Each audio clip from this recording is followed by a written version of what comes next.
bakar di restoran bergaya Art Deco ini. Satu lagi, gedung indah yang juga menjadi primadona gaya Art Deco kota lama, inilah si merah bata Gedung Marba.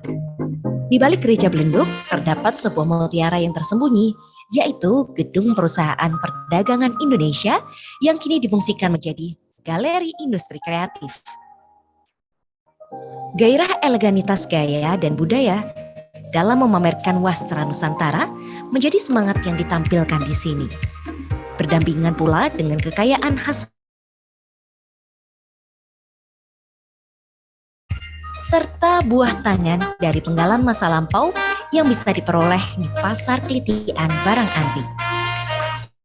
Pemerintah kota bersama berbagai stakeholder bekerja sama untuk mentransformasi gedung-gedung tua sehingga dapat difungsikan kembali menjadi penghias sudut-sudut kota lama, seperti Gedung Semarang Creative Gallery, Gedung Audio Trap, Gedung Semarang Art Gallery, dan sebagainya. Nantikan juga agenda kegiatan penyemarak suasana kota lama seperti Festival Kota Lama. Daya tarik kota lama memang sangat kuat terasa. Lokasi yang berada di tengah kota, akses transportasi yang mudah dengan jalanan yang indah membuat kaki tak henti melangkah. Bila merasa lelah, beragam jenis kafe dan akomodasi siap menghadirkan sajian penikmat lidah dan tempat beristirahat usai menjelajah. Memuaskan keinginan berkeliling hingga akhir tanpa perlu khawatir.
Semarang adalah ibu kota di Provinsi Jawa Tengah yang terletak di pesisir pantai utara Pulau Jawa.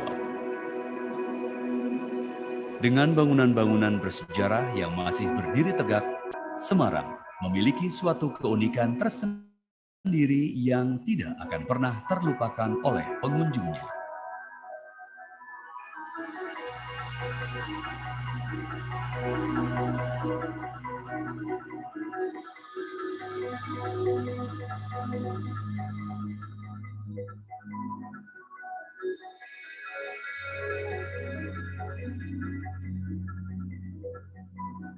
Berbagai rumah ibadah serta tempat-tempat umum yang dibangun dengan sedemikian indah membuat Semarang menjadi kota yang memiliki citra visual tersendiri.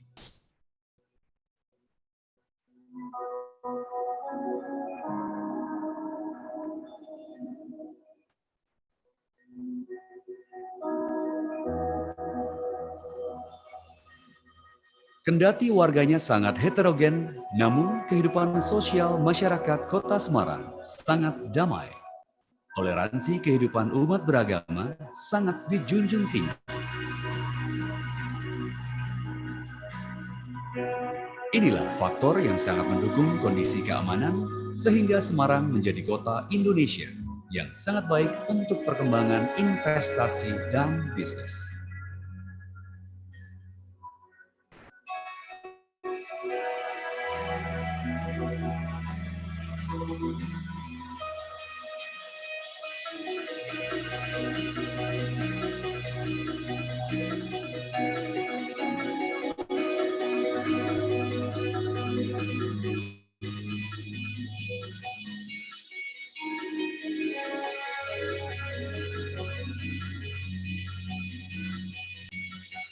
Berbagai macam etnis, budaya, tradisi, dan adat yang melebur menjadi satu dan sangat melekat terhadap penduduk kota Semarang membuat Semarang kaya akan warna yang membentuk keharmonisan.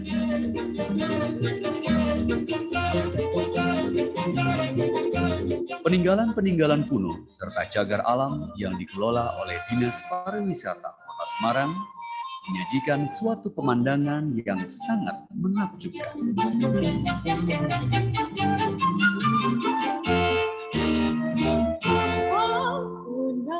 Indahnya malam di Kota Semarang diwarnai oleh pagelaran budaya Semarang Night Carnival yang diadakan di tanggal 2 Mei guna memperingati Hari Jadi Kota Semarang tiap tahunnya. Berbagai macam pagelaran atraksi budaya serta baju-baju adat yang dihias sedemikian rupa membuat gemerlapnya Hari Jadi Kota Semarang semakin berwarna.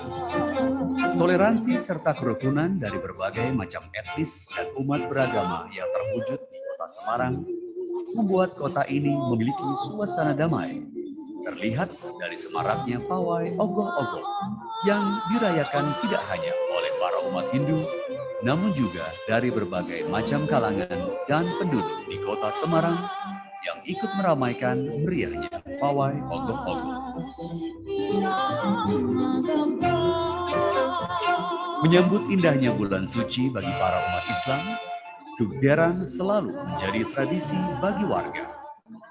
Kegiatan yang bertajuk akulturasi dari berbagai etnis yang membentuk ikon Kota Semarang, Wara Ngendok.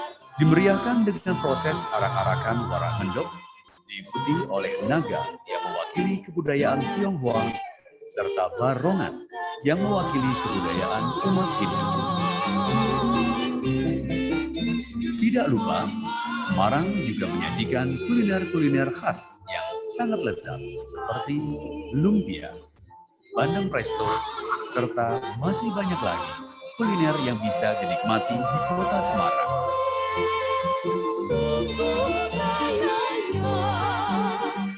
Semarang juga berperan penting dalam pendidikan di Indonesia, terwujud dalam keunikan Taman Mairokocho yang berada di Kota Semarang. Taman Mairokocho memiliki berbagai macam fasilitas edukasi untuk mengenal Jawa Tengah lebih dalam lagi, seperti rumah adat dan tempat-tempat bersejarah di Jawa Tengah yang terangkum dalam taman miniatur. Tak hanya di hari peringatan Kota Semarang, kita bisa melihat gemerlapnya warna-warni di Kota Semarang di Festival Banjir Kanal yang menjadi agenda tahunan di Kota Semarang.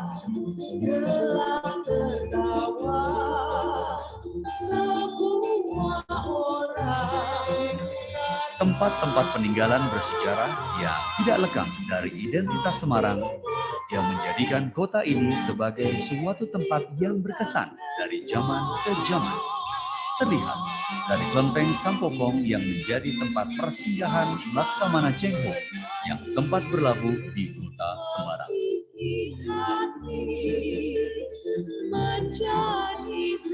Masjid Agung Jawa Tengah merupakan bangunan masjid yang tidak hanya sekedar sebagai tempat ibadah, tetapi sudah menjadi destinasi bagi para wisatawan yang berkunjung ke Kota Semarang.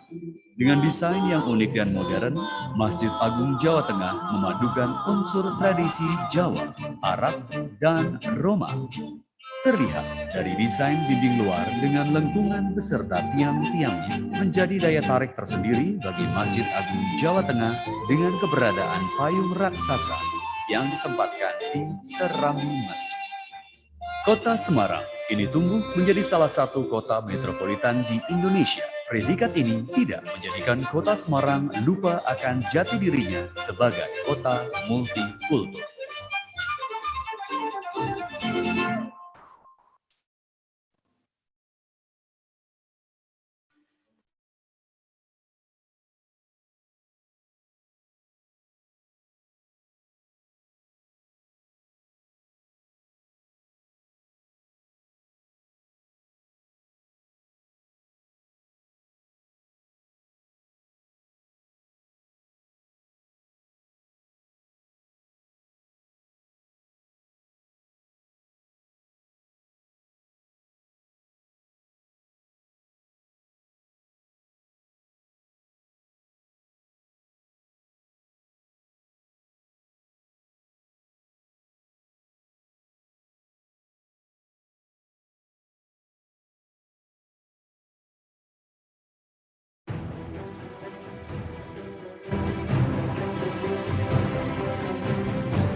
degeneratif seperti diabetes mellitus, stroke, dan penyakit jantung sangat erat kaitannya dengan pola makan.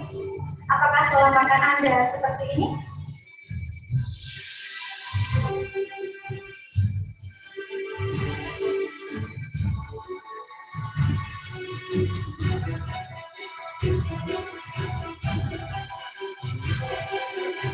Segera tinggalkan pola makan yang berlebihan dengan gizi yang tidak seimbang. Untuk hidup sehat, makanan yang kita makan harus mengandung gizi yang cukup dan porsi yang seimbang. Persediaan makanan yang beragam dengan memperhitungkan proporsi setiap kelompok pangan sesuai dengan kebutuhan yang seharusnya. Konsumsi makanan yang mengandung karbohidrat, yaitu nasi, sepotong roti atau mie, lengkapi dengan sayur, sumber protein hewani, dan protein nabati. Minum 18 air putih sehari untuk mencukupi kebutuhan tubuh. Dan cukupi kebutuhan vitamin dengan buah-buahan. Jangan lupa untuk mengurangi konsumsi gula, garam, dan minyak. Mari perbaiki pola makan kita untuk hidup yang lebih sehat dan bermanfaat.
Siapkah kau untuk melangkahi masa lalu, hadapi esok pagi? Hey hey, apa kabar kawan? Siapkah kau untuk melangkah ke masa depan, menantikan pelangi? Percayalah kawan, masa akan berbeda. Pastikan kau mencoba buat mimpimu jadi nyata, nyata. Kita semua pasti bisa, asalkan kita melangkah. Sambut hari yang indah.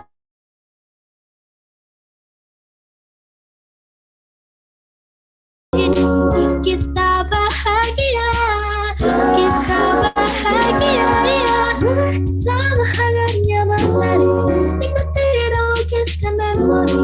Kita bahagia, kita bahagia, bahagia, bahagia, bahagia, oh ya.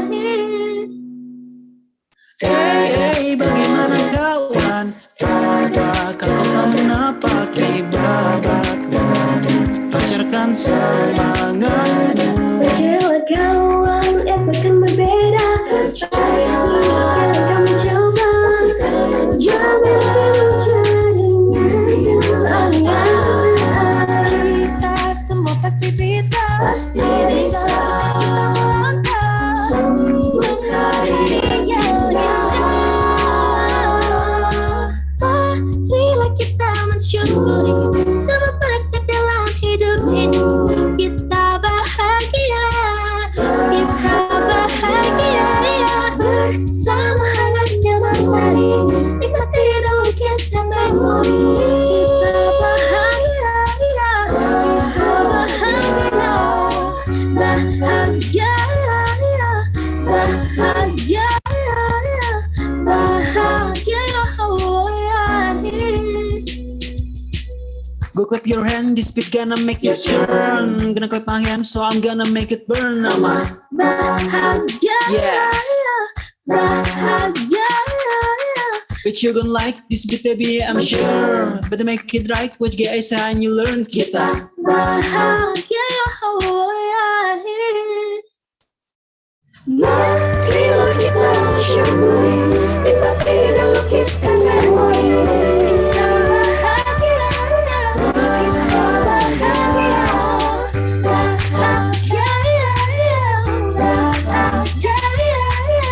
bahagia, bahagia. Jalani hidup ini bahagia, bahagia. Jalani hidup ini. Marilah kita mensyukuri, nikmati dan lukiskan memori. Kita bahagia, kita bahagia, bahagia, bahagia, bahagia. Jalani hidup ini.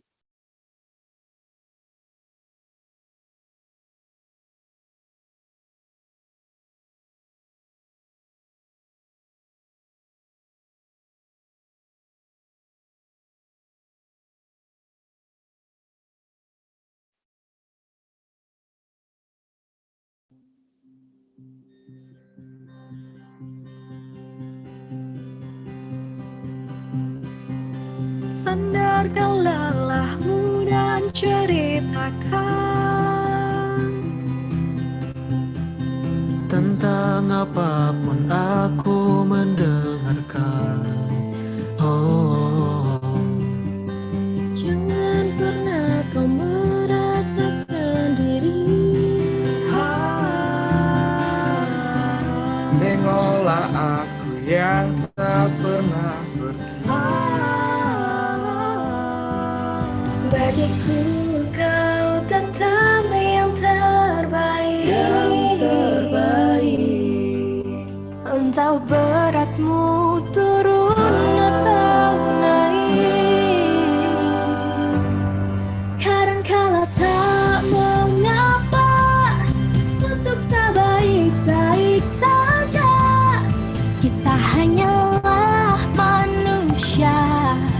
Wajar jika tak sempurna.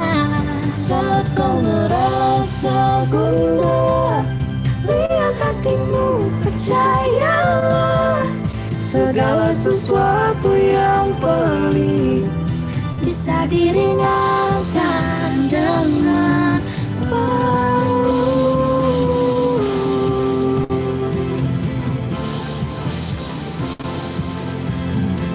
Kita perlu kecewa untuk tahu bahagia.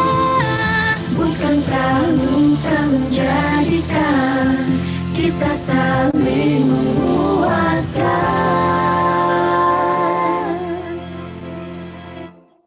Kadangkala tak mengapa, untuk tak baik-baik saja. Kita hanyalah manusia, wajar jika tak sempurna. Saat kau merasa gundah, lihat hatimu, percayalah. Segala sesuatu yang pelik bisa diringankan dengan peluk. Segala sesuatu yang pelik bisa diringankan dengan peluk.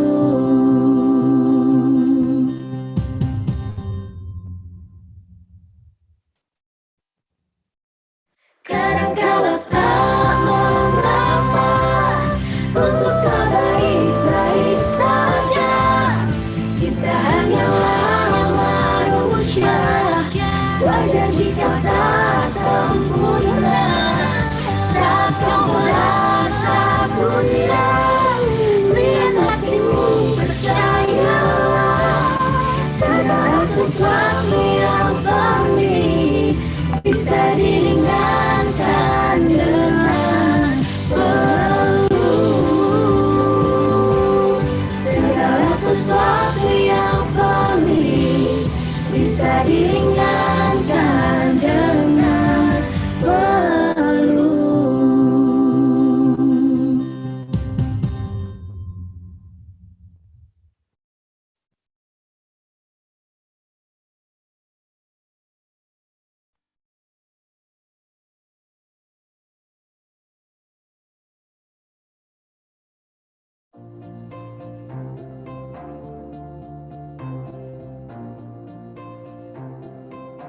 I've been reading books of old, the legends and the myths, Achilles and his wood, Hercules and his gifts, Spider-Man controls, and Batman with his fists, and Clearion and see myself upon the list. She said, where'd you wanna go? How would you wanna risk? I'm looking for somebody with some superhuman gift, some superhero.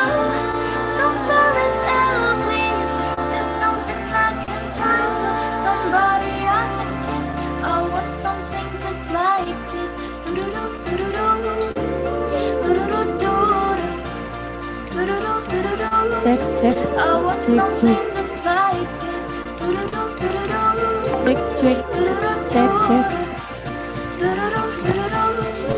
I've been reading books of old, the legends and the myths, the testament are told, the moon and its eclipse, and Superman unrolls and sweet before he leaves. But I'm not the kind of person that it fits. She said, where'd you wanna go? How would you wanna risk? I'm not looking for somebody with some superhuman gift, some superhero, some fairy tale wings, just something I can turn to, somebody I can miss. I want something just like this. Do-do-do, do-do-do,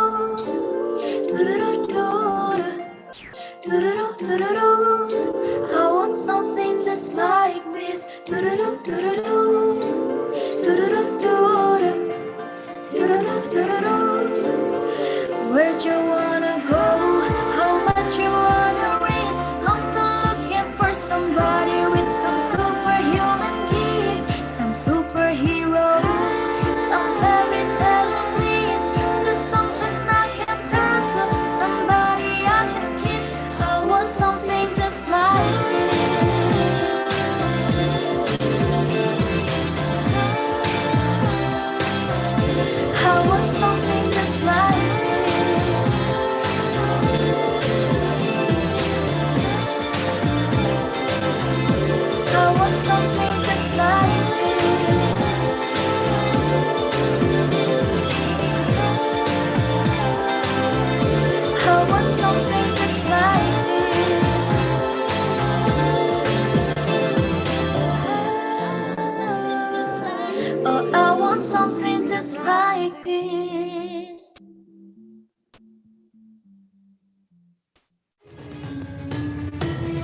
Assalamualaikum warahmatullahi wabarakatuh. Shalom, Om Swastiastu, Namo Buddhaya, may peace be upon us.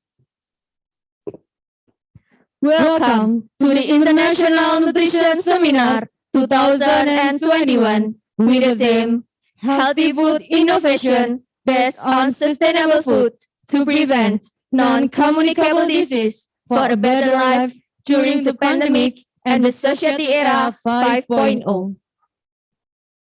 Support by media partners Ruang Gizi Indonesia, acara kampus official, media event, info lomba, event Semarang, webinar nasional, event kampus, suara merdeka, and sejuta cita. Sponsor event by Ines Cosmetic. Thank you. Ladies and gentlemen, my name is Jasmine Janel, and I'm Rista Angelina Novitasari. Will be your masters of ceremony for today's International Nutrition Seminar. Please welcome our respected audience, the Honorable Mr. Dr. Marsum B.A. SPD MHP as the Director of Health Polytechnic of Health Ministry Semarang.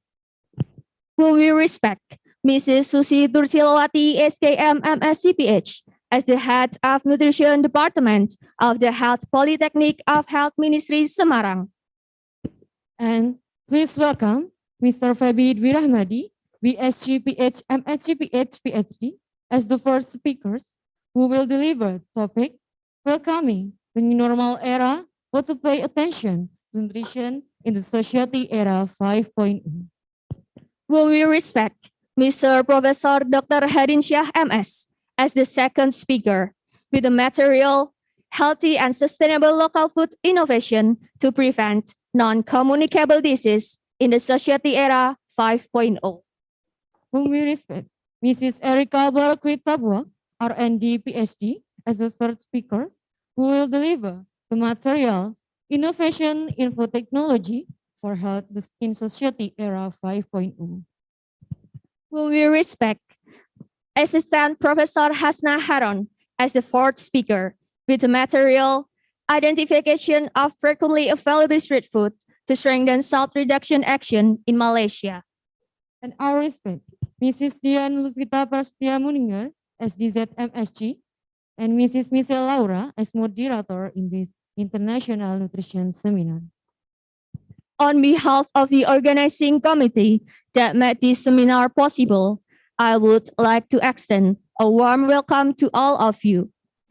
We appreciate you taking time of your busy schedules to join us today virtually.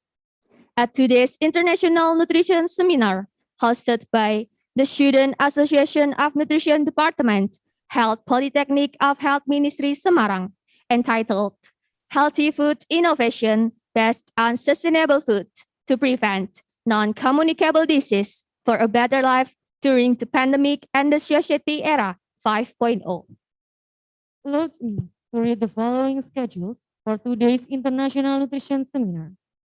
Dance performance, opening and reciting a prayer, listening the National Anthem of Indonesia, Health Polytechnic of Ministry of Health Semarang's Anthem, and Nutrition Anthem. Appearance teaser and video presentation, welcome speech, reading moderators curriculum vitae, material which will be delivered by Mr. Febid Wirahmadi, BSGPH MSGPH, Mr. Professor Dr. Hardiansyah MS. Panel discussion 1, GSH appearance, ice breaking, material to be delivered by Mr. Erika Barakiu Tabuak R&D PhD and Mrs. Assistant Professor Hasna Haron. Panel discussion 2, sponsorship presentation, door prize, and the last is closing. Move to the next is reciting prayer. Will be read by Mr. Rayhan Sauki Handi. We welcome.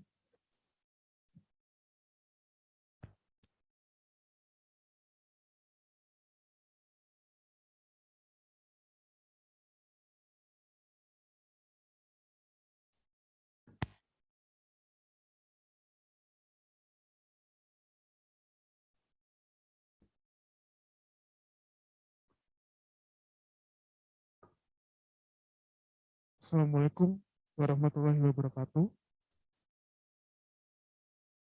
Allow me to lead praise in Islamic way.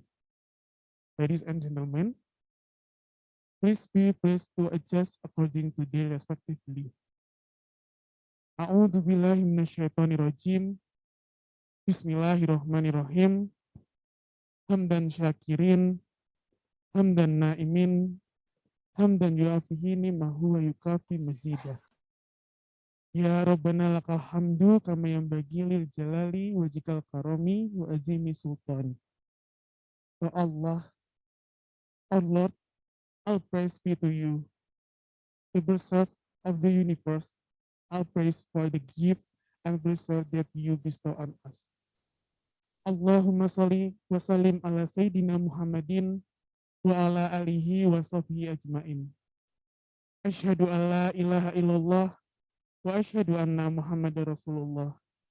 Ya Maliku, Ya Kudus, we glorify your name because you alone are Allah. To you we prostrate, to you alone we give thanks, and to you only we pray. Ya Rahman, Ya Rahim, only to you we worship and only to you we ask for help.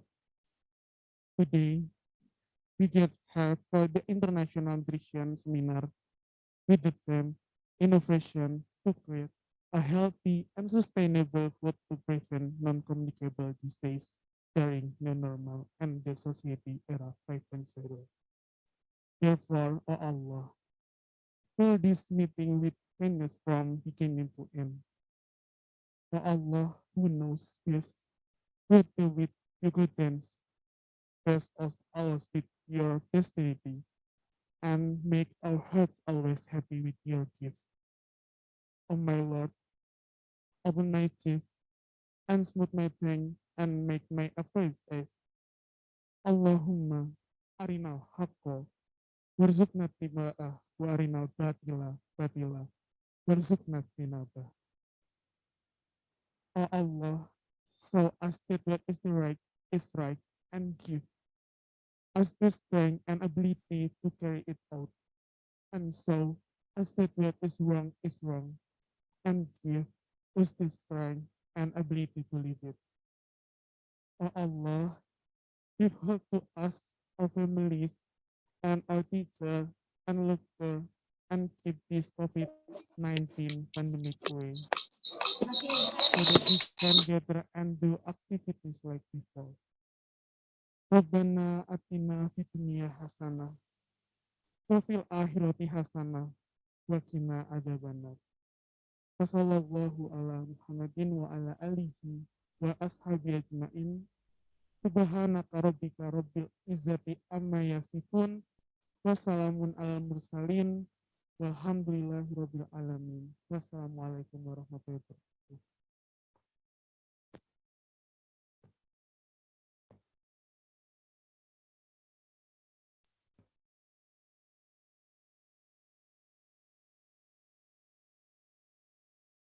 Thank you. Mr. Rayhan Sauki Handi for the prayer. The next session is Listening National Anthem of Indonesia, Health Polytechnic of Health Ministry Semarang's Anthem, and Nutrition Anthem. Please be stand up.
Politeknik Kesehatan Semarang menjunjung tinggi Dharma perguruan tinggi dan berasaskan Pancasila.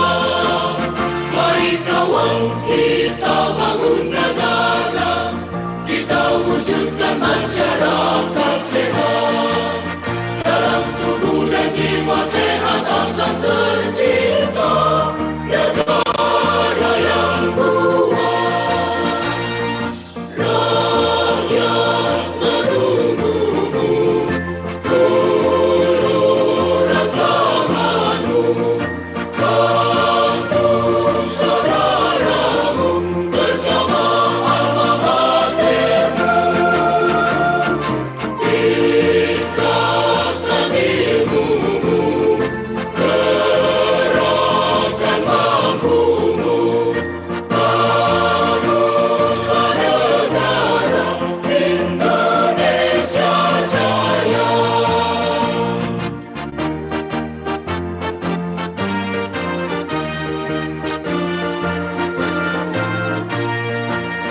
Seluruh sivitas akademika Politeknik Kesehatan Semarang menjunjung tinggi Dharma perguruan tinggi dan berasaskan Pancasila. Mari kawan kita bangun negara, kita wujudkan masyarakat sehat. Dalam tubuh dan jiwa sehat akan tercipta negara yang kuat.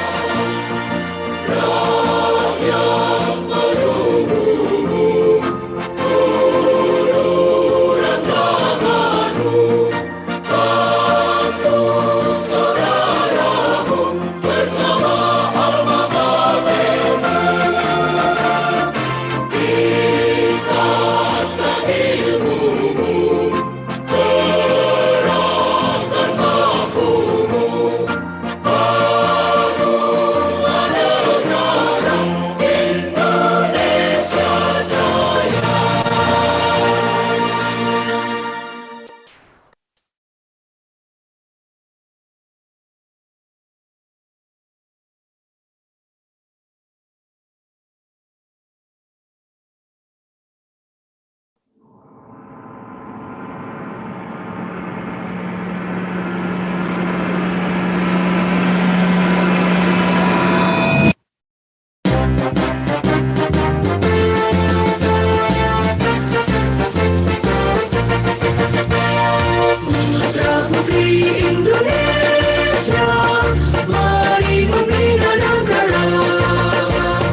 Welcome to the Department of Nutrition of the Ministry of Health, Polytechnic Semarang. Department of Nutrition joined with the Ministry of Health, Polytechnic of Semarang on 9th November 1990, which was previously a school-age nutritionist.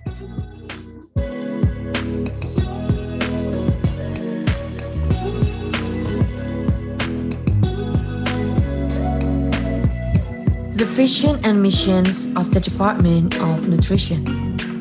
Vision: to become an institution of higher education that produces associate degree, Bachelor of Applied Nutrition, and profession dietitian who based on local wisdom and international recognized on 2025. While the missions are: 1. Improve the quality of educational services, are professional and integrated through improved standards and management system, continue to be supported by technology of information.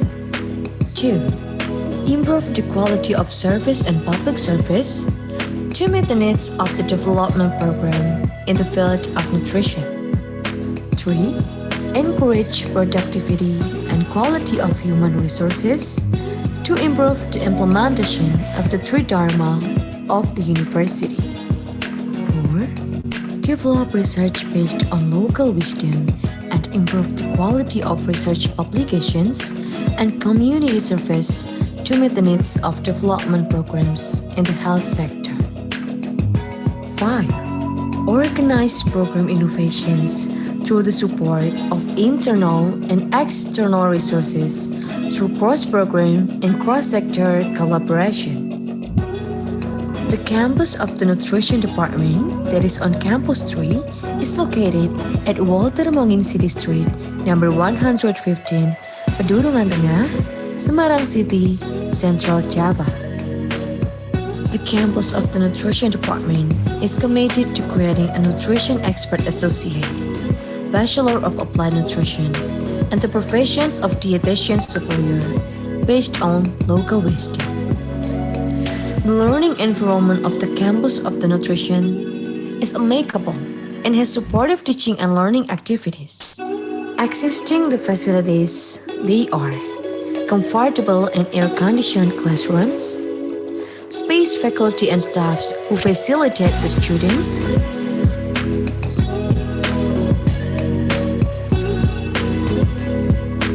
Library of Campus 3 and e-learning research journal of nutrition,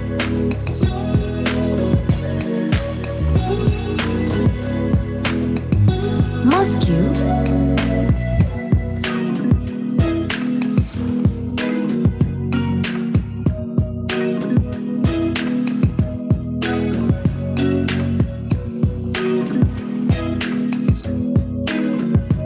and some of the nutrition laboratories with its support equipment, covering microbiology laboratory, chemical laboratory, laboratory of food technology, laboratory of nutritional consultation, laboratory of assessment of the nutritional status. Various facilities and infrastructure have facilitated the students of the Department of Nutrition to compete and provide a variety of achievements both at a regional and national level.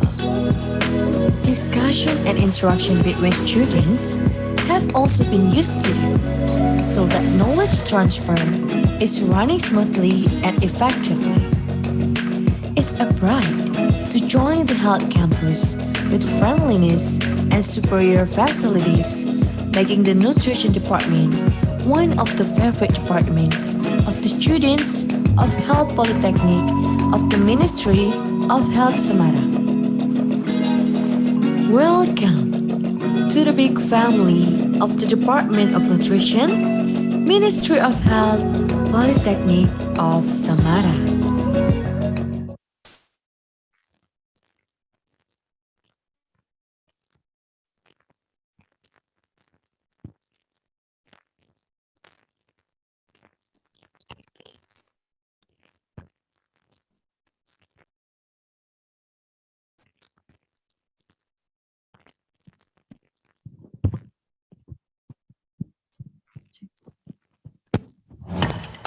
Next event is speeches.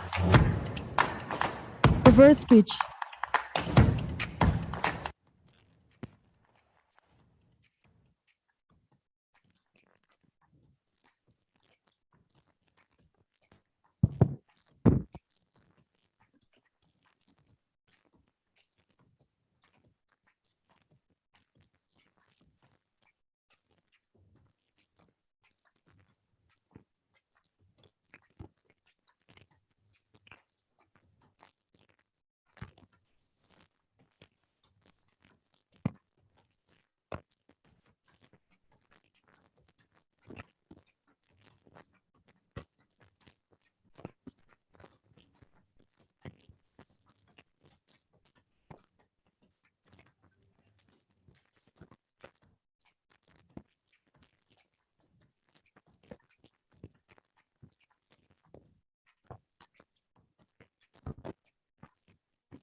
Hujan lebat yang mengguyur wilayah ibu kota Jakarta Minggu siang mengakibatkan 12 RT dan Assalamualaikum warahmatullahi wabarakatuh. Saya Susi Persilawati, SKM, SCPK, Ketua Jurusan Gizi, Poltekkes Kemenkes Semarang. Mengucapkan selamat ulang tahun ke-31 Jurusan Gizi Poltekkes Kemenkes Semarang. Semoga jurusan gizi semakin tetap berjaya dan berkarya, serta menciptakan generasi muda yang membanggakan alma mater kita tercinta, Poltekkes Kemenkes Semarang. Sukses selalu untuk International Nutrition Seminar 2021. Assalamualaikum warahmatullahi wabarakatuh. Jurusan gizi selalu berprestasi. Assalamualaikum warahmatullahi wabarakatuh. Saya Setio Prihatin, Sekretaris Jurusan Gizi Poltekkes Kemenkes Semarang, Jakarta. Selamat ulang tahun ke-31 Jurusan Gizi Poltekkes Kemenkes. Semoga jurusan gizi semakin berjaya, semakin eksis, dan menghasilkan sumber daya manusia yang unggul bagi kampus kita tercinta, Poltekkes. Sukses untuk acara yang akan diselenggarakan, yaitu International Nutritional Seminar tahun 2021. Assalamualaikum warahmatullahi wabarakatuh. Jurusan gizi selalu berprestasi. Assalamualaikum warahmatullahi wabarakatuh. Saya Muhammad Jailani, Ketua Program Studi Sarjana Terapan Gizi Kemenkes Semarang. Dan selamat ulang tahun jurusan gizi.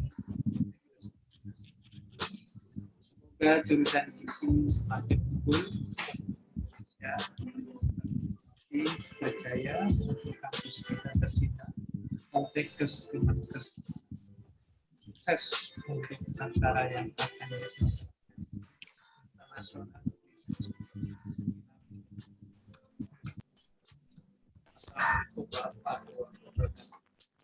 Jurusan gizi selalu berprestasi. Terima kasih. Assalamualaikum warahmatullahi wabarakatuh. Saya Arifina Rahayu, Ketua Program Studi Diploma 3 Gizi Politeknik Kesehatan Kementerian Kesehatan Semarang. Mengucapkan selamat ulang tahun yang ke-31 untuk jurusan gizi Poltekkes Kemenkes Semarang. Semoga jurusan gizi tetap menjadi inspirasi dan kebanggaan masyarakat Indonesia dan terus bersinergi dengan citra positif bagi alma mater kita tercinta Poltekkes Kemenkes Semarang. Sukses untuk International Nutrition Seminar 2021. Wassalamualaikum warahmatullahi wabarakatuh. Jurusan gizi selalu berprestasi. Terima kasih. Bismillah, staf Kemenkes Semarang mengucapkan selamat ulang tahun ke-31 jurusan gizi Poltekkes Kemenkes Semarang. Semoga jurusan gizi selalu berperan untuk memajukan Indonesia Jaya, tetap bersinergi dan selalu mengharumkan nama tercinta Poltekkes Kemenkes Semarang. Sukses untuk acara yang akan diselenggarakan International Nutrition Seminar 2021. Assalamualaikum warahmatullahi wabarakatuh. Jurusan gizi selalu berprestasi. Terima kasih. Assalamualaikum warahmatullahi wabarakatuh. Saya sebagai staf jurusan gizi mengucapkan selamat ulang tahun yang ke-31. Semoga saya selalu sukses.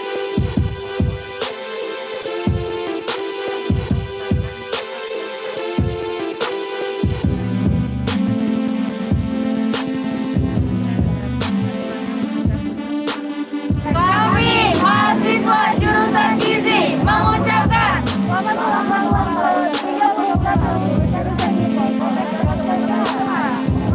Hurra! Hurra! Hurra! Hurra! Hurra! Selamat ulang tahun untuk jurusan gizi Poltekkes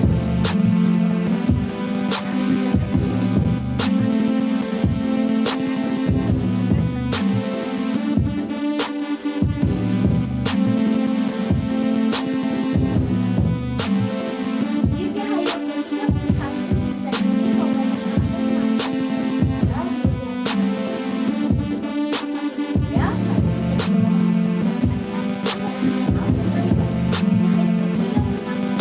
Semoga jurusan gizi Poltekkes Kemenkes Semarang tetap maju dan berjaya serta menghasilkan lulusan lulusan dan juga eksekutif yang responsif terhadap kebutuhan serta semangat dalam berkontribusi terhadap kemajuan bangsa dan negara. Dirgahayu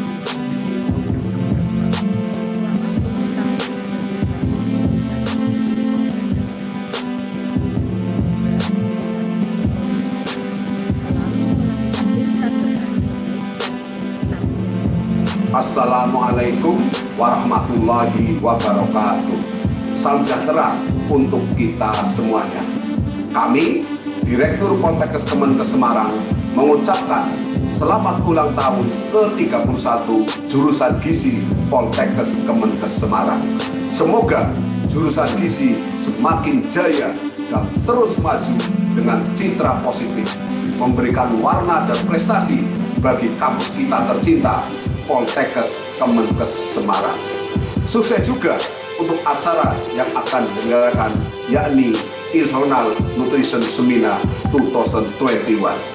Wassalamualaikum warahmatullahi wabarakatuh. Jurusan gizi selalu berprestasi. Terima kasih. Selamat ulang tahun ke-31 untuk berinovasi, meningkatkan penelitian dan pengabdian pada masyarakat. Ini akan terasa manfaatnya jika mereka merasakan mengucapkan selamat ulang tahun yang ke-31 jurusan gizi Poltekkes Kemenkes Semarang.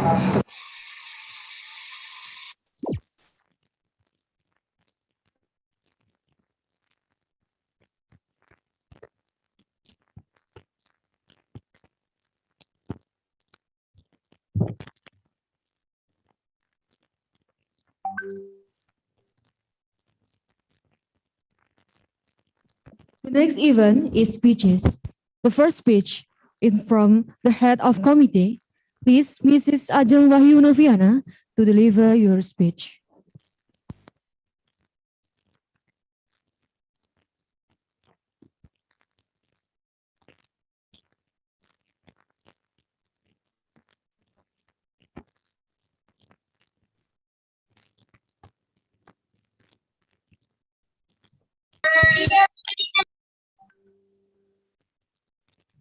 Tes. Bismillahirrahmanirrahim. Assalamualaikum warahmatullahi wabarakatuh. Good morning, ladies and gentlemen. Best wishes for all of us. The Honorable dear Mr. Dr. Marsumbi SPD as Director of Poltekkes Ministry of Health Semarang. Dear Mr. Deputy Director, Mr. Lutfi Rusyadi, SKM MSc, I respect the head of the Internal Supervisory Unit, Mr. Wiwi Wijayaningsih, STP MPD.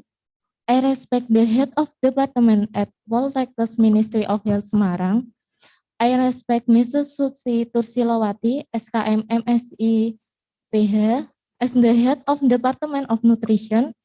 Dear Mr. Setio Prihatin, DCN MSc, as Secretary of the Department of Nutrition, as well as,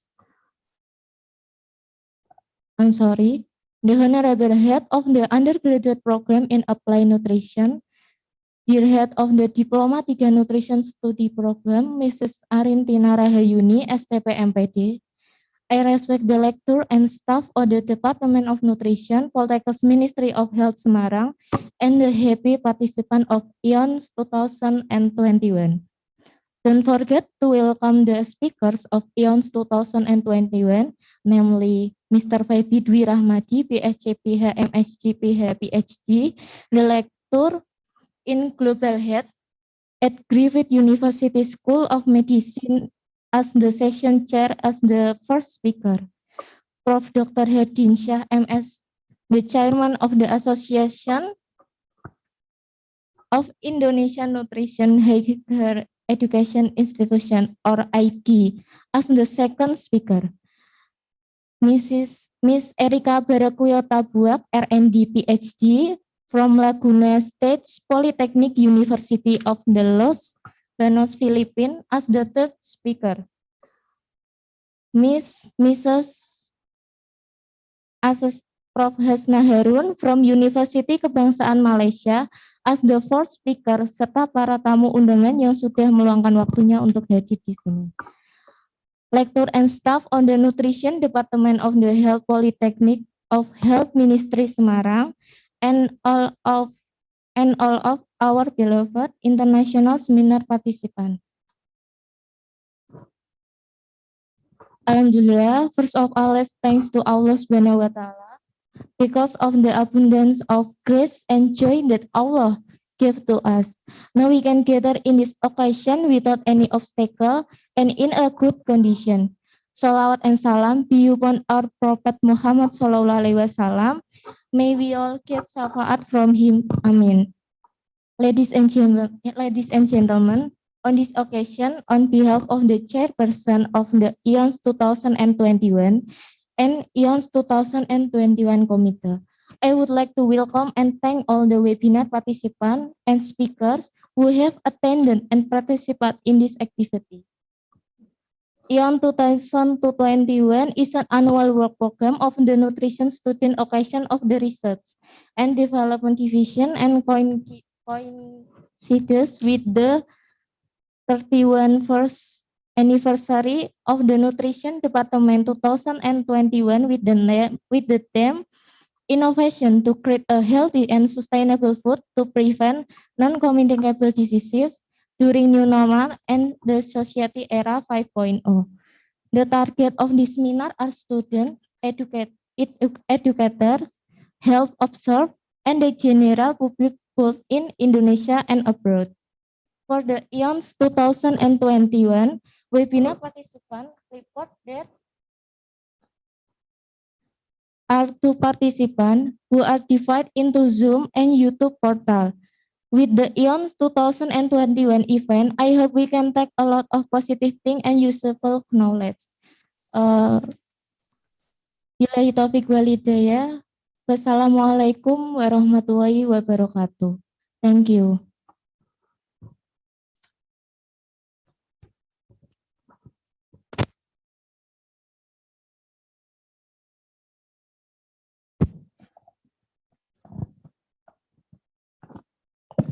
Thank you, Ms. Ajeng, for the speech. The second speech is from the head of Department of Nutrition, Health Polytechnic of the Health Ministry Semarang. Please welcome Mrs. Susi Tursilawati, SKM MHPH.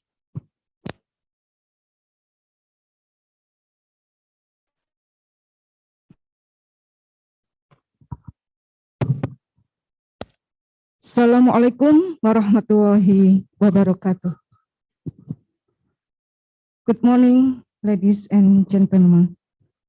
The Honorable Mr. Febi Dwi Rahmadi, PhD, MSc, PhD, the lecturer in Global Health at Griffith University School of Medicine.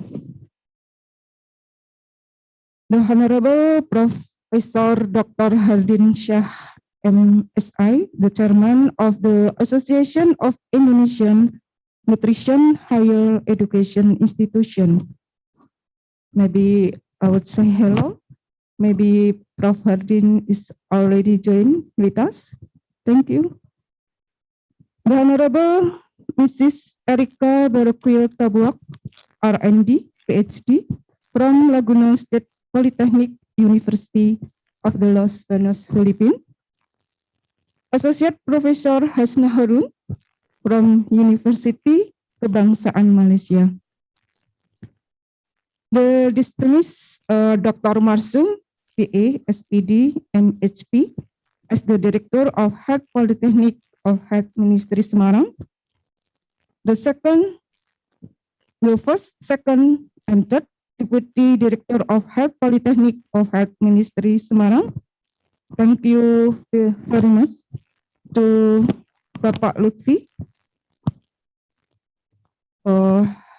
He is already joined with us. The Head of Department in Health Polytechnic of Health Ministry Semarang. Thank you very much, Mr. Suharto from Nursing Department and Mr. Subinarto from Medical Record Department. And I would say hello to our colleagues from Poltekkes Kemenkes Malang and from Poltekkes Mamuju. Our Management and Nutrisi Department, Mr. Setio Prihatin, Mr. Jailani, and Mrs. Arintina Rahuyuni, lecturer and staff of the Nutrition Department of the Health Polytechnic of Health Ministry Semarang, and all of our beloved international seminar participants. It is a great honor for me to welcome all of you to our virtual event, the International Nutrition Seminar, with the theme Innovation to Create a Healthy and Sustainable Food to Prevent Non-Communicable Disease During New Normal at the Society Era 5.0. I would like to wish you the warmest welcome all of this morning and those of you at the opening ceremony. First of all, let us express our gratitude to President of God Almighty, who has given us His grace and guidance so that we can take part in the International Nutrition Seminar without any obstacle and in healthy condition during this pandemic. Not forget to Prophet Muhammad, who has brought us out of the dark ages into the age of light. Ladies and gentlemen, this international seminar program is organized by Nutrition Department Student Association of the Health Polytechnic Semarang. The seminar invited speakers from within and outside the country and did not forget to invite all students and the general public in Indonesia and international. As we know, non-communicable disease are still a problem because they tend to increase over time. In the COVID-19 new normal, people who have non-communicable disease will be more susceptible to infection. Diseases are related to the body immunity. In this new normal era, non-communicable disease getting worse by the factor of lack of activity and knowledge about healthy food. Prevention of non-communicable disease can be done by increasing knowledge and implementing various technological innovation and healthy food processing. Better source from local food products in individual countries or globally.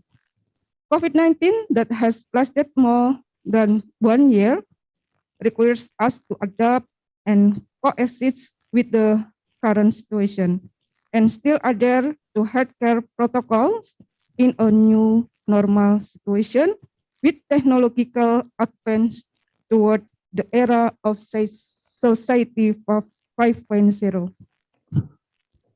Therefore, as a nutritionist, it is necessary to prepare and develop ourselves toward change in the society 5.0. So that is our reason to hold the activities of Seminar International so we can learn and share information from Australia, Indonesia, Philippines, and Malaysia. At least but not last, I would say thank you very much to all wonderful speakers, Director of Health Polytechnic Semarang, and all participants for your support and presence here. Hopefully, this international nutrition seminar will be useful in the future and generated better ideas in the new normal. I hope that today's discussion will run smoothly and can be active in the discussion session. Thank you. Wassalamualaikum warahmatullahi wabarakatuh.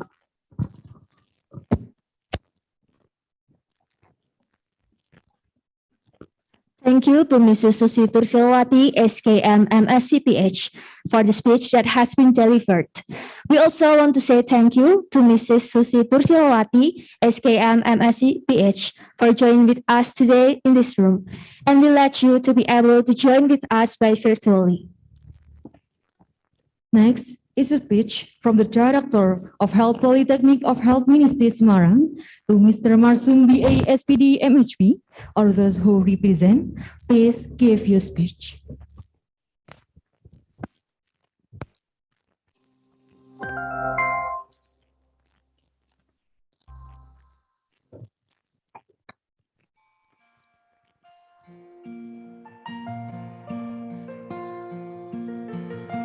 Assalamualaikum warahmatullahi wabarakatuh.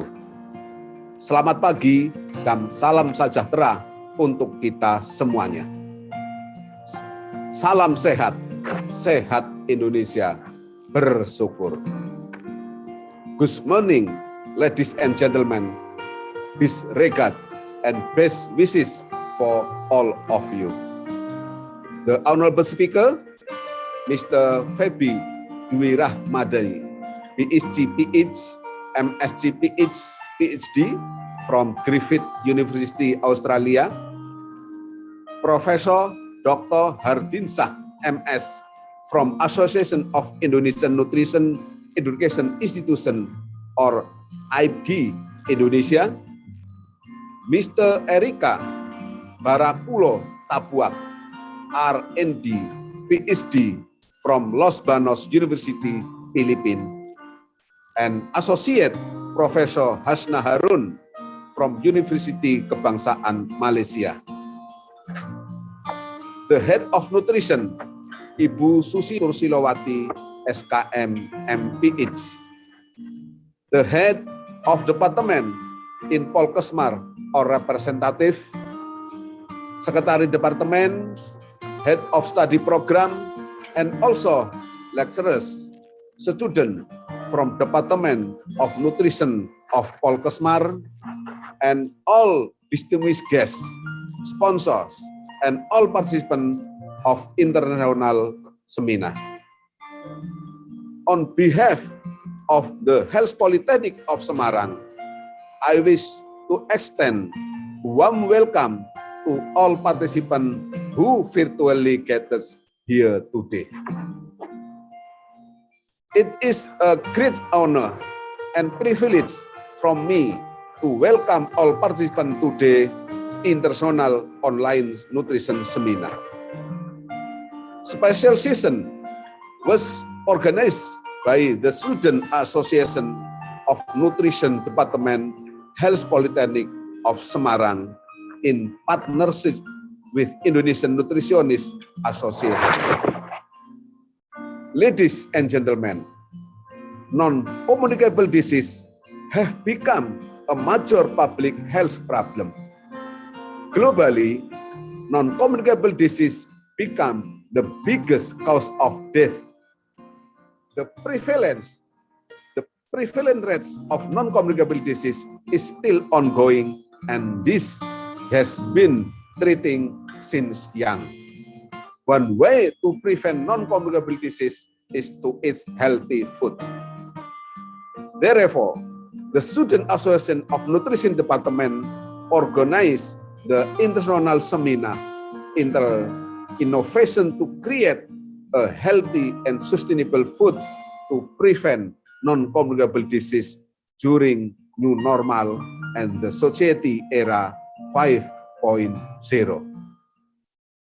This international seminar is expected to help participants have the right response and prevention, right the dealing with communicable disease problem. This seminar will invite several speakers from within and outside the country. We hereby invite all lecturers and students throughout Indonesia, health institutions, both government and private, as well as the public and health observers in Indonesia. I believe that this seminar will generate the ideas and discussion that will contribute to driving the better strategies to overcome non-communicable disease. I look forward to the plentiful discussion which we will have today. Your contribution to this forum is highly valued role in this country. Thank you very much. Terima kasih. Jurusan gizi selalu berprestasi. Wassalamualaikum warahmatullahi wabarakatuh.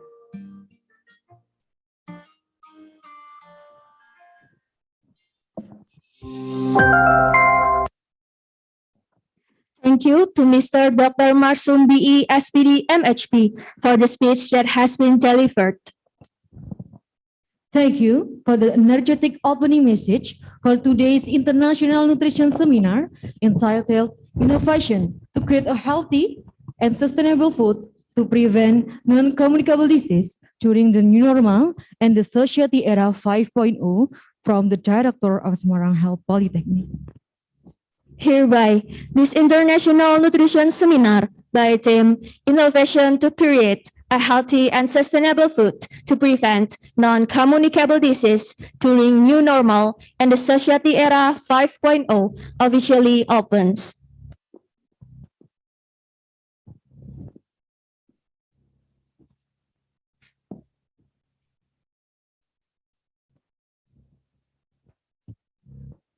Allow me to introduce our first moderator in our first discussion session this morning, a lecturer from the Nutrition Department, Health Polytechnic of Health Ministry Semarang, Mrs. Dian Lutfita Prasetya Muninggar, MSc.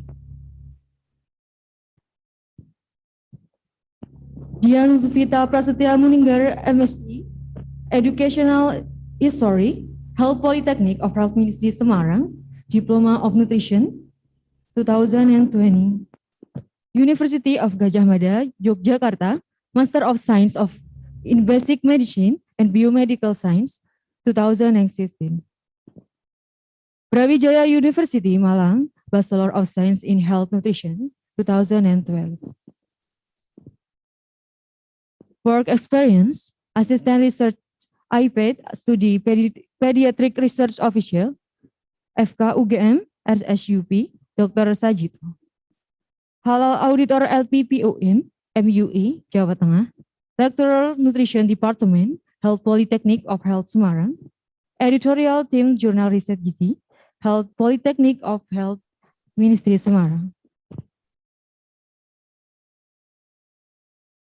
Mrs. Dian Lufita Prasetya Munir, SGZ MSc. Please welcome to guide the first panel discussion event.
Itu berarti itu error.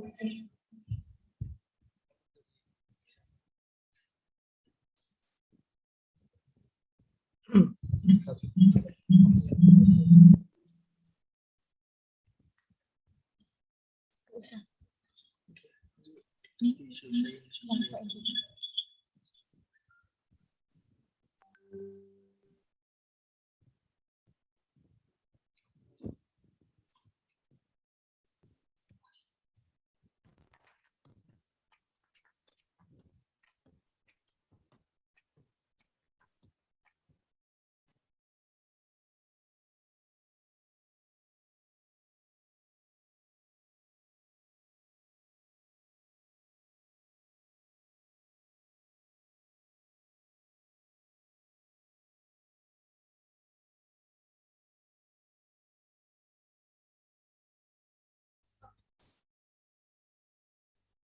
Yeah. Okay, thank you, Jasmine and Rita, for the very nice introduction. Bismillahirrahmanirrahim. Assalamualaikum warahmatullahi wabarakatuh. Good morning, may peace be upon us. Om Swastiastu, Namo Buddhaya, Salam Kebajikan.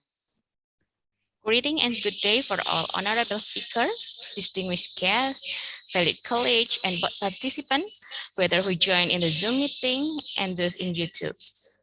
Welcome to International Online Nutrition Seminar entitled Healthy Food and Safety Food to Prevent Non-Communicable Disease for a Better Life in the Pandemic Situation and Facing Society 5.0. In celebrating the annual anniversary of Nutrition Department, Politeknik Kesehatan Kemenkes Semarang.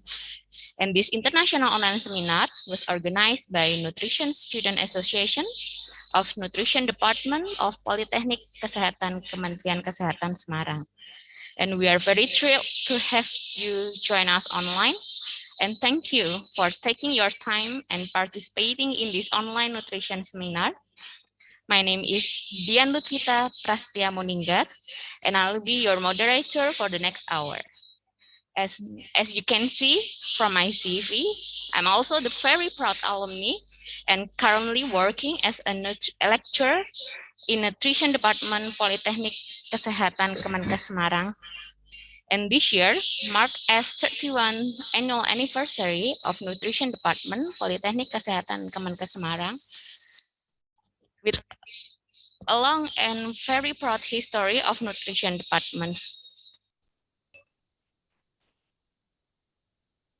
Anniversary celebration remind us to keep going with our work and effort and provide the best services for the institutions. And I would like to address our speaker on the first panel who already joined with us this morning. The first is Dr. Febi Dwi Rahmadi, BSc PH, MSc PH, PhD. a lecturer from Global Health at Griffith University School of Medicine. And the second is Professor Dr. Hardin Shah MS, the chairman of Association Indonesian Nutrition Higher Education Institutions. And before we get started, I would like to go over again a few items in order to participate in today's event. Each speaker will have 30-minute session for their presentations. And should you have any questions or feedback or comments for the speakers, all participants could submit by writing down your question in question link, which will be provided by committee in Zoom or YouTube chat box. And you can type the question in format, just write down your name and to whom you will address the question. And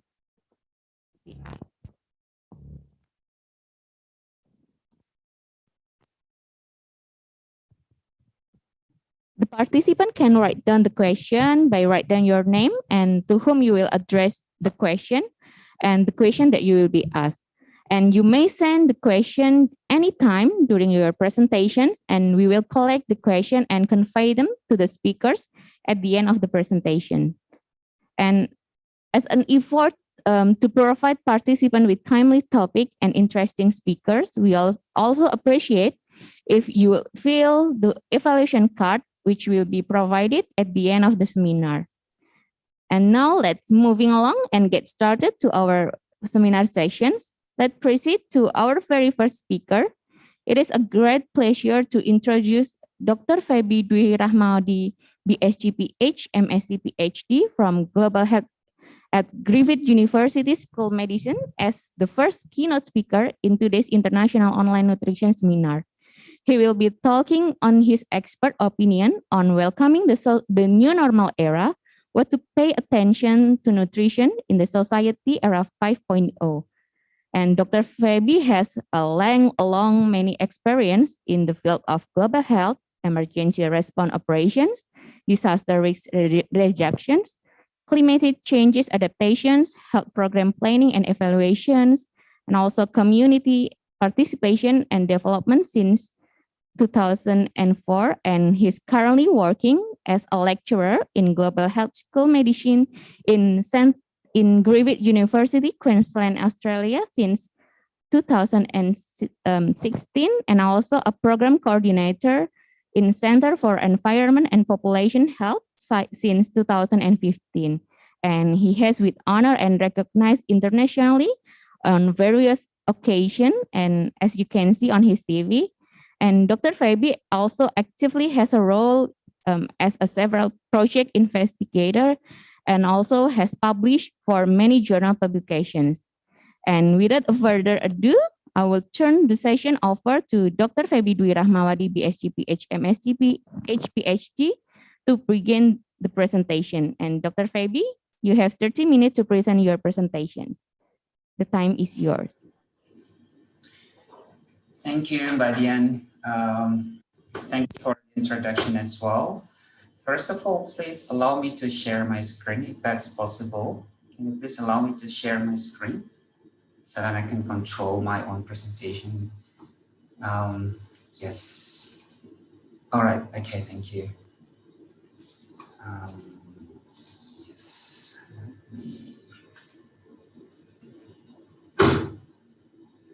Okay.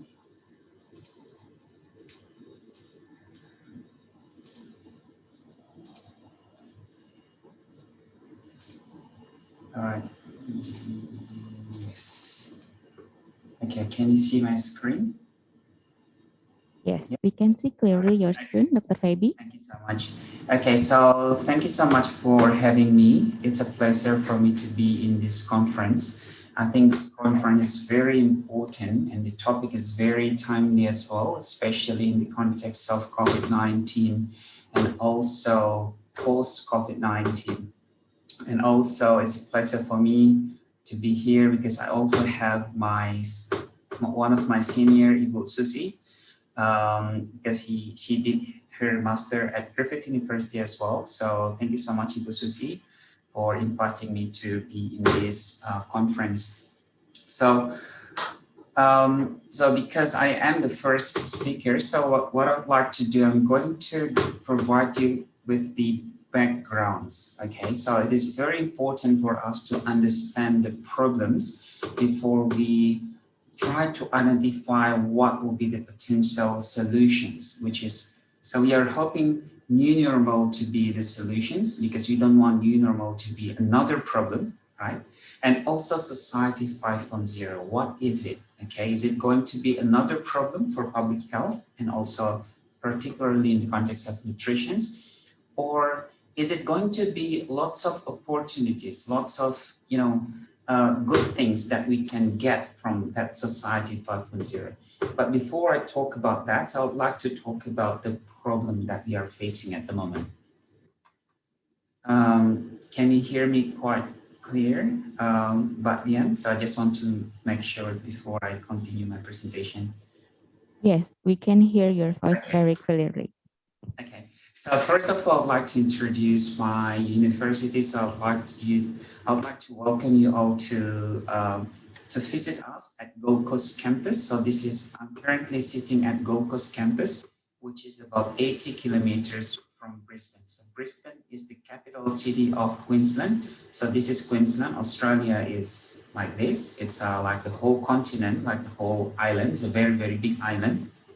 Unlike Indonesia, it has 17,000 islands. So Australia got only one big island with some small islands. Okay, so this is Queensland. So this is where we are located. And so this is Gold Coast campus. So this is School of Medicine. And this is in South Bank campus. So this is in Brisbane. So you can see Brisbane campus is located in in the heart of the city. So this is Brisbane River.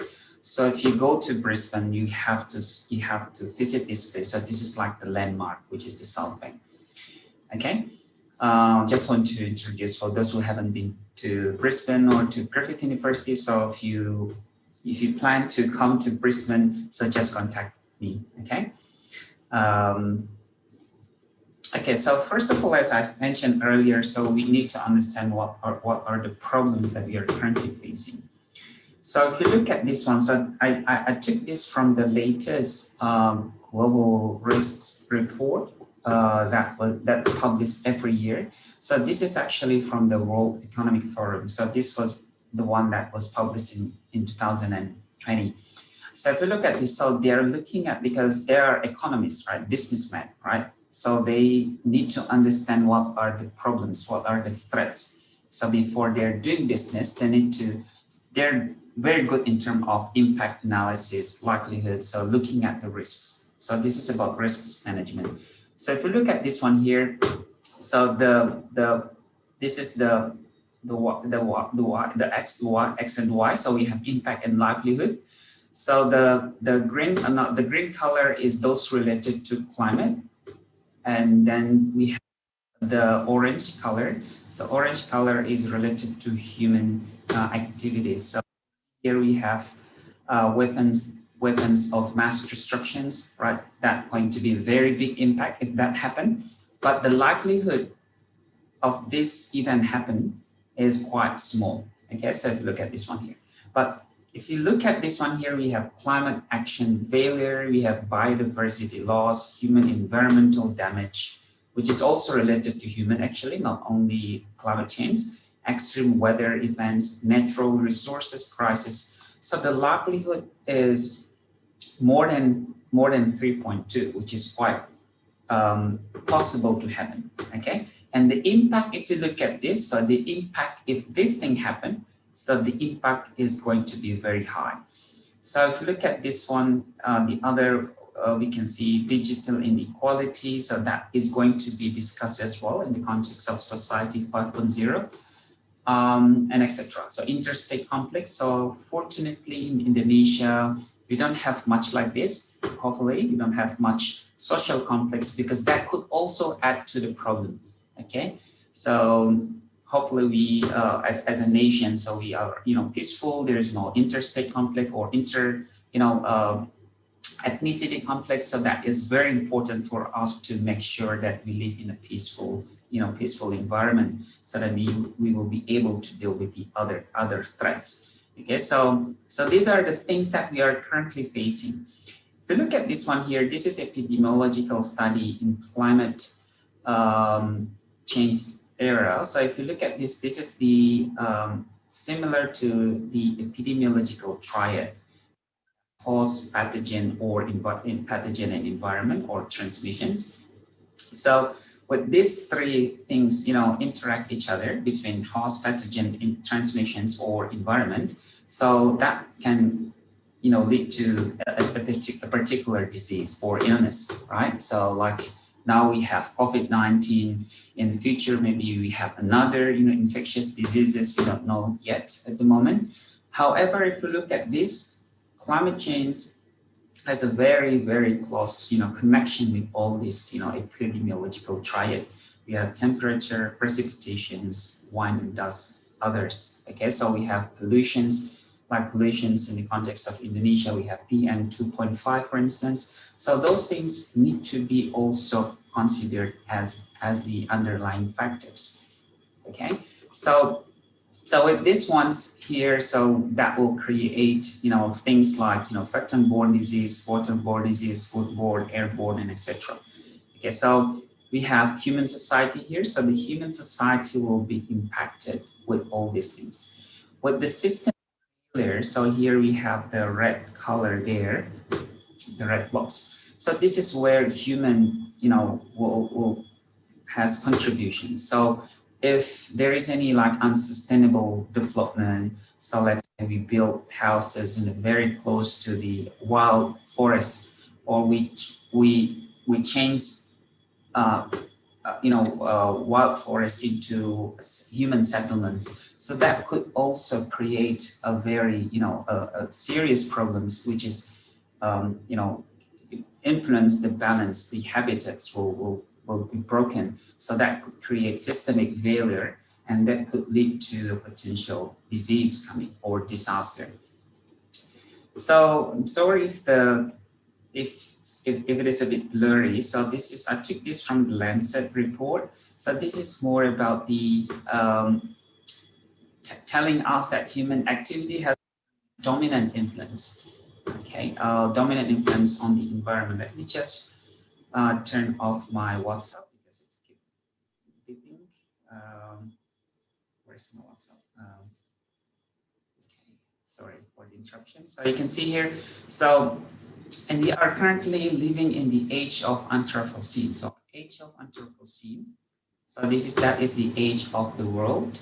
So or geological time. So we are living in an era where human dominate everything. So we are the dominant factors, human. Okay, so like or dislike, so we are the dominant factors. So we can make this earth become healthy, or we can create this earth become very unhealthy, and then that will provide negative impact for us as human. So if we look at this here, escalations of human pressure on global environment that could lead to many of these, so climate change, biodiversity loss, urbanizations and its effects. So you can see we have direct health effects, ecosystems, indirect or divert and displaced health effects. So as a nutritionist, you also need to understand all these backgrounds, so then you can then deal with what need to be prepared, especially in the context of food productions, food sustainability, because climate change has a very close connection with that as well. And also how we can prepare the community so then they become more resilient and then healthier as well. So there is a very close link between environment, animal and human health. I think we should be aware of that already, right? So that's why a lot of people, they propose One Health approach, the link between animal, environmental and human health. And also in the context of nutrition, we cannot just thinking about providing nutrition to human only, but we also need to understand about how we can also preserve the environment. So that the environment or the earth keep providing, healthy or nutritious food for human. Okay, we cannot just, become, human-centric, just thinking about human without consider other things, just like environment or animals. Okay, because like or dislike, that if we destroy our environment, that will impact us as well at the end of the day. So our Mother Earth is dying due to massive globalizations, urbanization, industrialization, increase inequality, etc., pollutions, unsustainable development. So that's why when we are talking about new normal, we shouldn't just talk about COVID-19 per se. So it's not only about COVID-19. Okay, so new normal has to be something that even bigger than just COVID-19, because climate change is even more problematic than COVID-19, and it's difficult to see the impact because people are dying because of diarrhea, people are dying because of dengue fever, malaria, while actually all those are related to climate. Okay, but so this will then help us to understand, the situations or the background before we talk about what does it mean by new normal. Okay, is it just because wearing face mask, does it mean new normal, or without no shaking hand, is that new normal? So that's something that we need to also understand.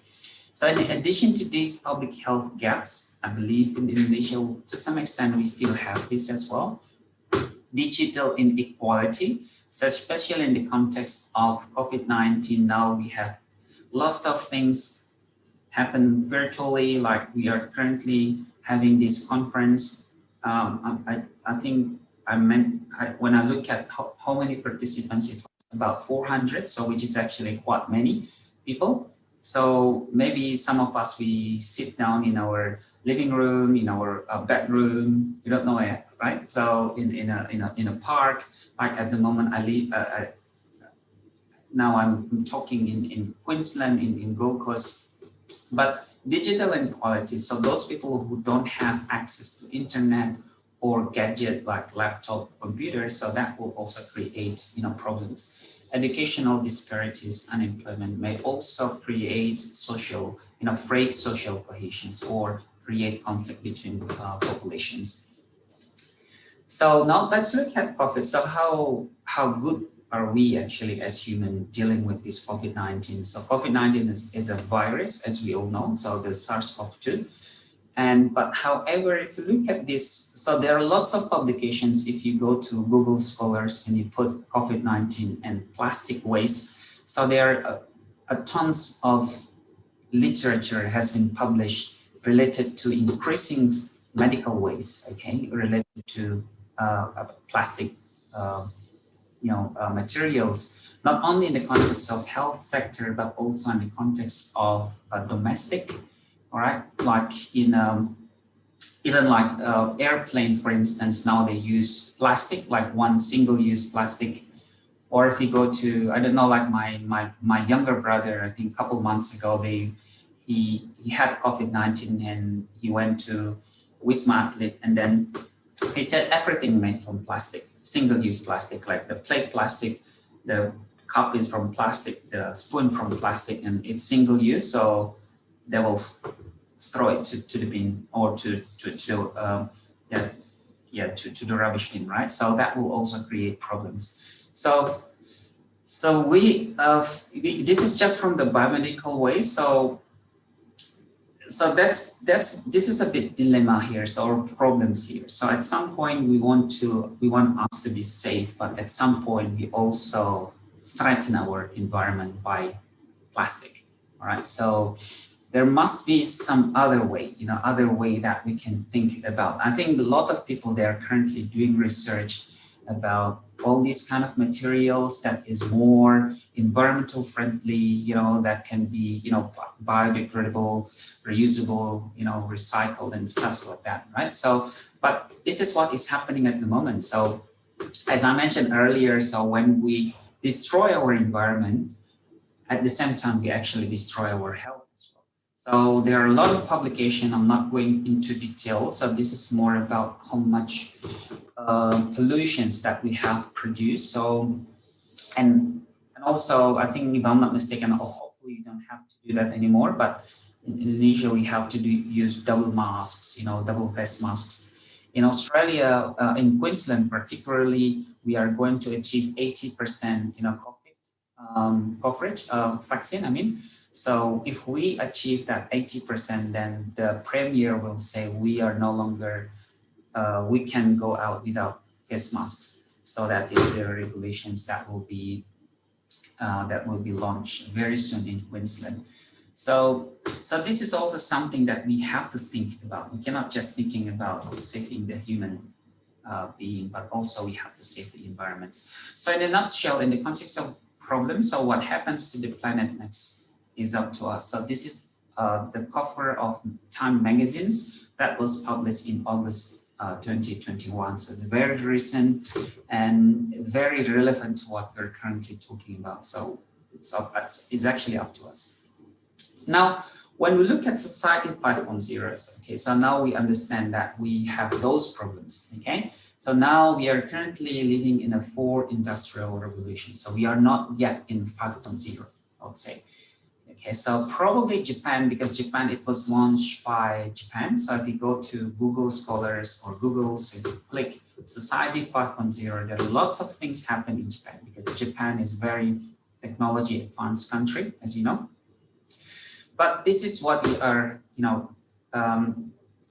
we have gone through the post-industrial revolutions, introduction of water and steam power. So this is like a train. And then second industrial revolution. So this is mass productions of cars, mass productions of, transportations equipment, or, lots of other machinery. Okay, so third industrial revolution. So this is where introductions of electronics, which automates productions. So, like car manufacturer, there will be less, labor, less people who work in car manufacturers because most of them are done by robots. Now we are living in 4th industrial revolution. So this is where there is a system of merging cyberspace with physical space. Okay, so with Internet of Things, all right, so website, what this, virtual kind of thing. So this is more like transition between 4.0 to 5.0. Okay, but this is more, if you look at the industrial 4.0, so this is looking at from the industry perspective. But society 5.0 is looking at from the community perspective, from the human perspective. So society 1.0, it's more like hunter and gatherer. So this is where in the old history, so people, if they want to find food, they have to go to the forest with their arrow and bow, with their knife, so they have to hunt. Okay, so they need to get animals, to feed their family. And then society 2.0, agrarian. So this is where people learn about, how to put, cultivations, rice productions, and other, staple food, and etc. Okay, so if you look at this one here, I'm not going into detail as well because of time constraints, but if you look at this one here, there are different type of city as well. So we have nomadic and small settlement. Previously, people live nomadically, so they move from one place to another place. Agrarian, so this is where a lot of wars, right? So that's why fortified cities, so they have to protect their city from getting attacked from their enemies. So that was, between, I think that is where a lot of conflicts in interstate, inter-country. Industrial, so this is where we are using a lot of mechanics. We introduce plastics. Okay, so transport, we use motor car, boat, plane, already introduced there. So society 4.0, so the society, this is where information's centric society. So we are, like information is everything. It's even more important than money itself. Information communication technology, semiconductor, so that's something that we introduced during society 4.0, multi-mobility network city. So it's more network with with the, internet of things as well, website, everything is connected through electronic and also virtual. So profitability. So this is more about city ideals. It is more about profits, how to make profits. But then society 5.0, it's a super smart society. So now, are we smart already, like our society? So we need to look at ourselves, right? So how smart are we? But this one is super smart, okay? I don't know what does it mean by super smart, but I think this is where, so later when we look at technologies that we need to use, okay, we are also going to, I'm going to introduce you with the project that we involved as well in the context of food resilience in Logan City.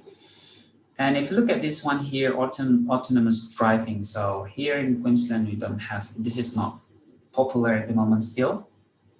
But then the city ideals is humanity. So it's more about humanity, especially, it is not only about profit, it is more about how we can save, the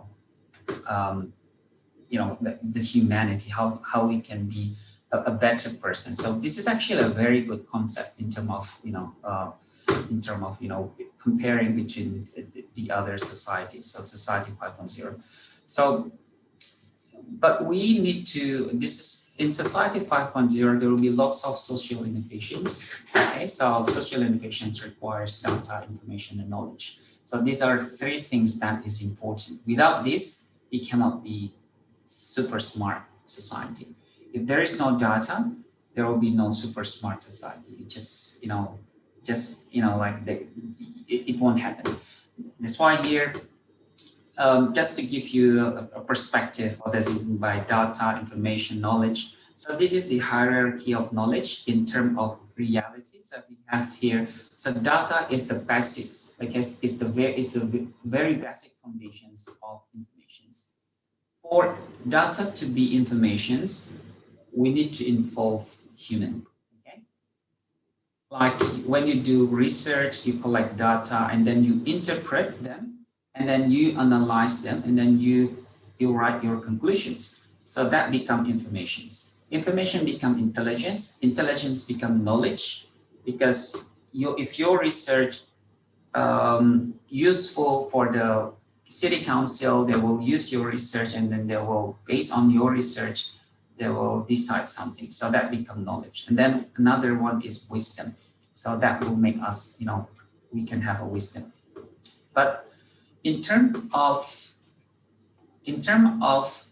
society 5.0, so information society, sorry, somebody want to say something? So information society, so this is society 4.0. So I'm not going to, so sorry if it is a bit blurry, but I can give you the reference so you can get the full articles of this. But in terms of information society, so if we collect data, right? So we collect data with technology like mobile phones, CCTV, right? So here in Australia, so they can read CCTV, they can look at the face, and then they know what's our name, what's where we live, etc. But then actually behind this system, there is still human. Okay, so human is still there. So this is society 5.0. So this is the one that we live at the moment. All right, so traffic control.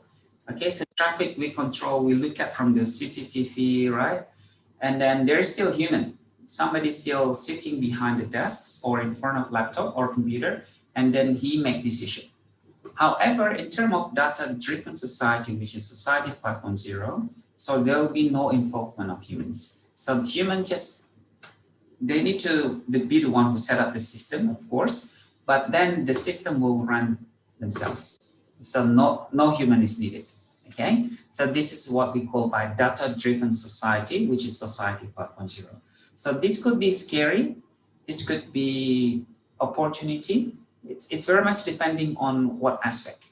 All right, like here in Australia, so we already use some places, maybe in Indonesia as well, I'm not too sure. But in Brisbane, not all traffic lights. So some traffic lights, they are smart traffic lights. So if there is more congestions in like if we have intersections, so from west to south or west to east, more cars, so so they can adjust themselves. So the traffic lights will understand how to adjust, the lights. So how long the red lights, how long the green lights. So it's very much depending on the traffics.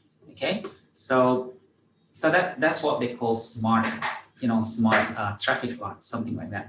So we are currently in these transitions. Okay, so now I think some of you have heard about this, Bitcoin or cryptocurrency. So now I think one Bitcoin equal to, correct me if I'm wrong, like 44,000 US dollar. Like one Bitcoin equal to 400 million rupiah.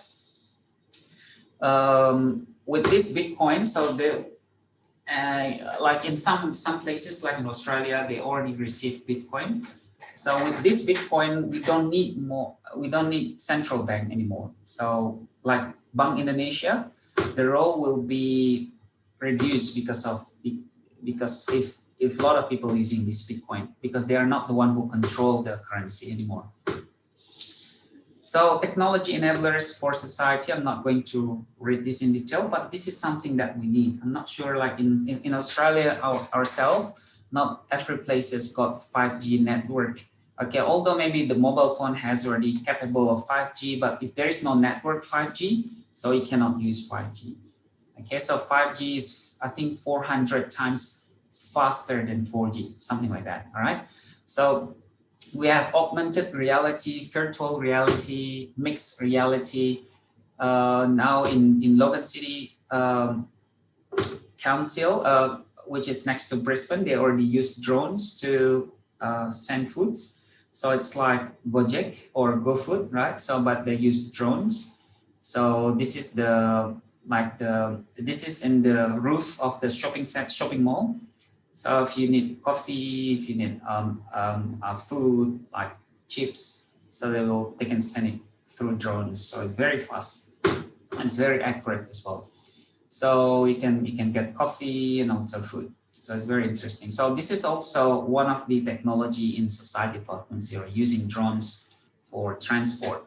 And we are also currently developing drones. I was also involved from disaster management perspective, but this is, we are creating drones to help, disaster relief.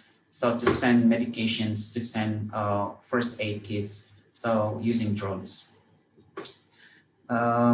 Everything is smart now. I don't know whether it's very expensive still at the moment. I think everyone got smartphone already, but we also have smart air conditioner, we have smart refrigerator, we have smart TV, we have smart doorbell, we have smart, everything is smart, right? So it's just, I don't know, sometimes it's a marketing as well, right? So they sell something when people think that, oh, this is smart TV, although there is no difference between, or we don't actually use that much in terms of the smart features of that TV. So, but everything is smart now, because now we are in this, process, moving from Society 4.0 to 5.0. Now this is augmented reality. I don't know, maybe some of you play Pikachu. So you can find Pikachu, and then you can throw the balls, and then you got points. So this is something like that. So using your smartphone, you can see it. So this is the reality, but it is augmented reality. So you can see it as if like there is something, in front of you. But in Japan, they also developed this, so augmented reality, to talk with person who have died. So if you go with your smartphone, you go to your parents' graveyard or to your brother's graveyard using your mobile phone, and you can see him talking with you. Okay, so is it scary or not? I don't know. Yeah, so you don't have to go to Dukun, or I don't know what's the English name of Dukun. Yeah, so you don't have to go to Dukun to talk with your person who have passed away. So you can use these kind of things. So there's why a lot of things about ethics but this is in Japan already happening. Like there is a mother who I think who want to talk with her daughter who already passed away. So they created this augmented reality. So they use virtual reality goggles, and then the mother could, as if that she talked with her daughter, touch her daughter, but it's actually her daughter has already passed away. Okay, so that's in Japan. So what does it mean for healthcare sector? Better medicines, massive data helping, because of data information is very important. More tools for doctors, of course. So everything now become very, very handy. More information about patients and treatment process. I think in the future, we just put our hand into a machine and the machine will read what disease do we have and what medications do we need. So that will happen soon. I think they will read our DNA. Okay, what potential cancer that you will get. Okay, if you do this. So how to avoid this? So you have to avoid eating this, and this, something like that. So this is something that is happening at the moment. The research, robotic tools in surgery, image recognition in diagnosis. Okay, so MRI and stuff like that. So more informed patients. So now we can use our mobile phone. Even now, there's also applications who can do USG ultrasound. Okay, so you can do ultrasound yourself. Healthcare institute will change also. Remote surgery, public health. So that's why I think in terms of Poltekkes, I think this is also important to include all this technology, so then they when you know the students after they learned, so they know how to use all this technology. Okay, but the issue that we are facing is the high skills, high wages, and low skills and low wages, especially people who understand data and technology. Okay, so more power for those who own data and technology. That's why data is even more important. If you go to a supermarket and they will say, please give us your mobile phone number, your date of birth, and your email address, we can give you 20% discount, because that data is even more valuable than the 20%. Okay, so that's something that we need to be really careful, right? So data is very important. Moral regulations, privacy issue, regulation is always left behind. The technology, like now, like previously, like GoFood, right? Uber, so regulation, there was no regulations, but now there is regulations. Now with Bitcoin, I think now we still don't have that regulations yet. Okay, so lots of now regulation become, you know, it's always behind the technology. So in terms of nutrition, so nutrition is a very broad topic, and it is not just about bringing food to the tables. Okay, it's a very broad topic. I'm not going to read this in detail because I think everyone understands about this as well. So, but now I'd like to highlight is nutrition transition. So we are currently facing nutrition transitions. Previously, we have more undernutritions, but now we have more overnutritions. However, still in the poverty, you know, in the poor regions in Indonesia as well, undernutrition still is still a high prevalence. Okay, with the anemia, with the under 5, you know, like low birth weight and etc., stunting, etc. So all those things are still still happening. However, we are also facing with obesity. So in terms of nutrition, so the lowest income communities tend to have too little food, but then in the opposite, so the high income communities, they might have access to too much food. Okay, so during this transition, we as nutritionists, so especially those who are, you know, working as nutritionists, they need to understand the balance between this different community. Okay, so low income community and high income community. Without data, it is not possible for us to do this. So later I will provide you with some examples what we are currently doing in the context of balancing this, you know, access to food. So children from poorer households have higher rates of stunting than children in the same country who live in richer household. So if you look at this one here, even in, like, let's say in Nigeria, Ethiopia, So there's a gap between the richest family and then the poorest family who live in that country. I think this is also almost the same thing in Indonesia and also in other countries as well. So the gap, so this is something that we need to look at as a nutritionist to see the possible of inequity there. Okay, so food security is important, that's why. So to make sure that we have access to food, but then this food security is influenced by macroeconomic national policies, the degradations and the local environment, you know, how healthy our environment is. So that will be also influenced by this, okay? Like in Indonesia, lots of fertile land in Java. So I think in Java Island, we supposed to use Java Island for agriculture area because Java is very fertile.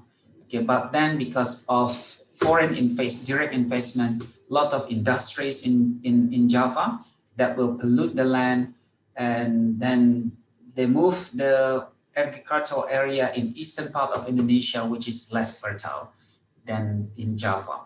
In Java, you know, like when we throw stick, it will become plant or tree. Okay, dilempar stick jadi pohon. That is what we believe, right? So that is actually because the land in Java is very fertile. But unfortunately, a lot of fertile land in Java become industrial areas, so that's why they cannot produce food in that area. So that's why it is the food security, nutrition, sustainable nutrition is all about politics as well. A decision that is made by our leaders, and also dimensions of food security. Here you can see food availability, food access, and food utilizations. So as a nutritionist, we have to be the one who advocate this. Okay, we cannot do something without their support. These politicians, local leaders. Okay, because how we can access food availability, okay, for instance, or food accessibility, food utilization. So this is where we need to have, you know, collaborations with different partners.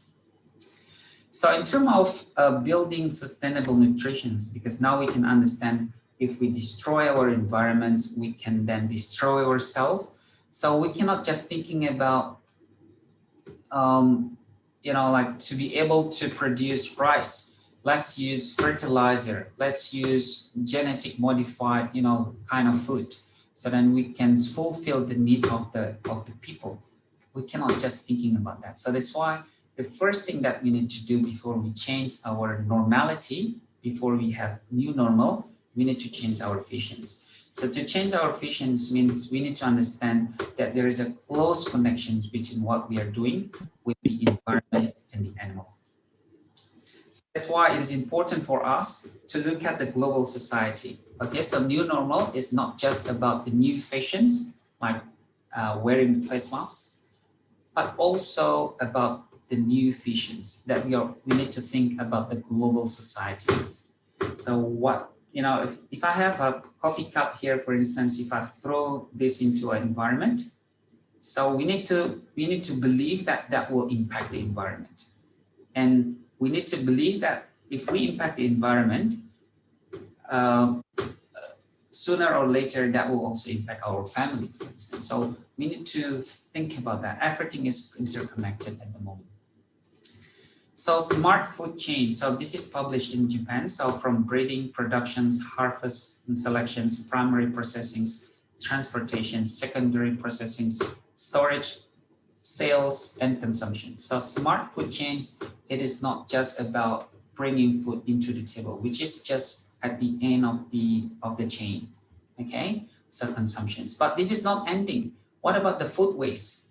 Okay, what about the food waste reductions? Because a lot of people, they tend to eat more. They don't actually need to eat more. And they also cannot finish their food in their plates. So they just throw it to rubbish bin. And that's actually waste of food. So as society 5.0, because the ideal is about humanity, so we need to reduce the food waste as well. Okay, so then we need to think about other people who cannot have food. So here, everything has to be based on data. if we don't have data, then this smart food chain will not be happening. So before I give you an example of what we are doing, I don't know how much time I still have left. Please remind me if I go over time. So, but this is the core idea that we need to also understand as well. So lots of, there are a lot of ideology in terms of public health. So at Griffith University, we are using ecological public health as the foundations. So if you look at this one here, so ecological public health, the core idea is that health depends on successful coexistence of the natural world and the social relationship. So the interrelationship between human and environment, so that is the utmost important. So for us to be healthy, we need to treat our environment well. So that is the basic teaching of ecological public health. Like for instance, I keep using this example many times. For us to be safe from dengue fever, it's not just because some people think, why don't we just kill all mosquitoes, dengue mosquitoes, like the Aedes aegypti. So if there is no longer Aedes aegypti, so there will be no host for this virus, so we can reduce dengue fever cases. So from ecological perspective, it's all about cleaning the environment, because by cleaning the environment, that will control the populations of the mosquitoes as well. So, all right. So an example of Griffith University, I would like to show you this. So if I still have time, let me just share my screen. Okay. So hopefully you can see this clearly. Wait just a second. Because this is in our website. Okay, so, all right. Okay, so screen 2, just try the screen 2. So if you look at this one here, so this is in Griffith website, so we have projects. So I also have supervised one PhD students under these projects. The project name is Enabling Actions for Local Food Resilience and Contingency. So later you can find this website yourself. But what I would like to show you is Logan. So the city that we are having project with is with Logan City Council. So look, we have one campus in Logan City Council. So Logan, for those who don't know Logan, so like Jakarta and Bekasi. So Jakarta is Brisbane, Logan is Bekasi, is just next to Jakarta, right? So Logan is situated next to Brisbane. So this is the project that we are currently doing. So we are currently collecting data of to understand about the food pattern. So in this city. So this is Logan. Make it high, bigger. Okay. So this is also integrated with Google Map as well. Again, this is data information. So how we can make this data informations become informations, right? So we have rainfall pattern, temperature trends, because this will also impact the food productions. So if you look at this one here, for instance, the food trucks, healthy food, breweries, okay, supermarkets. So if you click, let's say here, within this city, so who need food COVID support related to COVID-19 support. So if you click this one here, so this can show us the data here in Greenbank, which is the suburb. So Greenbank search for food support. If you look at this, 133 household. Okay, so as a city council, you can understand the pattern of the community. So this community, only those who live in this community who need food support in terms of COVID when during lockdown process. If you look at this single parenting payments, most of them are here. Single parenting means they only have one parent, like mother or the husband, right? So supermarket, food relief service. So this is where during if there's any floods. So this was back in 2020, so 127 households. So later you can read this pattern, and we are currently also using, this is still ongoing, to understand the pattern of people during lockdown. So we use Optus data. Optus is like Satelindo or Telkomsel. So so we can see the pattern or the habit of the people during lockdown. To find food, where do they go? So we want to look at the local food market. So how many of them coming? Because in lockdown we still can go to supermarket or local food market to buy food, because that is considered as essential items. So we can see the pattern, and we are currently still looking at that, but still this is society for 4.0, because we are the one who interpret the data, right? So we are actually we are not in society 5.0 yet, but this is what we call by informations driven community. So how we can collect all this information and become something that is useful for food sustainability. Okay, so I'll just stop sharing there, just back to my screen again. So just one last slide, I think. Okay, so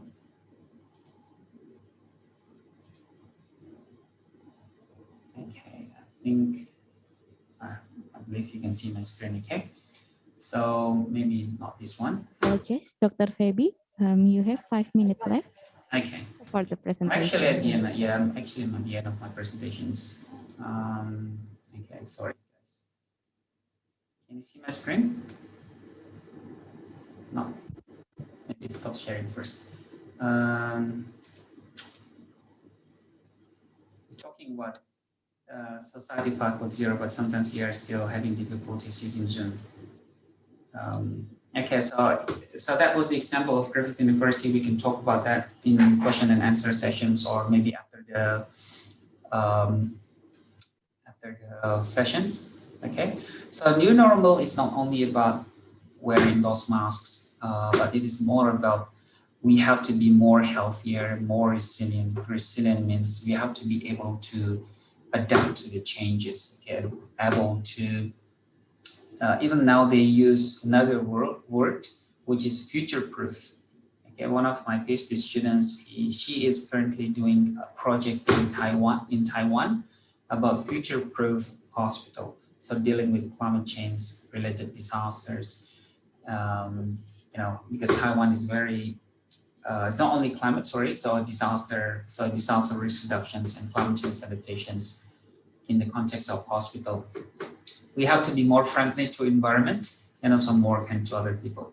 Okay, so it is important for us to remember that Society 5.0 definition is about humanity. So it is not about self, like how we self ourselves, right? So something that we need, of course, behavioral change. Okay, so we need to change our behavior. We need to change the policy. If the behavior has been changed without policy change, that will not be sustainable. Okay, so organizational change, something that needs to be changed within the organization. So in our office, like in our university, for instance, or institutions, so we need to change some of the practice that is not maybe effective, right? So we have to be more effective in using like resources, something like that, right? Technological change is also important. So this is what we call by the planetary accounting framework. So for us to be able to save ourselves from environmental crisis, because like now people in COP26, people are talking about tipping point. So tipping point is where the earth or the world can no longer accept the burden that from the human activities. So that is where the world will destroy itself. So probably that is the process of Hari Kiamat. We don't know yet, or the end of the world.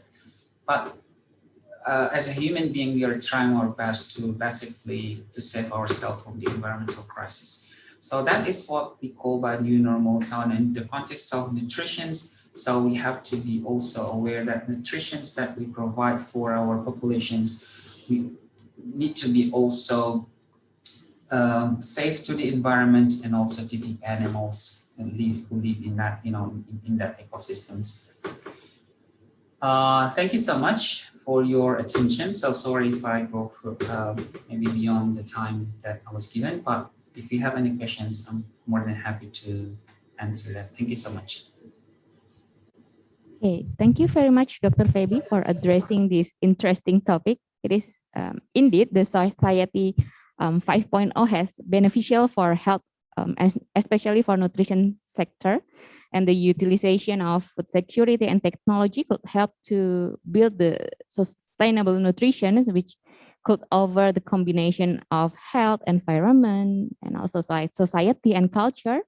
And we already knew also that the COVID-19 pandemic and the new normal era has already pushed us to use the technology. And also I agree with Dr. Feby that in this new normal era, we should also have the new vision that nutritionist has to understand the influence of environment and climate changes, because in order to provide nutritious food for other human, we also has to consider the impact for the environment. So we could build the create healthier or the more resilient and more friendly to environment and also kind to other people.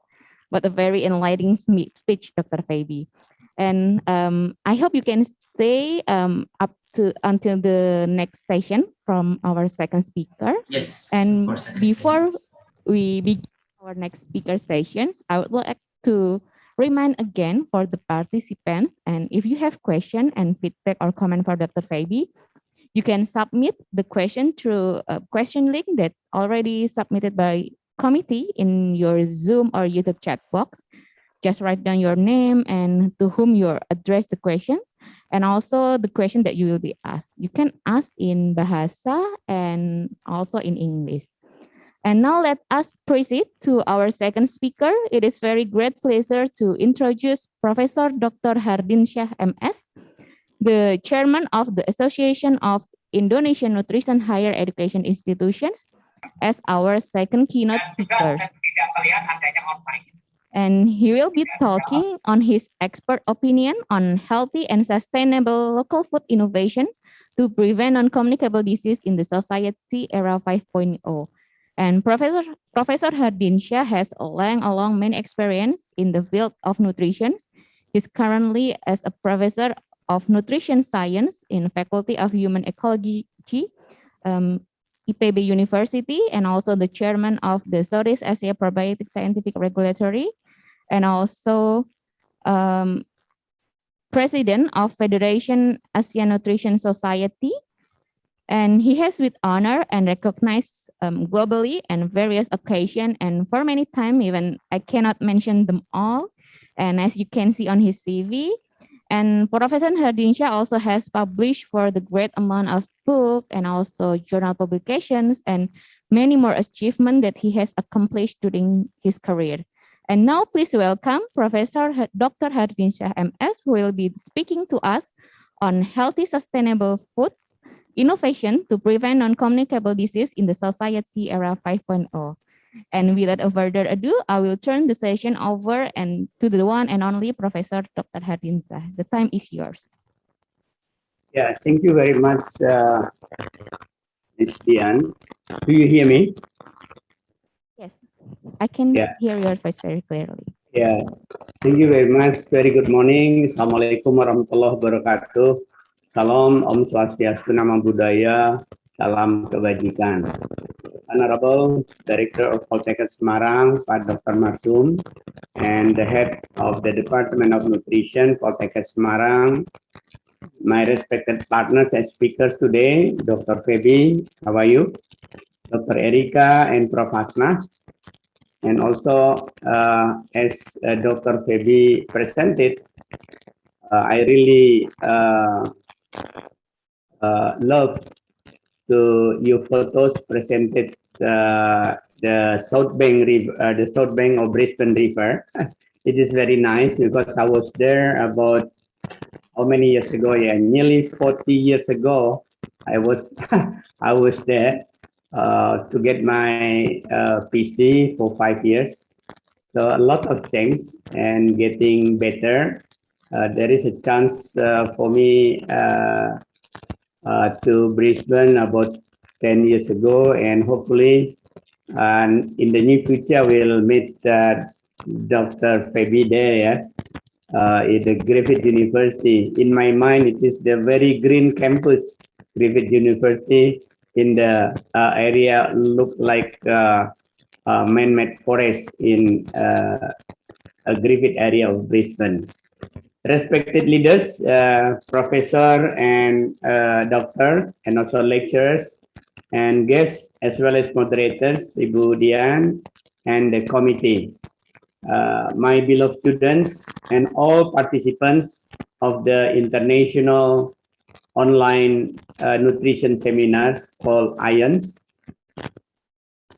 I must say that it is my pleasure to be here, invited by Ibu Susi and Pak Dr. Marsum to be one of the speakers in this international online nutrition seminar. So without further ado, allow me to share my PowerPoint for my presentation.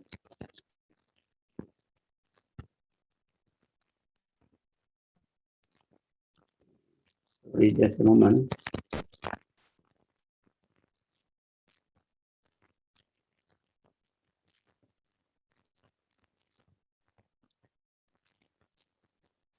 Do you see, Budian? Is still on progress. Okay, we can see your screen. Okay. So the title given to me is on healthy and sustainable local food innovation for preventing NCDs in the society era 5.0. We already understood clearly from Dr. Febi what is the society era 5.0. I'm not focused on that, but my focus on the healthy and sustainable local food innovation in relation to preventing of non-communicable disease. So there are four things that I would like for conclusion to discuss with you. First, about the trends of the non-communicable disease in the society era 5.0, and the trends in the demand of food and diets. And the third one on potential benefit of the local food in Indonesia. A lot of policy given by the provided by government on development of the local food since I think 20 or 25 years ago. Yeah, and the fourth point is about the healthy food innovation, what, why, and how, and finally the conclusion. So in Indonesia is currently facing the epidemiological transition of health and disease. The current data showed that the first three major cause of death in Indonesia, as shown in this graph, is stroke, ischemic heart disease, and diabetes mellitus. Even tuberculosis and other infectious disease still exist, but the incidence is getting lower. However, for the first three types of non-communicable disease, like stroke, ischemic heart disease, and diabetes, is increasing dramatically during the last two decades, especially during last decade. And there are some risk factors drive the major cause of death, as I mentioned about the three most cause of death, stroke, ischemic heart disease, and diabetes in Indonesia. And major risk factors, first is high blood pressure. The second is tobacco consumption, especially cigarette smoking. And the third one, dietary risk in relation to the inadequate and also in particular nutrient, it is unbalanced nutrients. in certain nutrient is consumed higher, like trans fat, saturated fat, while in other nutrient is consumed very low, like dietary fiber and some of the micronutrient. And there is also tendency the increasing intake of sugar and sugary food and sugary beverage, and the lowering intake of micronutrients, especially from fruit, vegetable, and side dishes. So the first 5 risk factors, according to the Ministry of Health 2019, is high blood pressure, tobacco, dietary risk, high fasting blood plasma glucose. It is related to the diabetes mellitus and high body mass index. Actually, all these 5 risk factors also related to not only diabetes mellitus, but to all the cause of death, especially stroke, ischemic heart disease, and diabetes mellitus. We are still facing the malnutrition problem, especially undernutrition, stunting, and wasting. But the situation now is getting better, even still a public health problem. The problem of obesity during the last decade is increasing also significantly. It can be seen here in the graph. Yeah, about 10 years ago, 2007, the prevalence of obesity among adults aged more than 18 years old, about 19%, and it is increased nearly double, yeah, to 35% currently, and also followed by the increasing prevalence of the central obesity.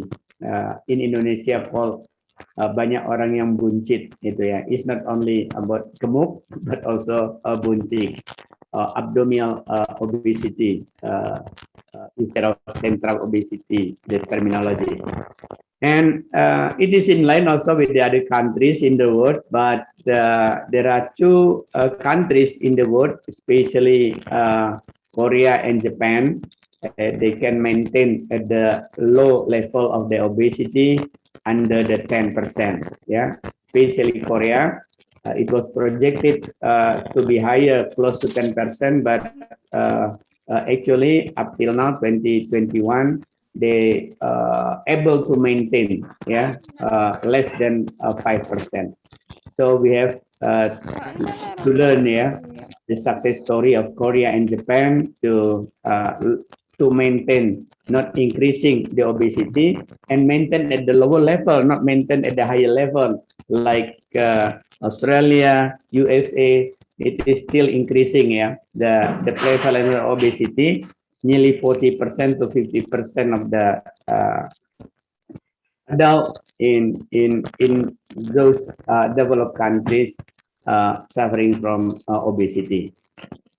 And besides discussing the risk factor of diet of food, the other risk factors, there are so many risk factors, but the other major risk factor is sedentary lifestyle or sedentary behavior.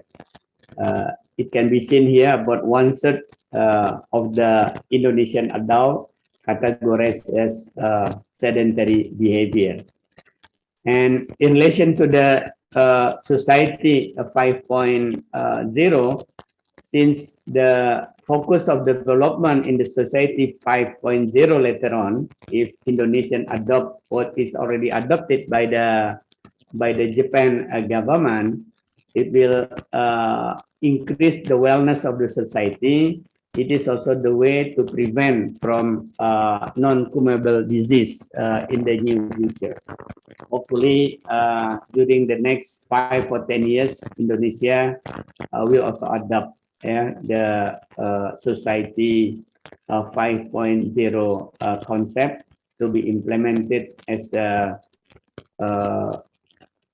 human central development. Actually, Indonesia already applied human centered development focus, but it's not the way to minimize the negative effect of the industrial era 4.0 yet. So now we go on to the second trend, to the second section of my presentation. It is on the trend in the demand of food and diet. What is the trend of the food and diet globally? Based on the International Food Information Council study just published last year, 2020, the trend of the food and diet when they categorize into the sensory reason, price or economic reason, health wellness reason, convenience, or environmental sustainability, as also presented by Dr. Febi. So the most drivers reason of the people in the world based on this study from time to time to consume food, to buy food and consume food, it is a sensory reason. The flavor, the taste, include as a sensory attribute of the food. The second is the economic reason, especially price. And the third reason is about the considering about the health, healthy food, healthy diet. And the fourth one that about the convenience. So if you would like to develop food innovation for the now and new future, so we have to consider about this global trend. In the urban area of Indonesia, the global trend also getting appear. Depend on the target market. Yeah, if you develop a food product, a new product for the middle low income level, maybe helpfulness is not included at the third level, maybe at the fourth or the fifth level.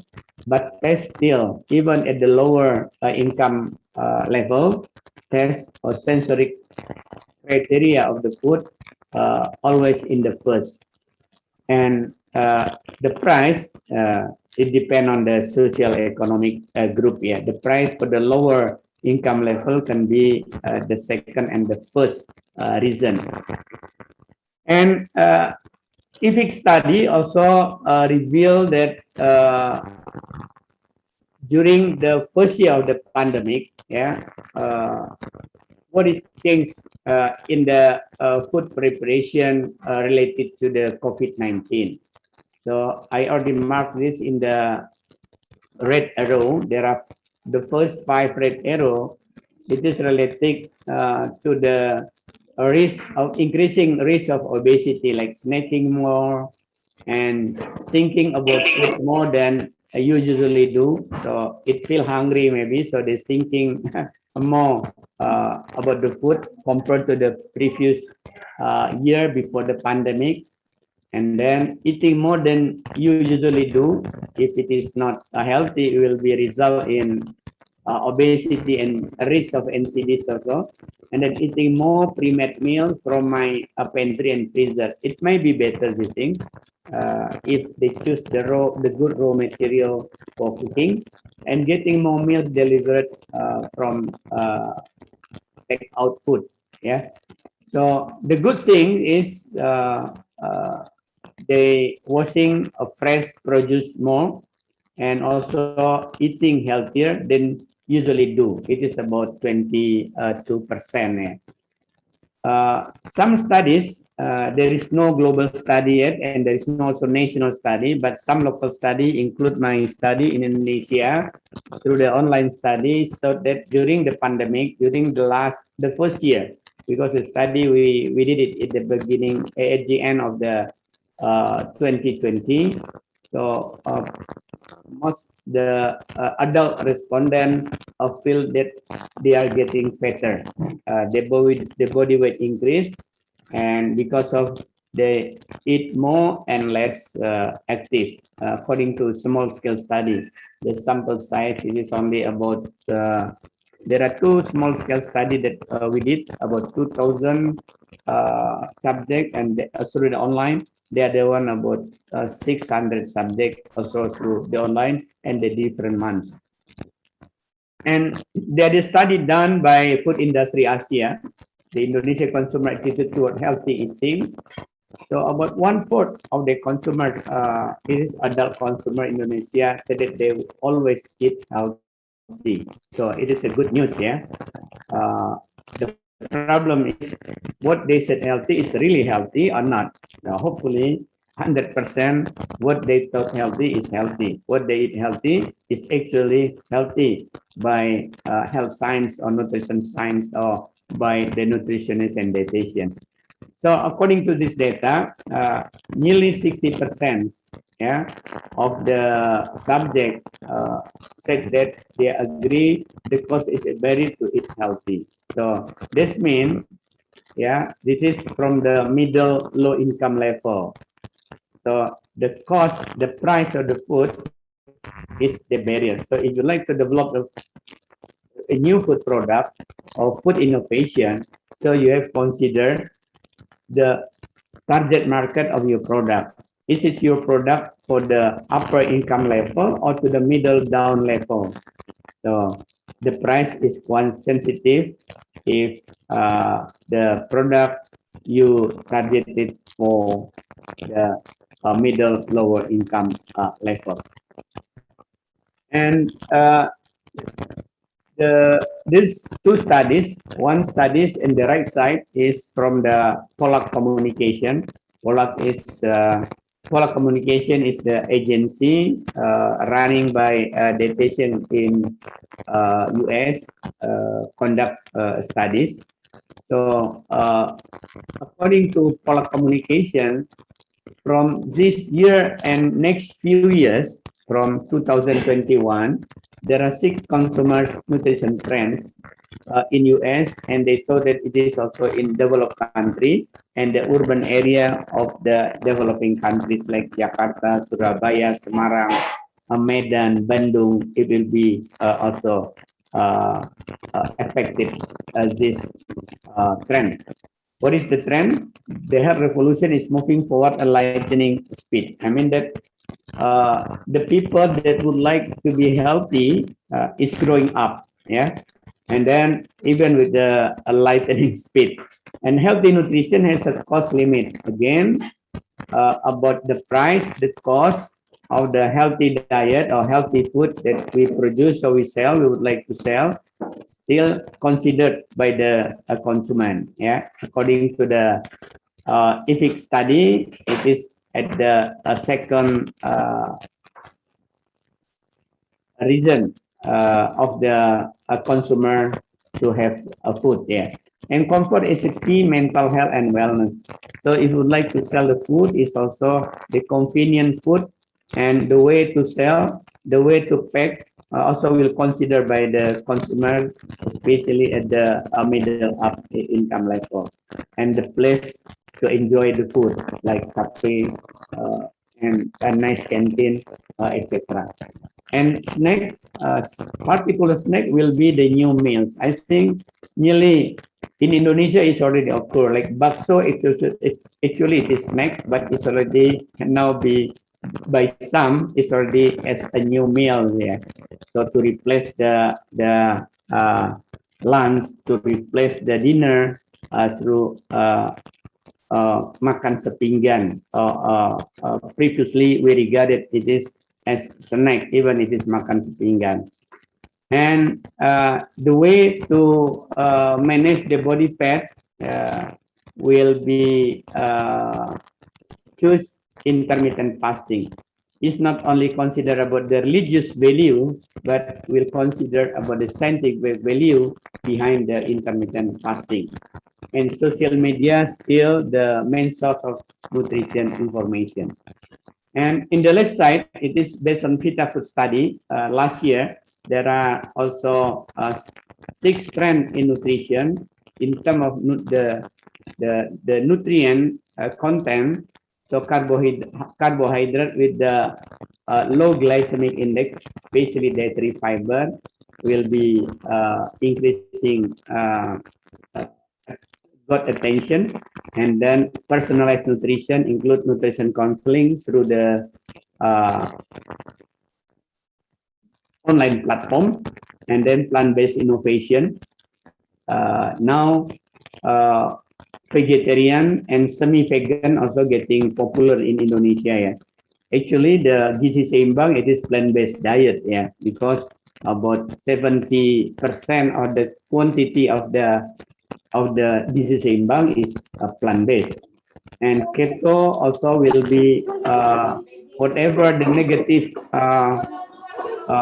thing of the keto for the long term, but still getting popular in terms of the public. Yeah, for nutrition for the seniors, and the principle of sustainable nutrition also getting higher. And what is the other market trends in Asia Pacific? In the Asia Pacific, the trend, one of the supplement will be the new trend is vitamin, especially vitamin D and vitamin C, and the supplement of probiotics. It is a good bacteria with a particular certain amount of a good bacteria.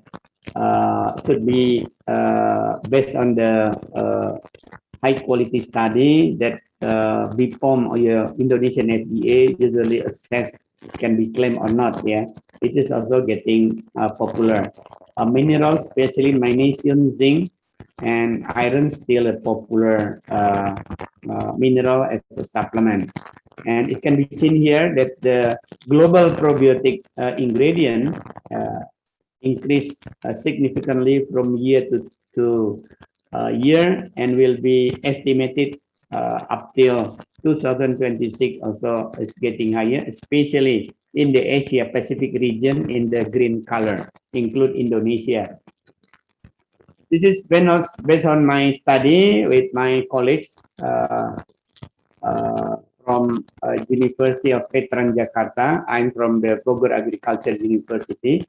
We did a study November last year for online study for about nearly 2,600 subjects. It is a part of the study to understand about the knowledge and practice of consuming food and beverage containing a bacterial culture, because it's still limited probiotic beverage and food in Indonesia, so but much bacterial culture of good bacteria. And based on this study, it shown that most of the disease, mostly there is the subject is access to the internet, and with the education minimum high school. Yeah, so most of the subject knowing about probiotic and knowing about the bacteria culture, and only about half of the subject mentioned that bacteria culture not always probiotic. This is the correct science. Yeah, so not all bacteria culture can be claimed as a probiotic. Yeah, but about half of the subject think that every bacteria culture is probiotic. It is wrong.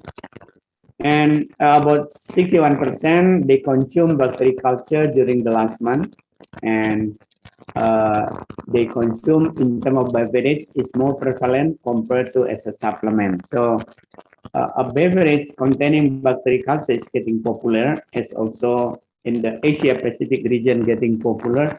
So based on our study in mostly the respondent is from the largest city in Indonesia, as I mentioned before, Jakarta, Bandung, Semarang, Surabaya, Makassar, Medan, and Palembang, include Bandung. Yeah.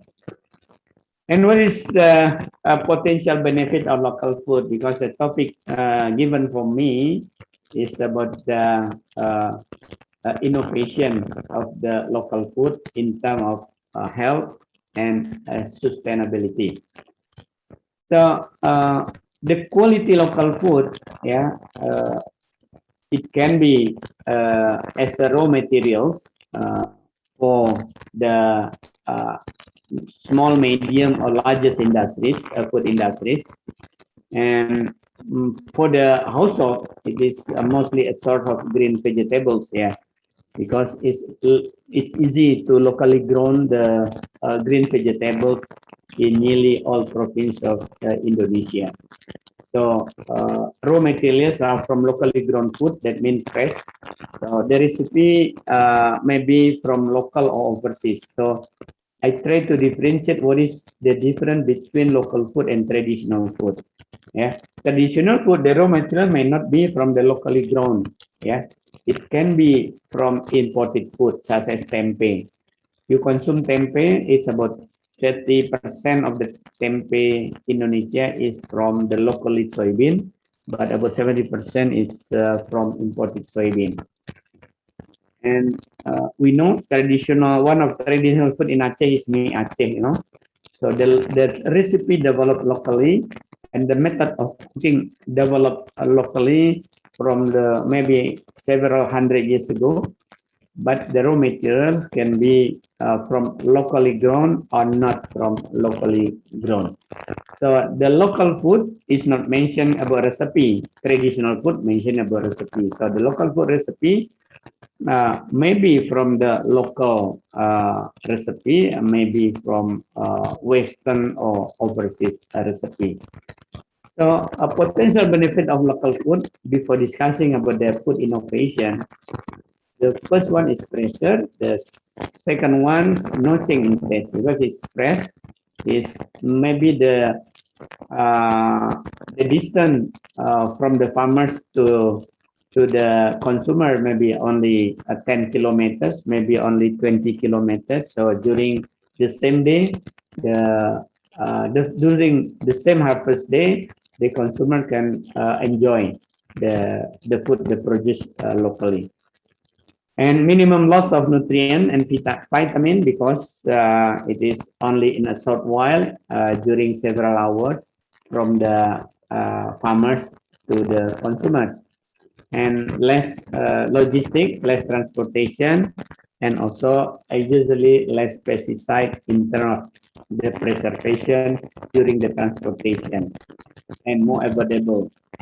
Because of that, it can be improve the local economy of the especially farmers and the community, because you buy the local food, the local farmer will produce more, and the benefit also for farmers, traders, and all the family related to the traders and farmers of the food, and more acceptable because they are fresh and not changed in the taste.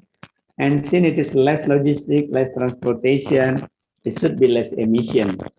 And because of the several considerations above, it may be more healthy and sustainable. It depends on the way to cook, the way to preserve at the household level or by the traders. And we know that after Brazil, Indonesia is the second largest biodiversity country in the world.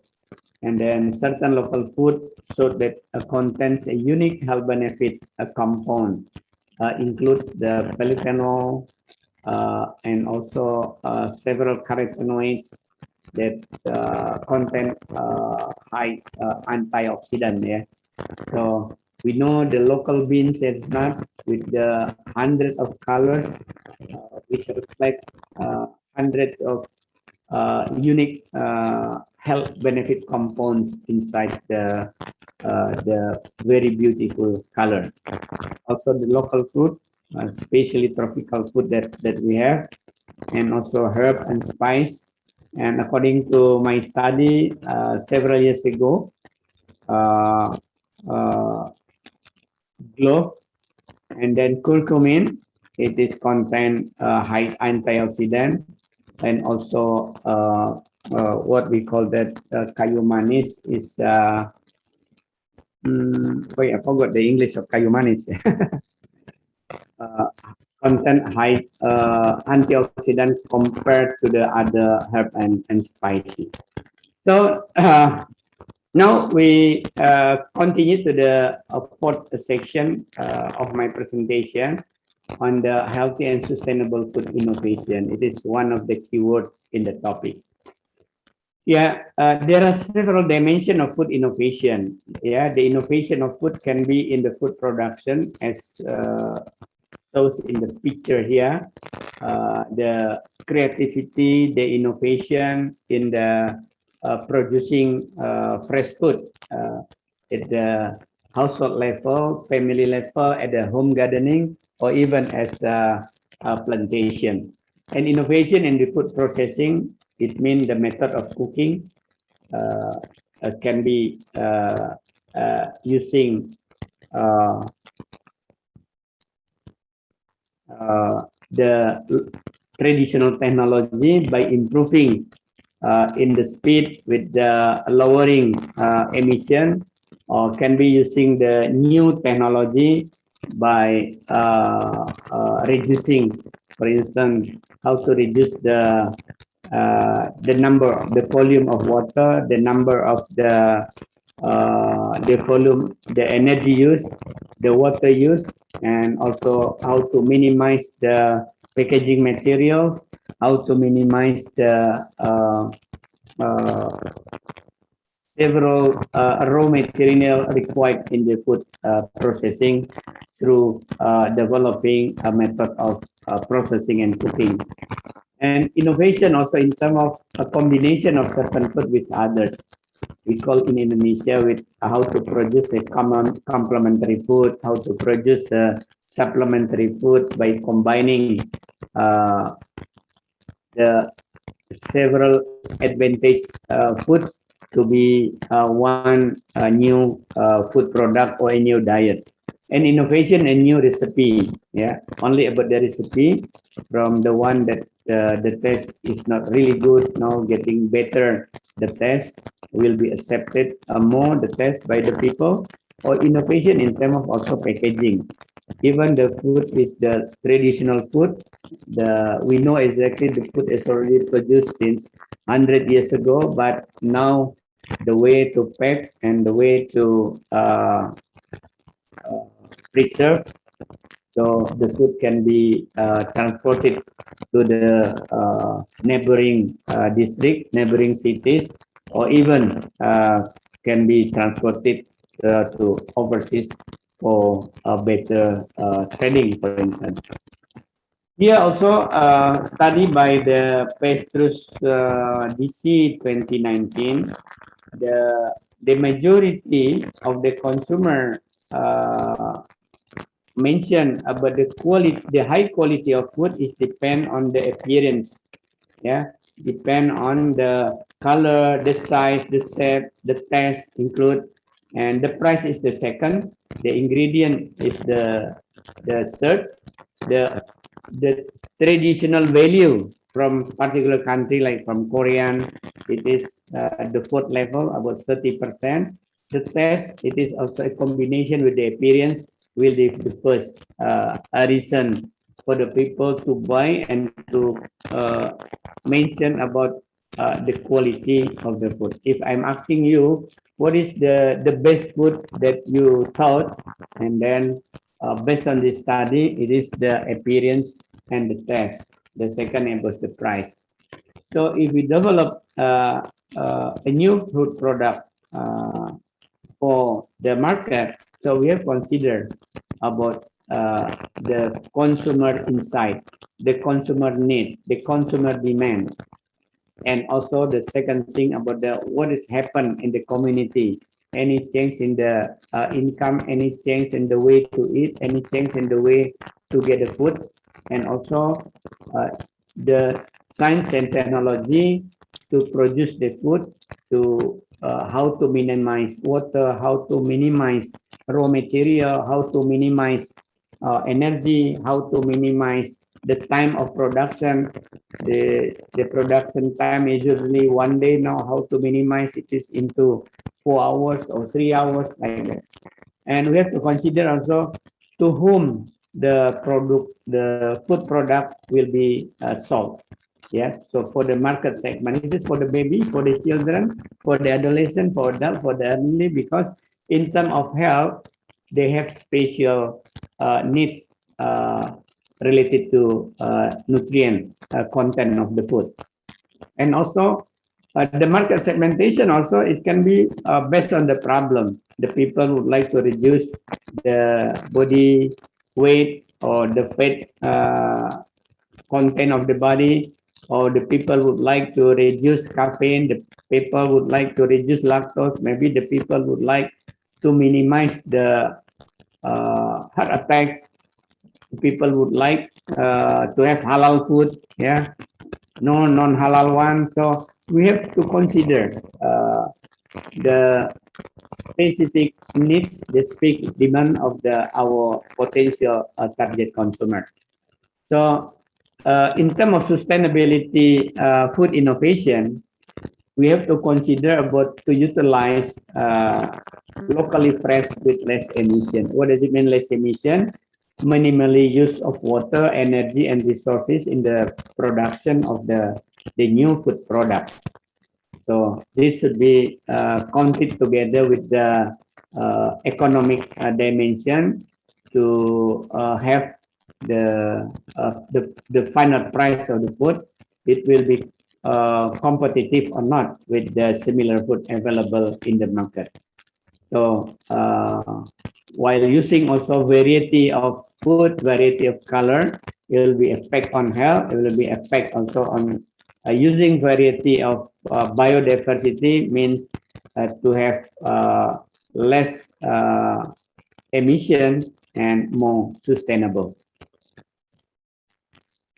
So when we create, in terms of the culinary, creating innovative food require research and knowledge. Yeah, but if you already learn about the principle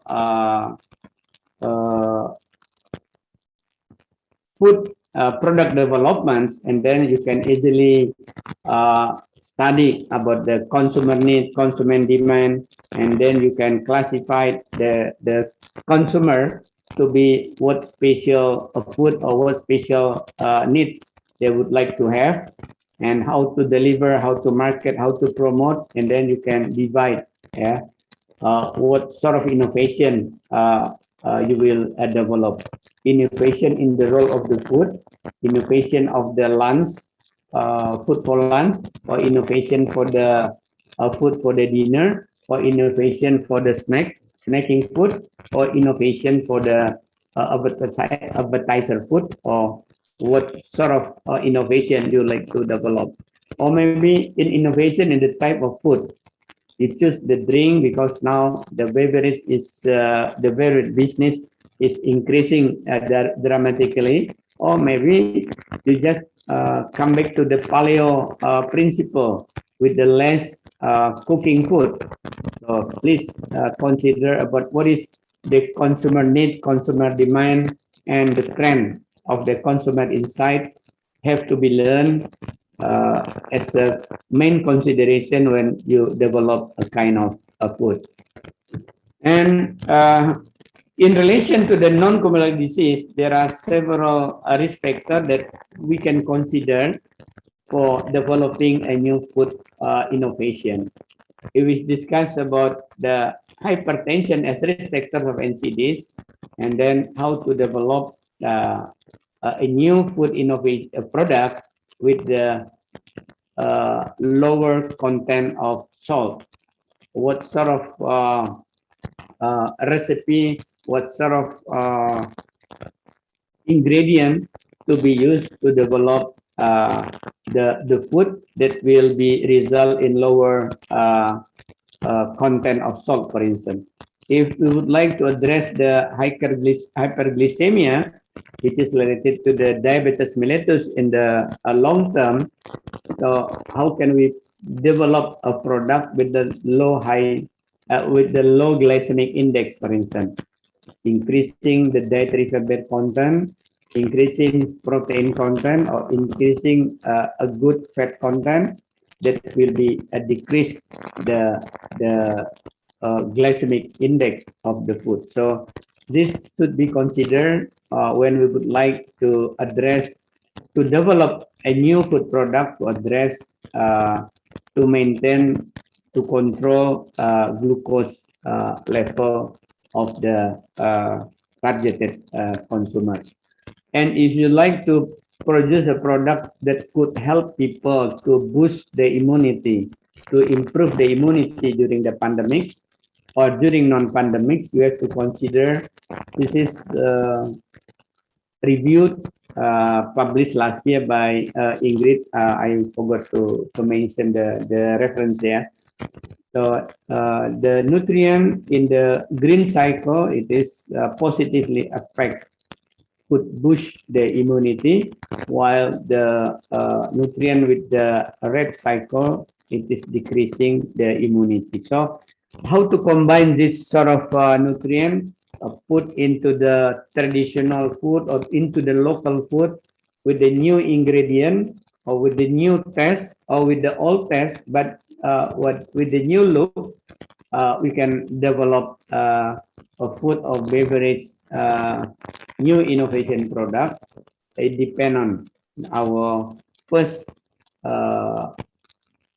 rapid assessment on the consumer needs and consumer insight or consumer demand, and also further studies related to the feasibility of the business that we would like to develop based on this food product. This is one of the review studies published in the international journal called Circulation. This is published by the American Heart Association, entitled Innovation to Create a Healthy and Sustainable Food System. So based on this review, it was mentioned that the new product innovation, reformulation, so blah, blah, blah, blah, over potential benefits. So we believe that there are several ways, yeah, to get the potential health benefit of the local food and food system. Some innovation has been observed to increase purchasing healthy food or have increased diversity in food choice. So the evidence also show that there are some innovation that already developed in several countries. This is a review based on 100 studies that healthy food, it is one of the also solution. And the review also mentioned that the food innovation could improve individual behavior, strengthen industry and community effort, and align policy with evidence-based communication. So this is the current new studies on review the all innovation related to the food for health. So the student would like to understand or go more detail on that, I suggest to read that article in the Circulation by American Heart Association. So I come up to the to summarize my presentation. Obesity and NCDs are increasing, which is followed by the increasing the demand for nutritious food and healthy diet, especially among the upper income level. So there is a chance for the business there. And innovation using quality local food are more likely, less emission, more affordable and sustainable. So it depends on the quality of the local food. Sometimes the local food quality is lower than imported food. So the business trend food industry tends to buy imported food. And sometimes the local food is not sustainable. Yeah, they produce more this year and then next year they produce less. So cannot support the raw material for the food industry in that area. So it's always a problem. So the second conclusion that I mentioned is subject to the quality and sustainability of local food production. Without sustainability of local food production, so the innovation using quality of local food also will not sustain. And innovation of local food can be applied in several dimensions of local food system, such as in the production dimension, in the food processing dimension, in the food distribution, in the food packaging, as well as in the food recipe and sensory or taste of flavor dimension. So thank you very much. Hopefully it will inspire you to come up with several questions that we will discuss later. Thank you very much. Dian, I would like to share out the screen. Thank you. Okay, thank you very much, Professor Hardinsyah, for your helpful speech. And as Professor Hardinsyah said, that there are some innovation that has been observed to increase the purchasing of healthy food, such as we can create diversity in food choices, and in order to access healthier food choices and favorably impact on several cardiovascular health, and immediate action is also needed to promote the favorable innovation for the food system. Well, a very insightful speech, Mr. Hardinsyah. And before we move along to Q&A session, I would also like to remind for the participant, if you have any questions for Professor Hardinsyah, you can write down the question through the question link that already provided by the committee in your Zoom or chat box. Just write down your name and to whom you address the question, to the speaker one or second speaker, and the type your question that you will be asked to the speaker.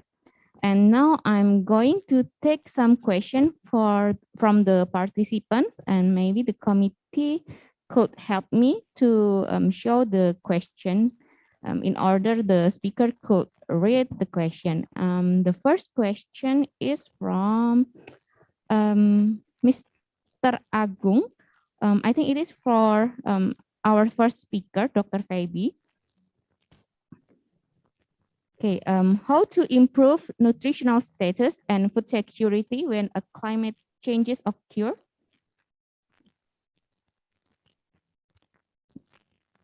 For Dr. Feby, I think this question.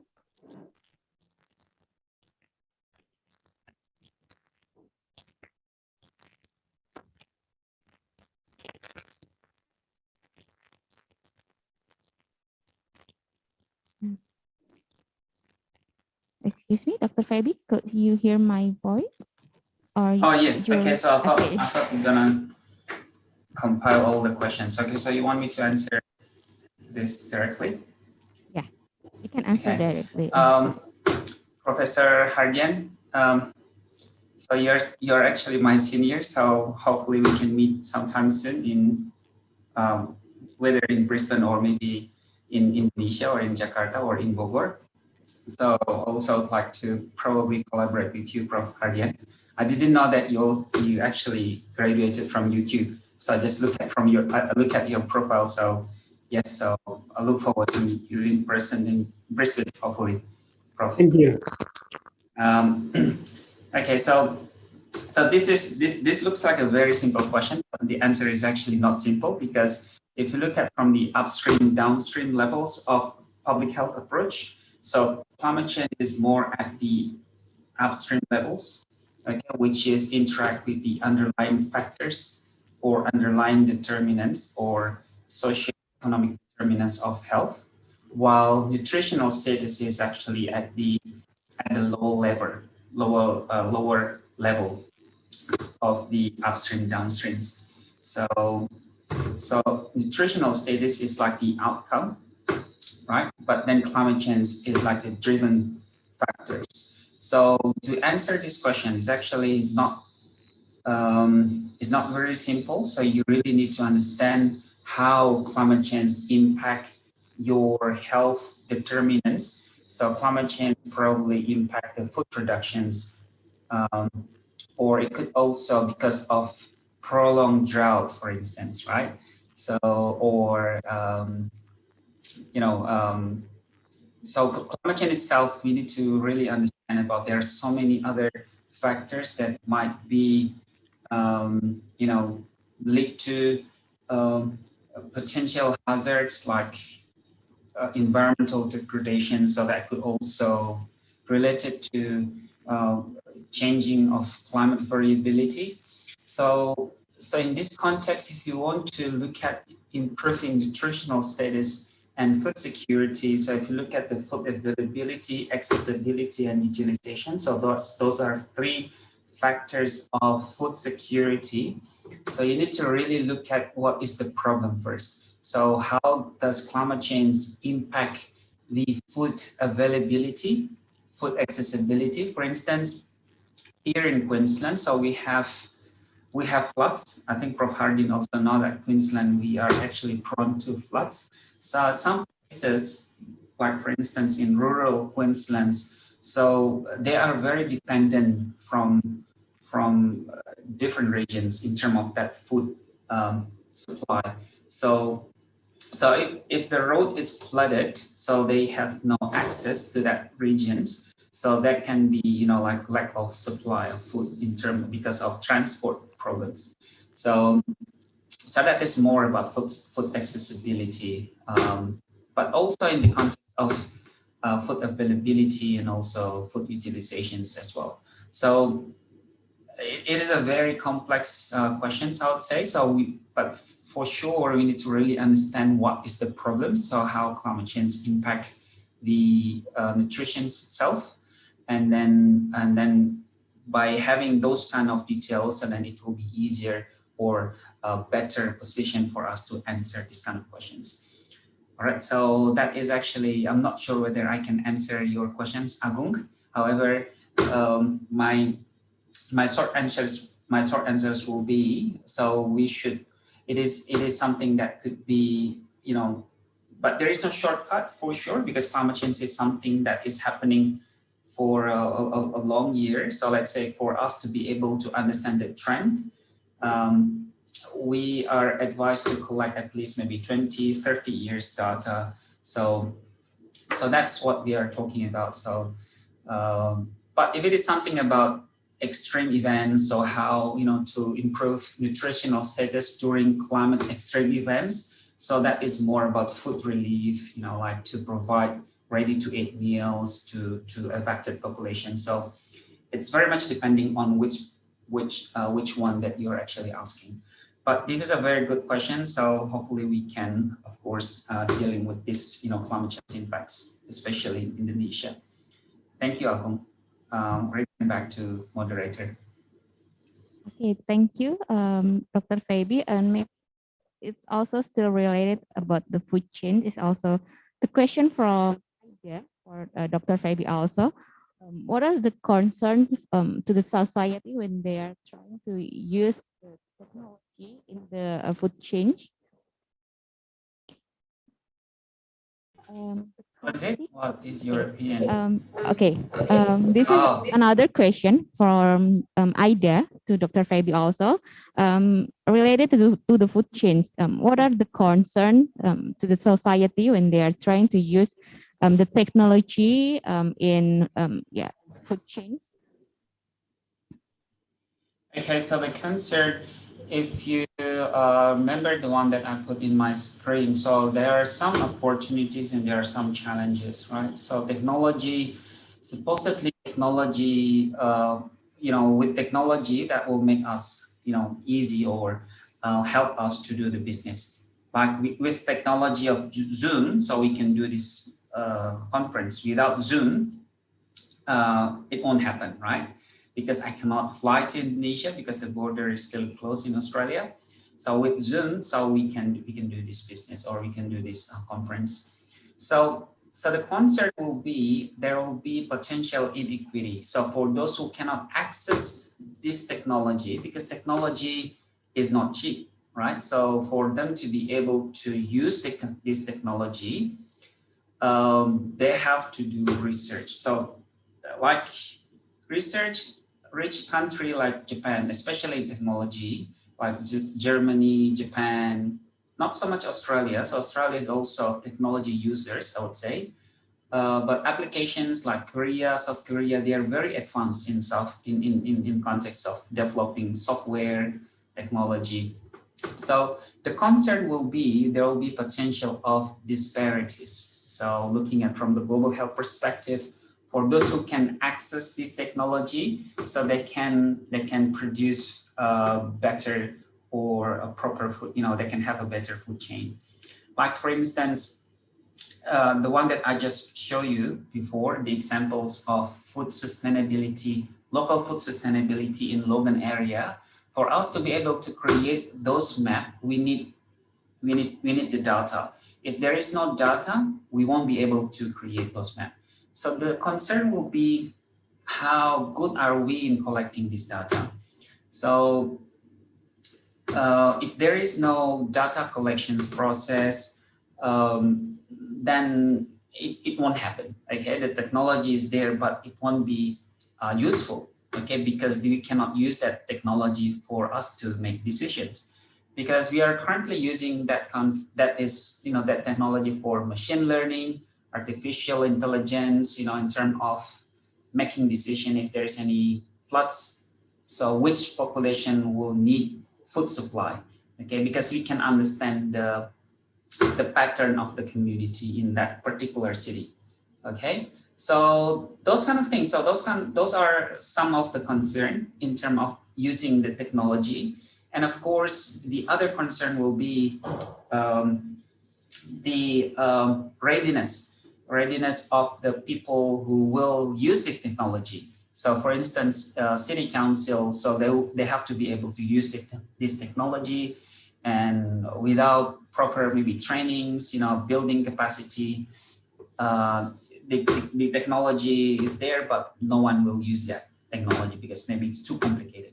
That's why we are trying to propose triple U technology that is usable, user-friendly, and used. So which means the technology can be used by the end users or the city councils or the anybody who want to use this technology. So probably that is the answer. Back to moderator. Thank you. Okay, thank you, Dr. Feby. And the next question is for Professor Hardinsyah from Jonathan Silayan. What is your opinion on the usage of supplementary foods such as protein or vitamin supplements or as a substitution for healthy and nutritious diet? Yeah, as we know, maybe in this pandemic era, I think there's increasement in or several supplementation.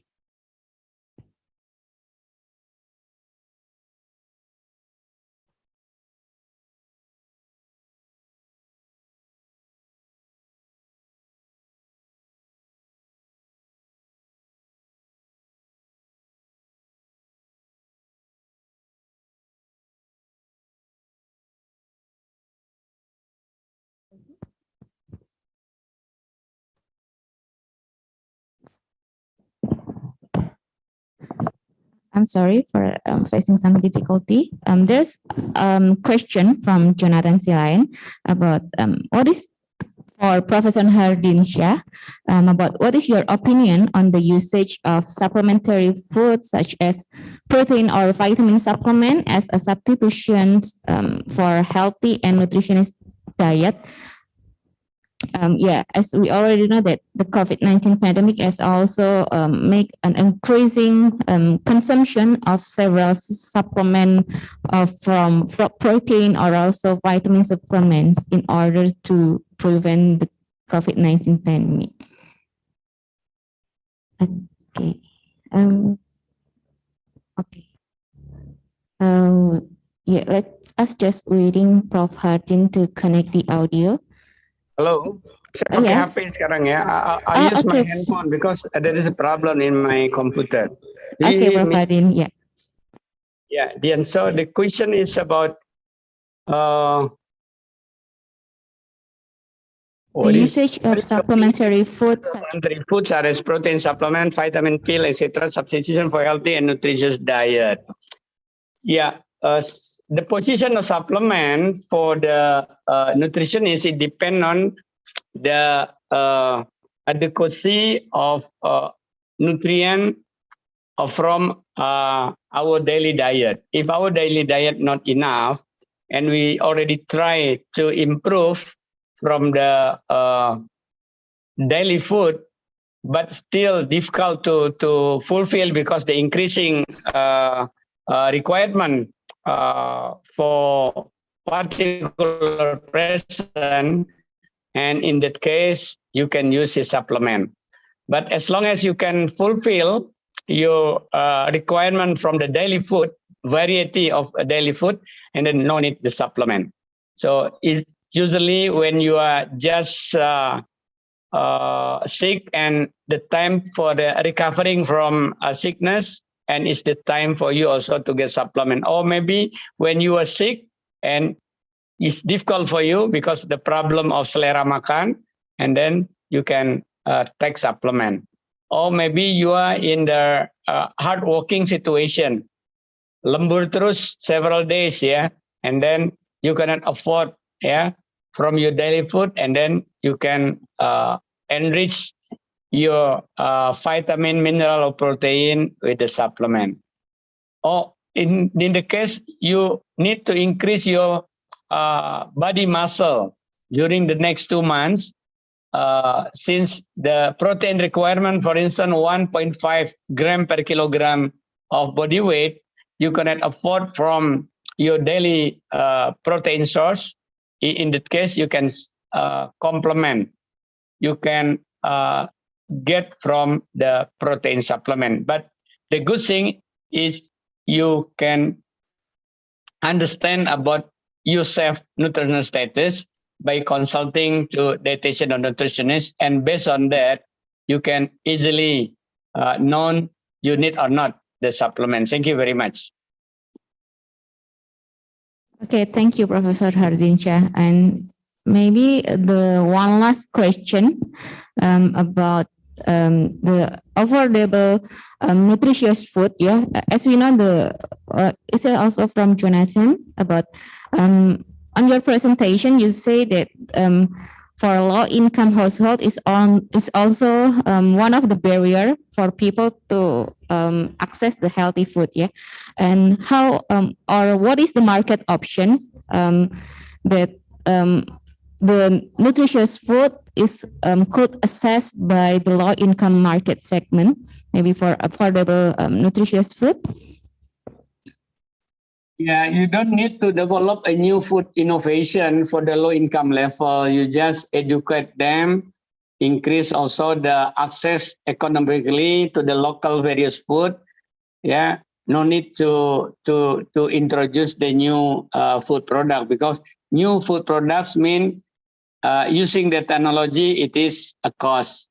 Using a packaging, it is a cost. Yeah, so you just introduce the locally variated diet like isi piringku. Yeah, you can find what is the green vegetable, the cheapest green vegetable for particular family. You can find the cheapest protein source for the local family. If they like egg is the most cheapest one. If they like to eat the tempeh, and available tempeh is the cheapest one compared to fish, except if they have like a pond of fish, kolam ikan, so they can grown fish by their own. So it's very specific to the local family, to the local context. If we would like to improve the nutritional status, no need through the product, new product development.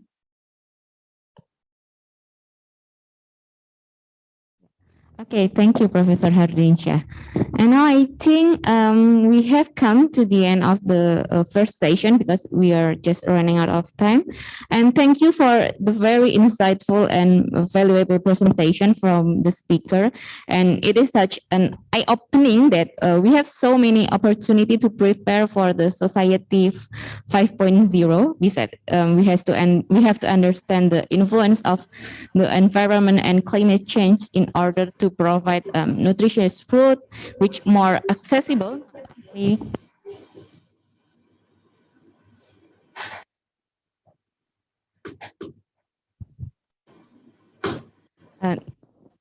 could also use digitalization for several technology to provide nutritious food with more accessible, not only from the urban population, but also rural population. And also we could take this new normal era to more easily adapt to any use of the technology, yeah, such as maybe the using of augmented reality in nutrition field, and also the innovations to create a health. And our next homework is to create a more healthier and more sustainable food system for several populations. And thank you again for the speaker for very useful resources. And it is such an honor to have you both in our International Online Nutrition Seminar today. And before we come to an end, we would like to virtually hand out the e-certificate for both the speakers. Maybe the committee could help to share the e-certificate.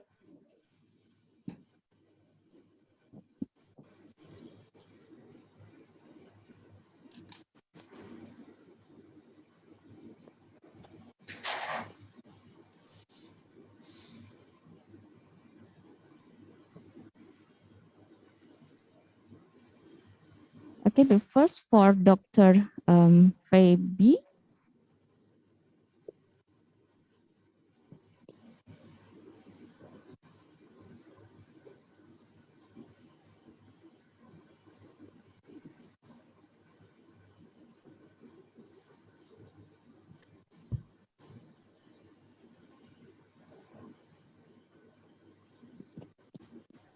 Okay, for Dr. Feby Dwi Rahmadi, BSc, PhD, PhD. And the second is for Professor Dr. Hardinsa, MS. Thank you both for your taking your time in order to getting the presentation session in this hour seminar. And before we closing our first session, I would like to invite the both speaker along with other participants also as well. And I hope all the participants might turn on the camera for photo session. And Prof. Hardin, are you still with us? Okay. I will take the lead for the photo sessions. Yeah, please. Okay. Thank you. Maybe the committee could stop the share screen so we could. Yeah, take the I'm photo using my session. handphone because of problem of my computer. Yeah. Okay, no problem. 3, cheers. Okay. And on behalf of the committee, I would like to thank for both speakers, Dr. Feby and also Professor Hardinsyah. Thank you for Thank you, the Feby. interesting and insightful presentation. Ya, sudah nanti saya minta nomor HP-nya ke Ibu Susi. Okay. Terima kasih Prof. Hardin. Bye-bye. Yeah. Bye-bye. Thank you. Okay, thank you. And we hope that we can meet both of you again in another event and in another occasions. And okay, thank you also for the audience for the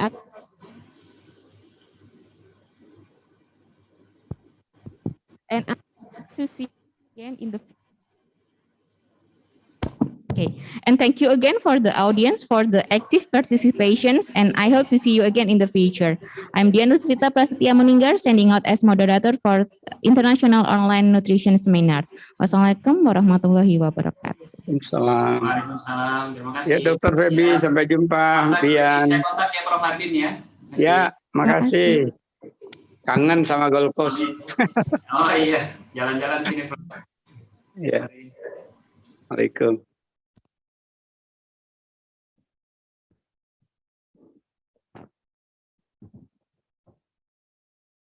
Thank you very much, Mrs. Dian, as the moderator, and the respected speakers, Mr. Feby Dwi Rahmadi, BSc, MSc, PhD, and Professor Dr. Hardiansyah, MS, for such insightful information.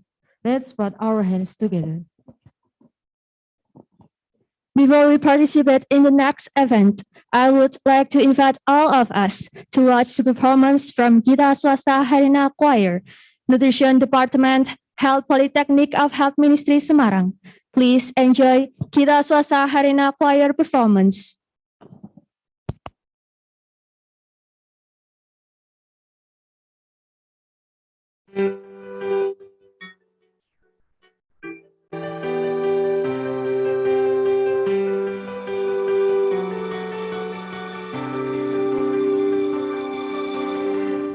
I close my eyes, then I can see a world that's waiting up for me, that I call my own.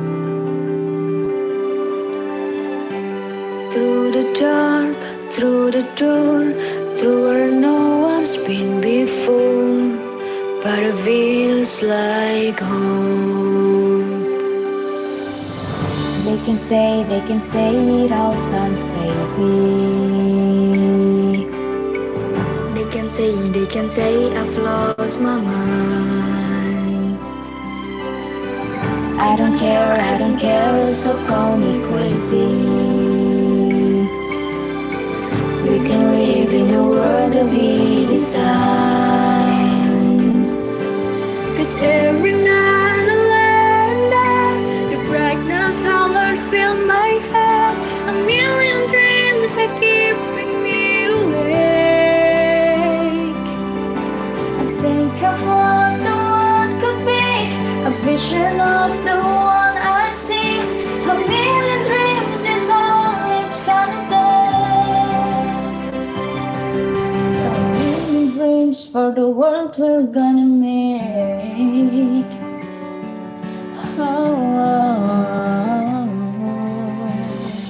There's a house we can build, every room inside is filled with things from far away. The special things I compile, each one there to make you smile on a rainy day. They can say that sounds crazy. Say that sounds crazy. They can say he lost my mind. I don't care if this goes crazy.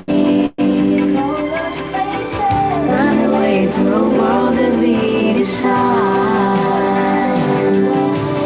Every night on your head, the bright is gonna fill my head. A million dreams are keeping me awake. I think of what the world could be, a vision of the one I see. A million dreams is all it's gonna take. A million dreams for the world we're gonna make. However small, let me be part of it all. Share dreams with me. You may be right, you may be wrong. Said you bring me alone. To the world you see, to the world I close my eyes to see. I close my eyes to see. Every night I lie in bed, the brightest color fill my head. A million dreams are keeping me awake.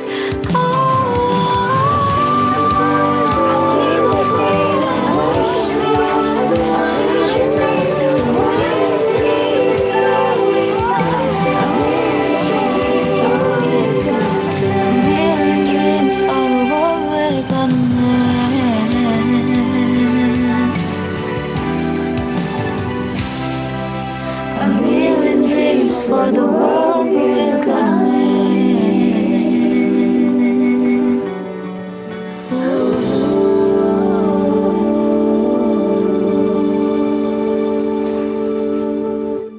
Every night on your head, the bright is gonna fill my head. A million dreams are keeping me awake. I think of what the world could be, a vision of the one I see. A million dreams is all it's gonna take. A million dreams for the world we're gonna make.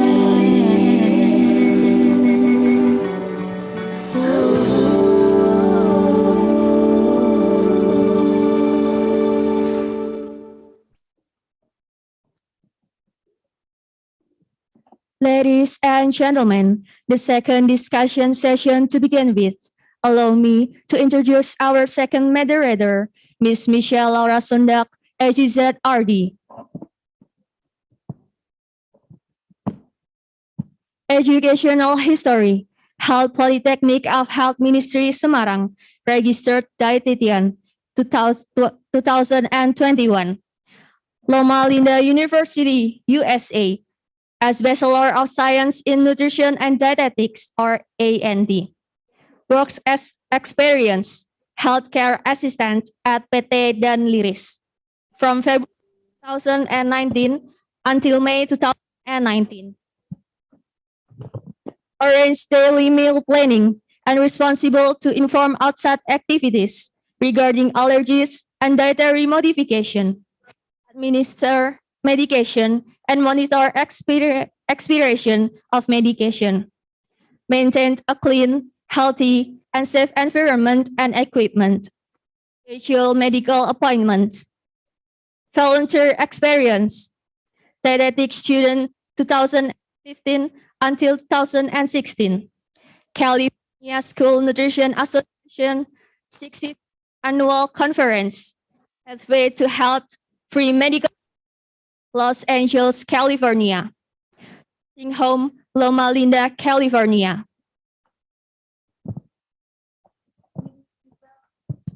Mrs. Michelle Laura Sundet, SZRD, please welcome to the second panel discussion evening.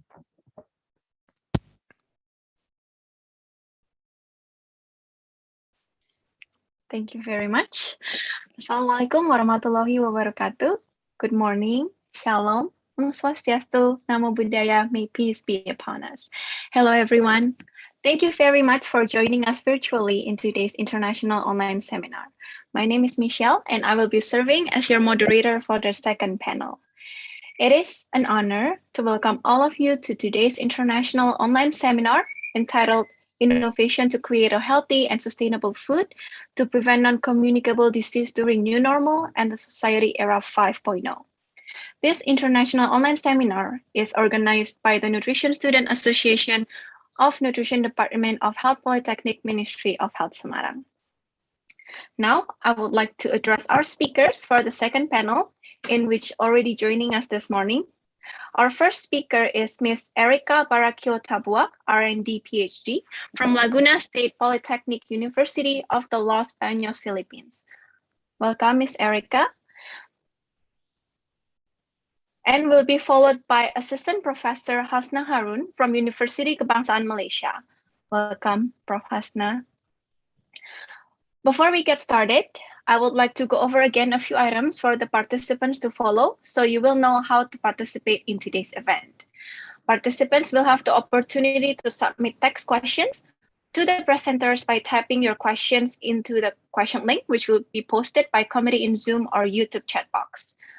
Please type the question in the format of the following, writing down your name, to whom you address the question, and then the question that you will ask. You may send in your questions at any time during the presentation, and we will collect the question and then address them to the speakers at the end of the presentation. And as part of efforts to provide participants with timely topics and interesting speakers, we also appreciate if you would fill out the evaluation card, which will be provided at the end of the seminar. Without any further ado, let's move along to our second seminar session. Today, we are very pleased to introduce our first keynote speaker, Ms. Erica Barakio Tabuak, R&D PhD, a very special guest from Laguna State Polytechnic, University of the Los Baños, Philippines.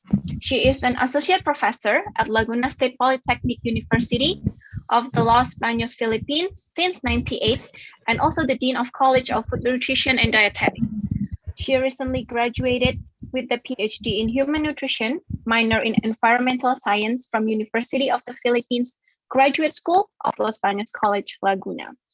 She attended varieties of seminars, and her recent one was Leadership Development Program for Higher Education Institutions in LDPHEIs in the Philippines.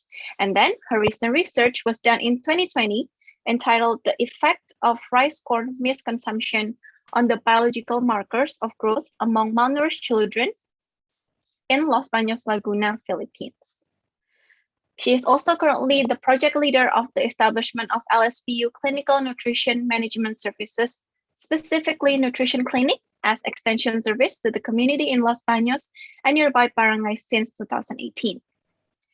In addition, she has received some awards, such as Outstanding IHNF Achievement Award on July 2013, And then on the same year, Distinguished Alumna for Nutrition Education and Advocacy, the 95th. She also received the third place Best Speech Award during the second DOST PCAARRD Technology Pitch Day on May 31st, 2019. Now, please welcome Ms. Erica Barakil Tabuak, R&D PhD, who will be sharing with us on her expert opinion of innovations in food technology for health in society era 5.0. Ms. Erica, are you here? Yeah. Am I clear at your end, Ms. Michelle? Yes, thank you. You have 30 minutes Okay. to present your topic. The time is yours. Okay, I hope to cover it. Okay, so thank you very much for your kind introduction, Ms. Michelle. So it is indeed my pleasure to be part of this international online nutrition seminar organized by the Nutrition Department of Polytechnic, Kesehatan, Semarang. To the organizers of this event, an advance congratulations for making this possible. So a pleasant afternoon to everyone. I hope all is well, healthy, and feeling okay where you are at right now. So Philippines is, I think, an hour advance to Jakarta. So I wish that you are going to have a nice lunch. And our weather today is a gloomy, rainy day in Los Baños, Laguna. So nonetheless, again, a pleasant day ahead of us. Okay, so my presentation will provide you information regarding the innovations in food technology for health in society era 5.0. So can Michelle please my presentation?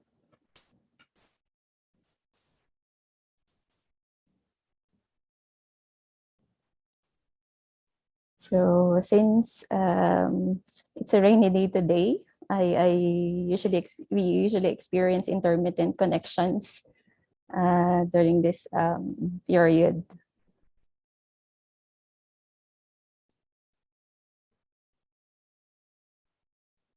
So is my screen already shared to you? I think the committee is still trying to share it. It has, I still can't see, it's still not appeared on my screen. Okay, so my presentation is about innovations in food technology for health in society era 5.0. And okay, so while they are still trying to Yes, I believe so. share. Sorry that I cannot basically share it in my computer. It's okay, no worries. Yeah, that's why I asked for assistance. It's rainy season. Yeah, it's in rainy. Philippines. Yeah. Oh, okay.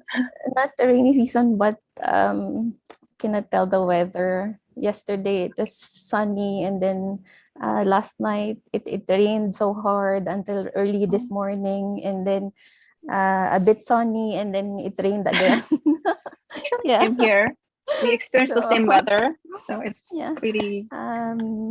Cannot determine what, and I don't know. That's how it is, maybe.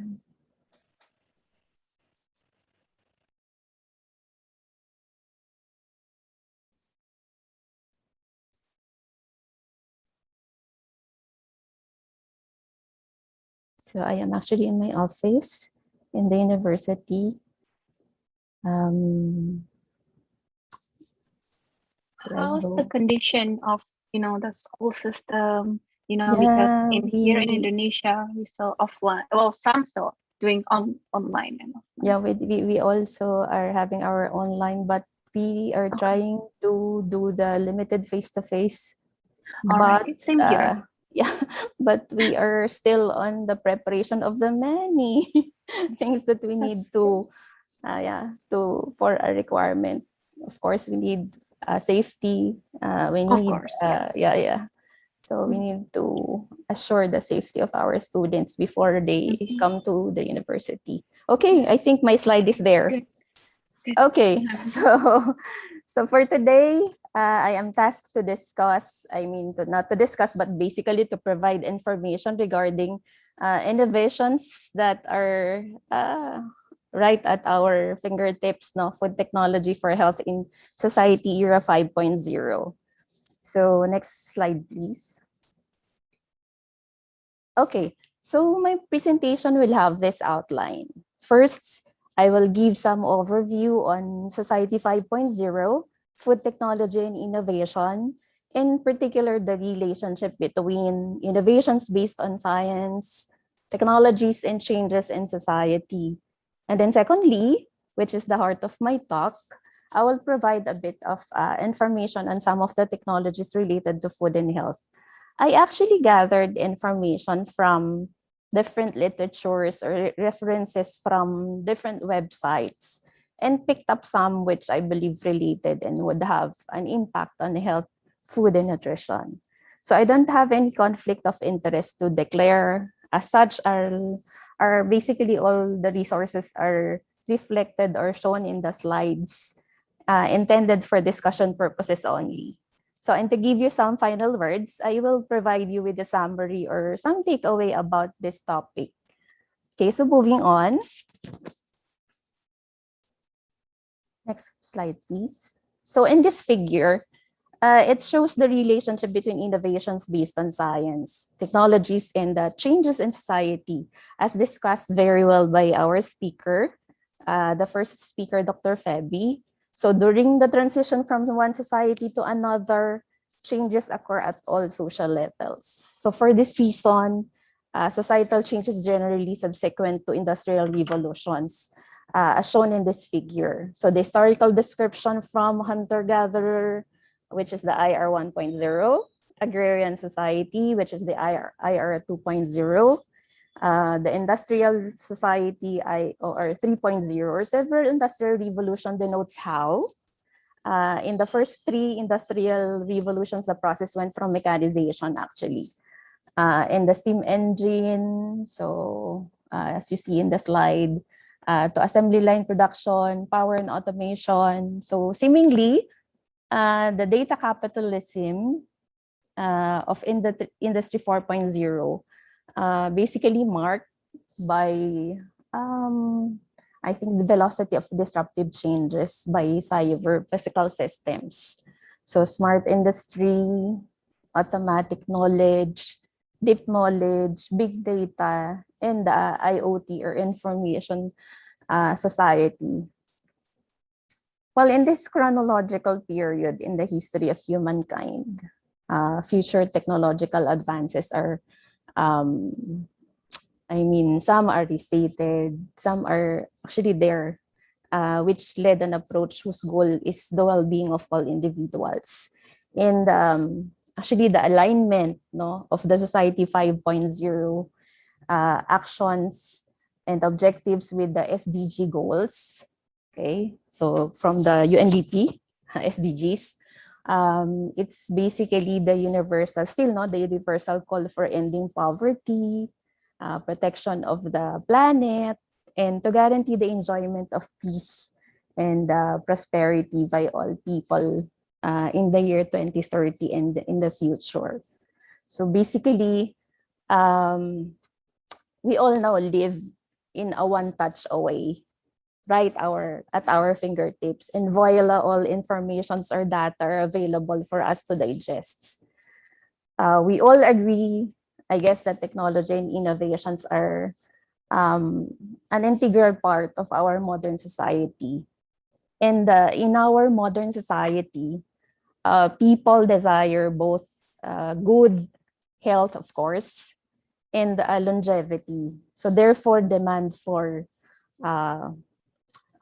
functional, safe food, nutritious food, and then other services that promotes our well-being, enjoyment, and of course our active lifestyle. Okay, so moving on. So our third, next slide, please. So these are the technologies I have identified and picked from the different references or literatures that I have visited. So the first technology is concerned on food safety and transparency. And then number two, it's all about alternative proteins. And then third is about restaurant digitization, that a lot of restaurants are doing it right now. Next is 3D printers. You have heard it years ago. And then fifth is on genomics, on microbiota. And the next is personalized nutrition for healthy living, or in short, they termed it protein. And then the BU, the AI-driven health and the wellness coach. And then lastly, the LOWE, or the tailored food supplements. Okay, so those are the technologies which I will be sharing with you in a while. So next slide, please. Okay, so on food safety and transparency. Well, as will maybe say, food safety isn't exactly a new trend, but there has always been many components to food safety that businesses need to be sure to keep an eye on. So basically, food safety is our major concern, or our customers' concern, today, tomorrow, and even in the future. We become more conscious on the quality of the foods basically our customers or we purchase, and our customers can make informed selections about food items thanks to smart labeling and standalone food grading systems. Food brands may also provide end-to-end traceability thanks to improvements in the blockchain and real-time food monitoring, utilizing Internet of Things or IoT sensors. So the digitization of the food supply industry is going to continue. Much of this emphasis is on traceability and greater levels of transparency across the food supply chain. So startups are developing cost-effective and scalable monitoring technologies to further food product traceability and transparency. Basically, this improves consumer trusts in food producers, resulting in increased brand reputations and sales. So we have this carbon labeling. Actually, the public is quickly becoming selective about which companies they choose to purchase based on sustainability practices. In the food industry, many companies have begun adding language to their products in regard to being carbon neutral. For food organizations hoping to keep up and maintain in the trusts of the customers, adding carbon neutral language to their labeling systems is basically one, and the BE labeling also, yung the bioengineered disclosures informations. But I believe it's not yet mandatory until 2022. But however, it is already a public demand for this information to appear on the labels as soon as possible. So a call for greater transparency and more consistency in food safety across the globe is a food technology trend that will continue to grow as the world becomes increasingly connected online. So food safety is basically a call, at any time and at any parts of the world. Okay, so next slide, please. So in food safety and transparency, one example there is this Qualizy. Okay, so Qualizy is a French firm actually that offers a software as a service or SaaS platform for restaurants to automate food safety compliance. Restaurants can use the startups, digital food safety and health safety and the environment. They call it HSE management platform to run audits and checklists and be able to track allergens and expiration dates, and also monitor temperature automatically. So furthermore, this quality technology, it provides real-time tracking. It aids in the reduction of food wastes. Food beverage companies can use the startup to swiftly comply with local food safety requirements without having to fill out paperwork. Okay, as their tagline shows in their platform, so your best possible scores during inspections with absolute confidence. So it is basically built by chefs, restaurant owners. This quality basically started by a group of experts, food experts, to make their work easier, faster, and more accurate than ever before. So they made this platform or application. Accordingly, you can, or we can still achieve results with pen and paper. However, of course, with the pen and paper, we will be able, we are actually expending an enormous amount of energy to ensure the accuracy and timeliness and compliance of paperwork. So therefore, the quality is there to connect the dots between the data, the knowledge, and the people, so that our focus will be 100% on our customers, and then less spending time on admin tasks. So for a company, or a restaurants, so in here, this platform, I would say, would help the food and beverage companies to swiftly comply with local food safety requirements without having to fill out the paperwork. Okay, so that's how and the quality works. Okay, so next slide, please. So another software, under food safety and transparency is the Tally. Okay, so, or the Tally bots. So Tally is a software solution for seafood traceability, which is developed by this fish. It's a Canadian firm. It automates workflows using electronic scales, barcode printers, and scanners, and the business digitizes basically data collection on the food manufacturing floor in real time. So this is actually built for the seafood industry. So in this figure, actually their platform, it digitizes the workflow from production, inventory, cash accounting, quality control, compliance, fleet management, and port unloading. So Tally also allows fish producers to upload catch certificates and the other regulatory paperwork. We basically quickly run customized reports. So this improves traceability while also reducing data inaccuracies and increasing client trusts.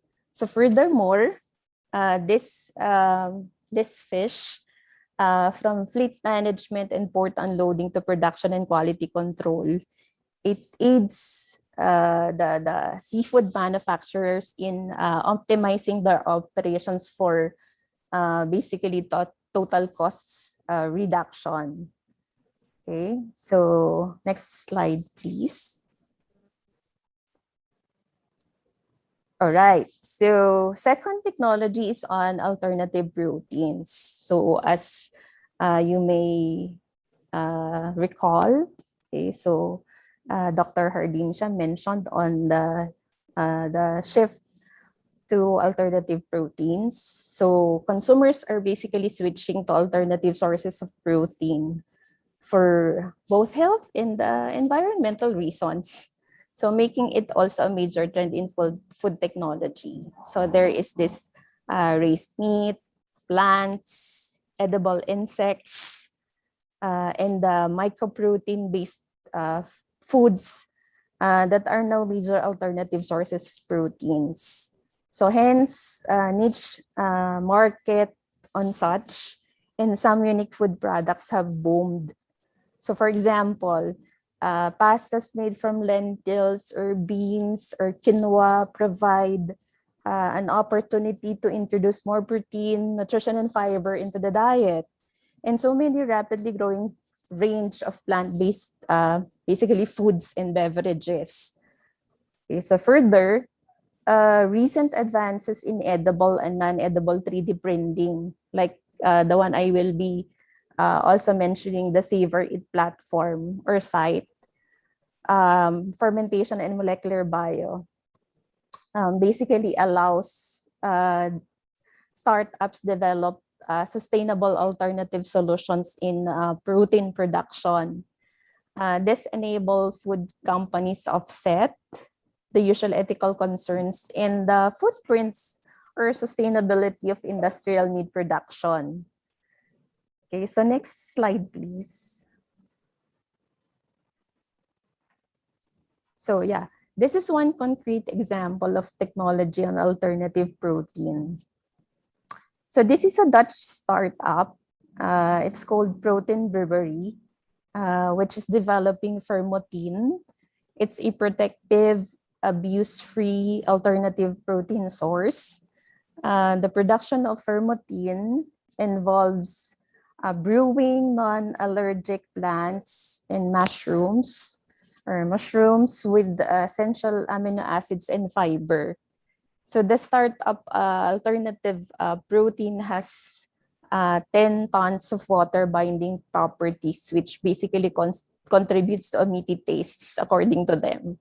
So fermotine is a pure ingredient that contains only brewed fiber protein. So startup solutions help sustainable food developers save food time because no additional processing is required to customize the taste of the final product. So according to their site, fermotine is a game changer in the food industry.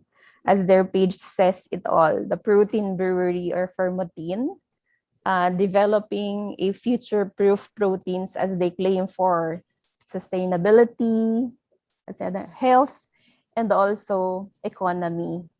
Okay, so that's one under alternative protein. Okay, so next slide, please. Okay, so another is a Malaysian startup, which is called Entos. No? So this startup grows crickets in a controlled environment. So they are developing nutritious cricket-based foods. Okay, so startups insect-based alternative protein provides basically more protein per gram than beef. Okay, and contains all the 9 essential amino acids.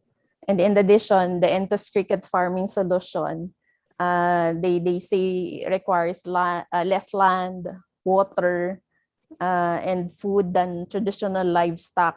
Okay, so resulting in reduced greenhouse gas emissions. So this allows food manufacturers to save on manufacturing costs. And in their page, no, it says there, our story, their company philosophy is to provide people and the industries a cheaper, more reliable, and nutritious food source.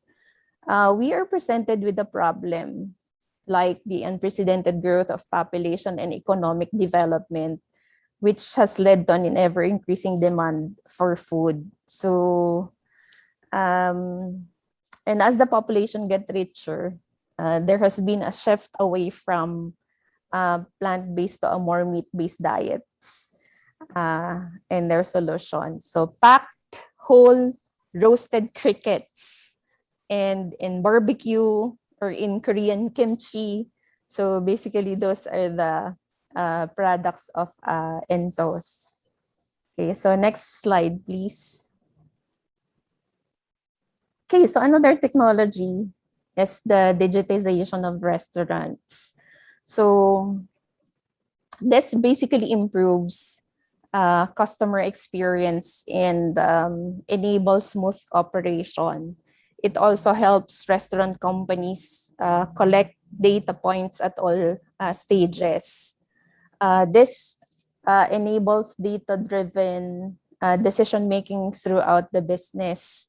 And in addition, the food and beverage industry turmoil caused by COVID-19 has led to a shift in restaurants adopting digital management systems throughout the supply chain. To reduce the direct person-to-person contact, restaurant integrates digital menus, self-service kiosk, cashless payments method, and in addition, chatbots and voice bots or new tools that help customers in real time with food orders and other restaurant inquiries.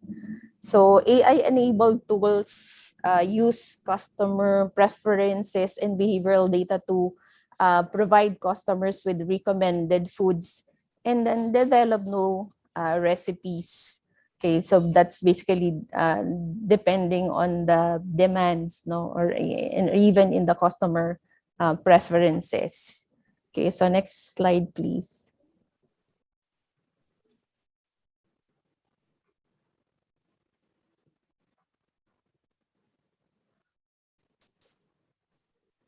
Next slide, please. Yeah. Okay. So this is one example of the AI-powered restaurant software. So this is called AAHI, or the all-in-one AI-powered software.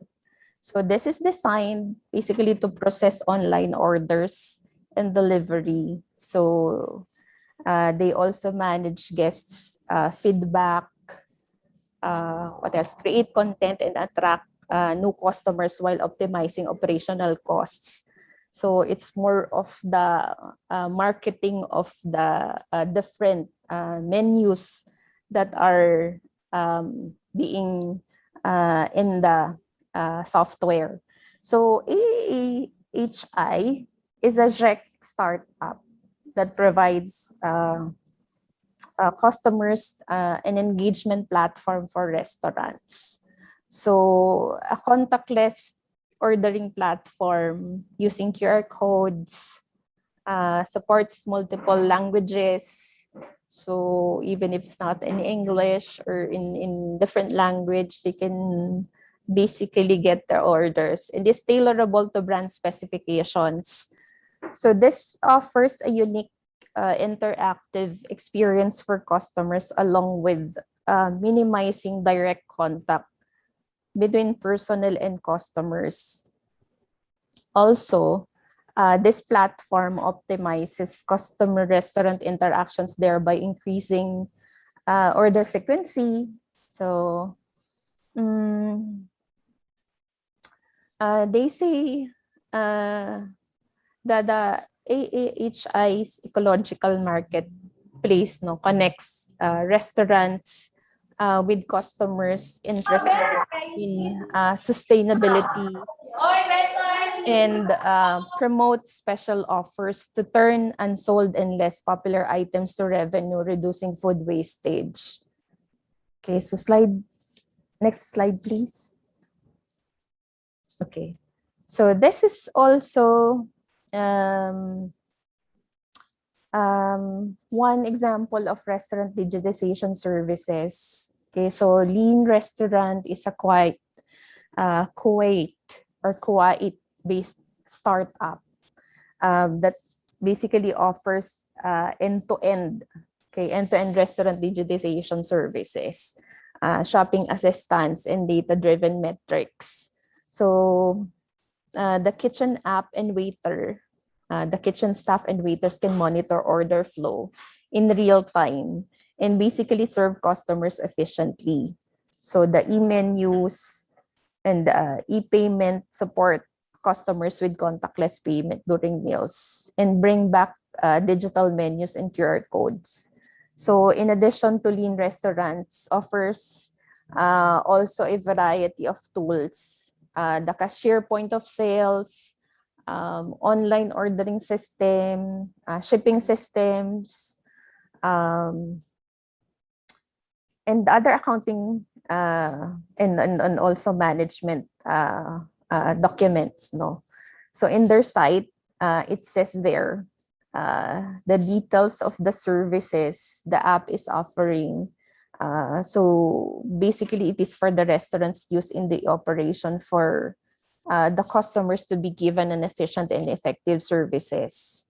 So it's within the restaurant operation. Okay, so next slide, please. Okay, so personalized diets and alternative protein-based meals, no, as well as accurate and repeatable nutrition are all possible with 3D printers. So this is basically another technology.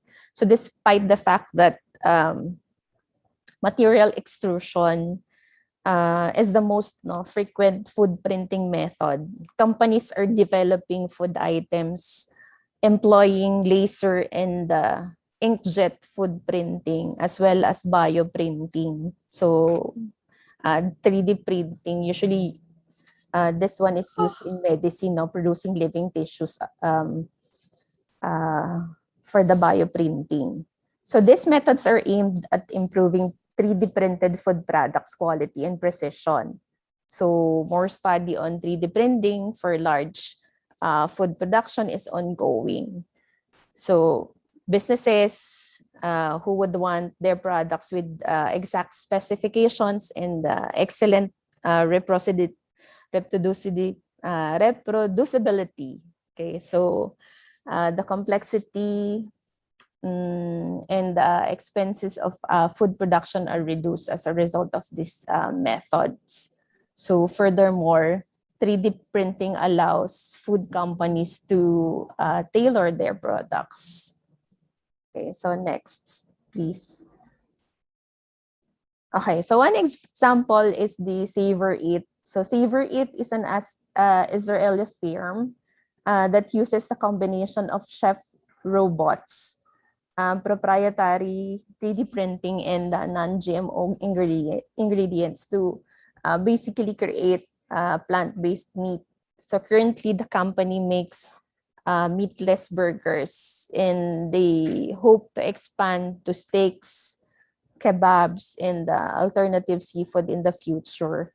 So Savor Meat substitutes replicate the distinctive tastes, texture, and sensation of genuine meat, while also being adaptable to various tastes, diets, and lifestyles. So the startup 3D printing technique is great for restaurants, hotels looking for quick, precise, and reliable outcomes. So in their site, as you would see, the Savor It more than just a meat alternative.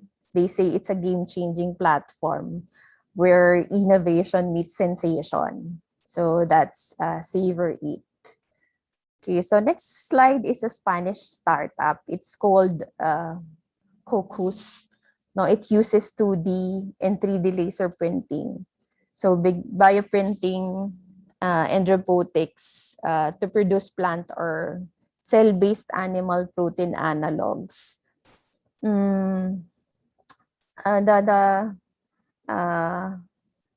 Cocos basically offers level up inkjet 3D printers, and another one is laser glow.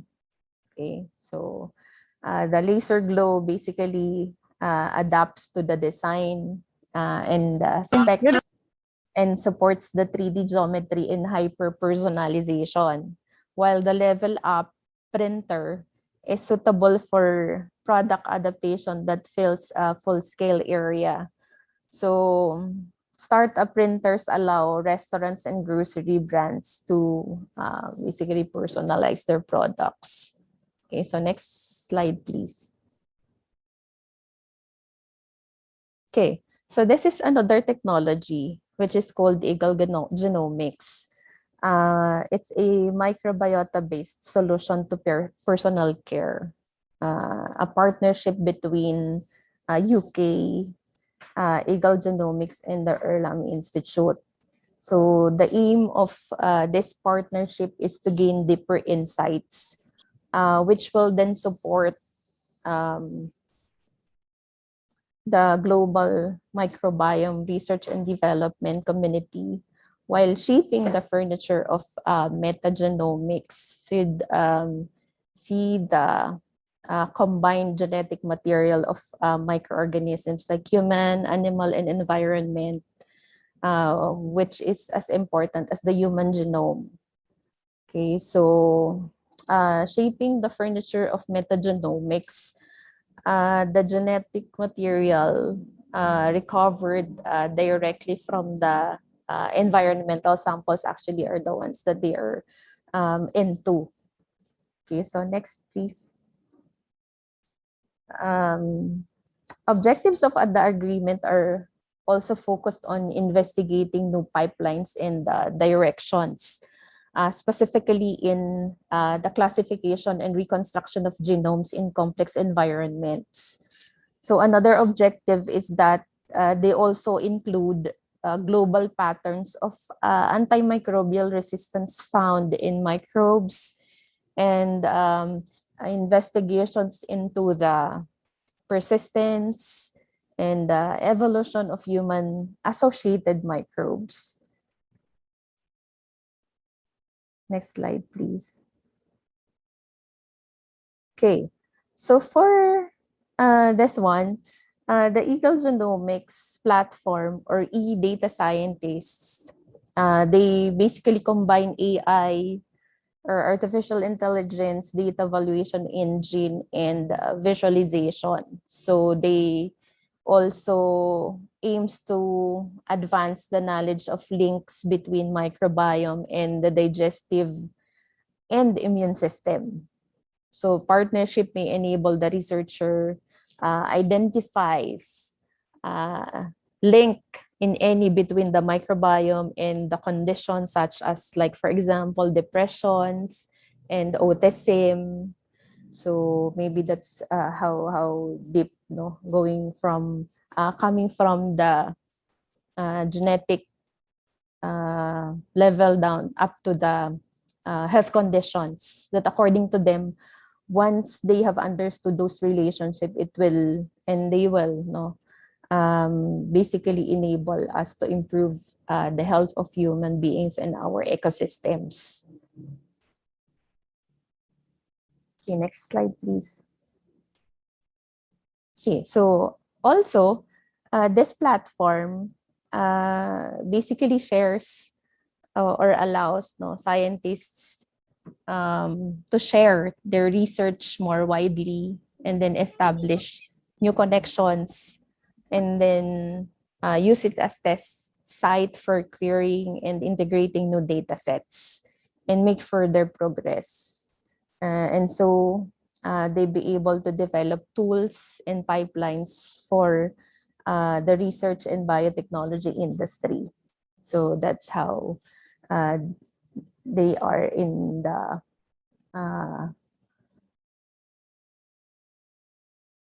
e-data scientist or Eagle Genomics.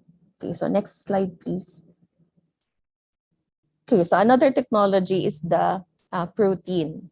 So this is personalized nutrition for healthy living.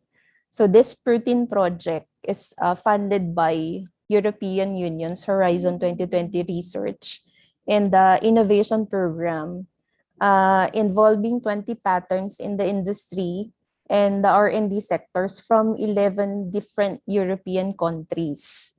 They aims to develop an end-to-end ecosystem that will encourage people to a healthy, pleasurable, nutritional, and sustainable diet.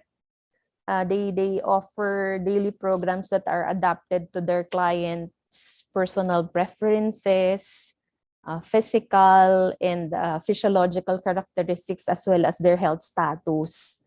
So in their site, it says, Basically, they promote a healthy lifestyle in order to improve the general state of the European population using the latest technologies to offer advanced personalization tools for nutrition and physical activity plans. Next slide, please. Okay, so the principal aim of the project, it designed the protein ecosystem. Okay, so that includes a mobile suite, cloud services, AI advisors, game suite, modeling or expert knowledge, users' behavior data collection and data analysis. Okay, so, and this is some of their objectives actually based on this. I basically need to do the trial of this different technologies. So the specific objective of this proposed ecosystem is to create a model to analyze the user's dietary behavior in correlation with their individual parameters such as the genetic information, to interpret drivers of food preferences, and also to design and develop the personalized recommendation engine, so which will consider the expert knowledge data or models. Okay, so next slide, please. So a big question is how does it work, no? So the data that will be gathered and delivered using AI and sensors to capture the user's daily life in their platform, there is this expert knowledge wherein there will be collection of real life and scientific evidences that will inform the protein ecosystem in terms of the user's need, preferences, and personalized goals. So the data being extracted, so data extraction on the second column, there is analysis of data that was collected or that were collected through deep mobile and intelligent devices and deep learning technologies that will inform personalized plans, metrics, and outcomes, and then be able to establish the user's profile. Actually, the user's daily life, leveraging the AI, providing the algorithms. This is somehow, although more simpler, yung like applications such as MyFitnessPal, Couch to 5K, that you may also would want to visit them. Okay, so next slide, please. Okay, so next technology is about BU. It is the AI-driven health and wellness coach. So yeah, it's a health coaching platform that helps consumers achieve wellness using mobile apps and AI-driven health and wellness solutions. The BU app offers personalized meal plans, custom exercise routines, or using their fitness workout videos, support from trained coaches, in the rewards like extra weekly perks. There is also the celebrity meet and greets and discount that aims to incentivize consistency. So those who are able to, let's say, achieve their desirable weight and all will have to somehow receive an incentive. Okay, so next slide, please. So so in their site, they have fitness workout videos, gamification on rewards algorithm system. Okay, so if you are into the improvement of your, let's say, your weight or even the stats, okay, there will be incentives. So next slide, please. Okay. So another BU app provides health tips also. Okay, so the mind and body synchronicity is a must when providing health solutions, and they basically provide many features to support this, such as coach access. No, there is one-to-one chats, and different ways to reach their pool of experts. Okay, the next slide, please, which is I think the last technology. This is called the Louis, tailored food supplements based on blood and lifestyle diagnostics.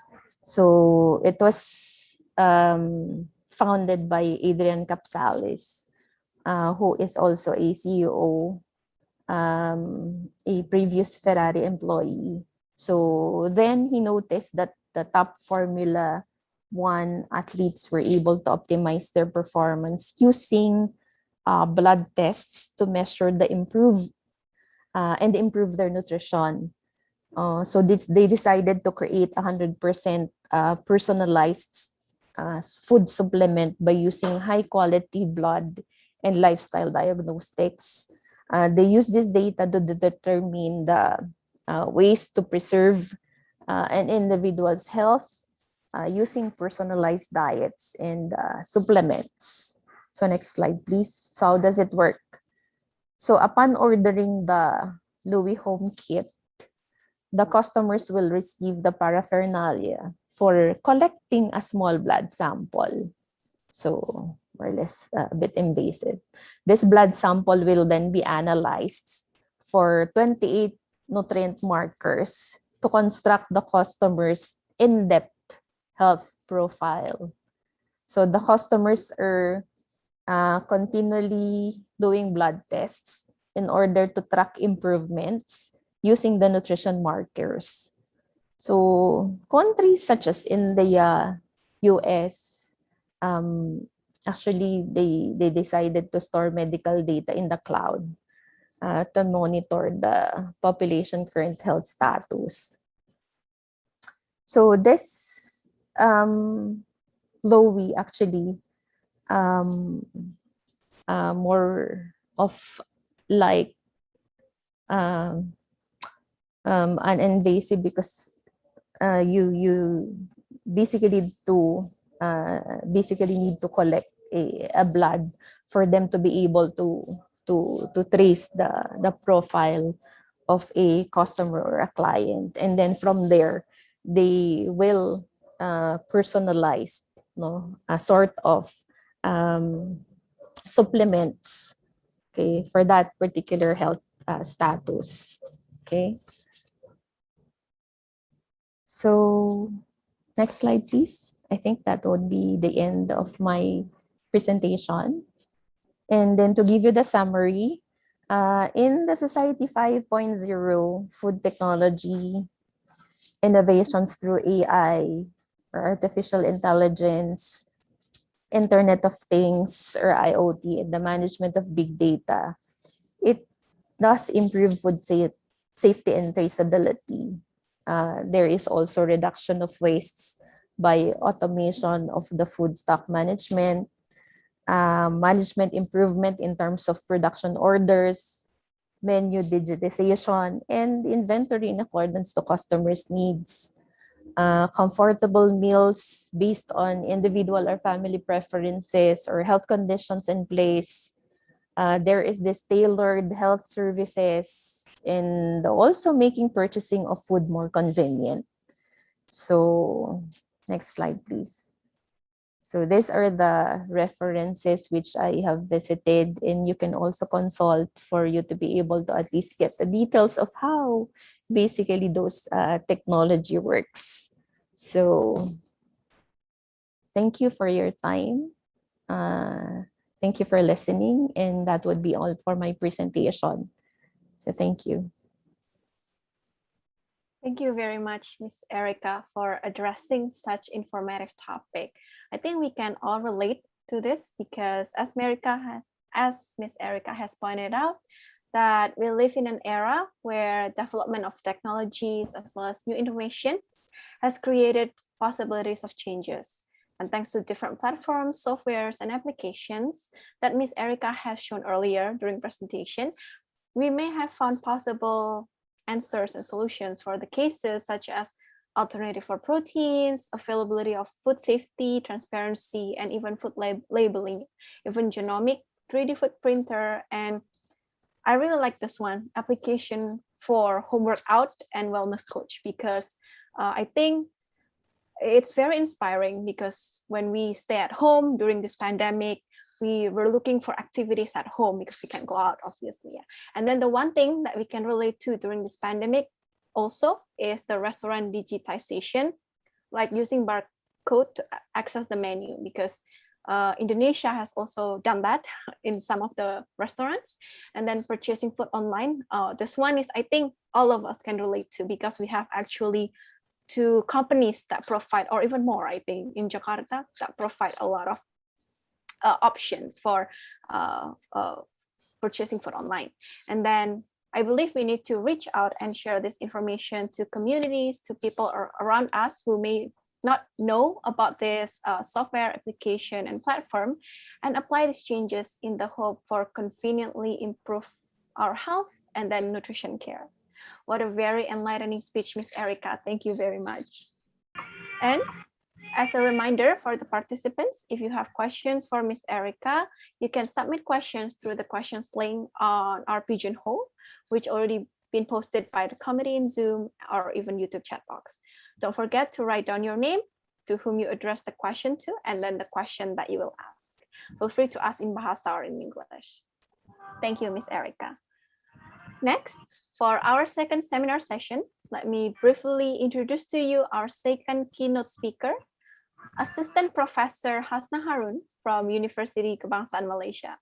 Prof. Hasna is currently the Senior Lecturer and Head of Nutritional Sciences Program, Center of Healthy Aging and Wellness, Faculty of Health Sciences, National University of Malaysia, or UKM. And then her specialization includes food analysis, soil health, stable isotopes usage in bone health and food safety. Currently, she's also the head of a project funded by WHO on survey of salt levels in street food to strengthen salt reduction in Malaysia. She has published more than 90 publications at local and international levels. Prof. Hasna is also the Malaysian representative for Asia Pacific Food Analysis Network, a member in Technical Working Group of Malaysian Food Composition Database, Malaysia Recommended Nutrient Intake, and head of writer for food safety topic for Malaysia Dietary Guideline.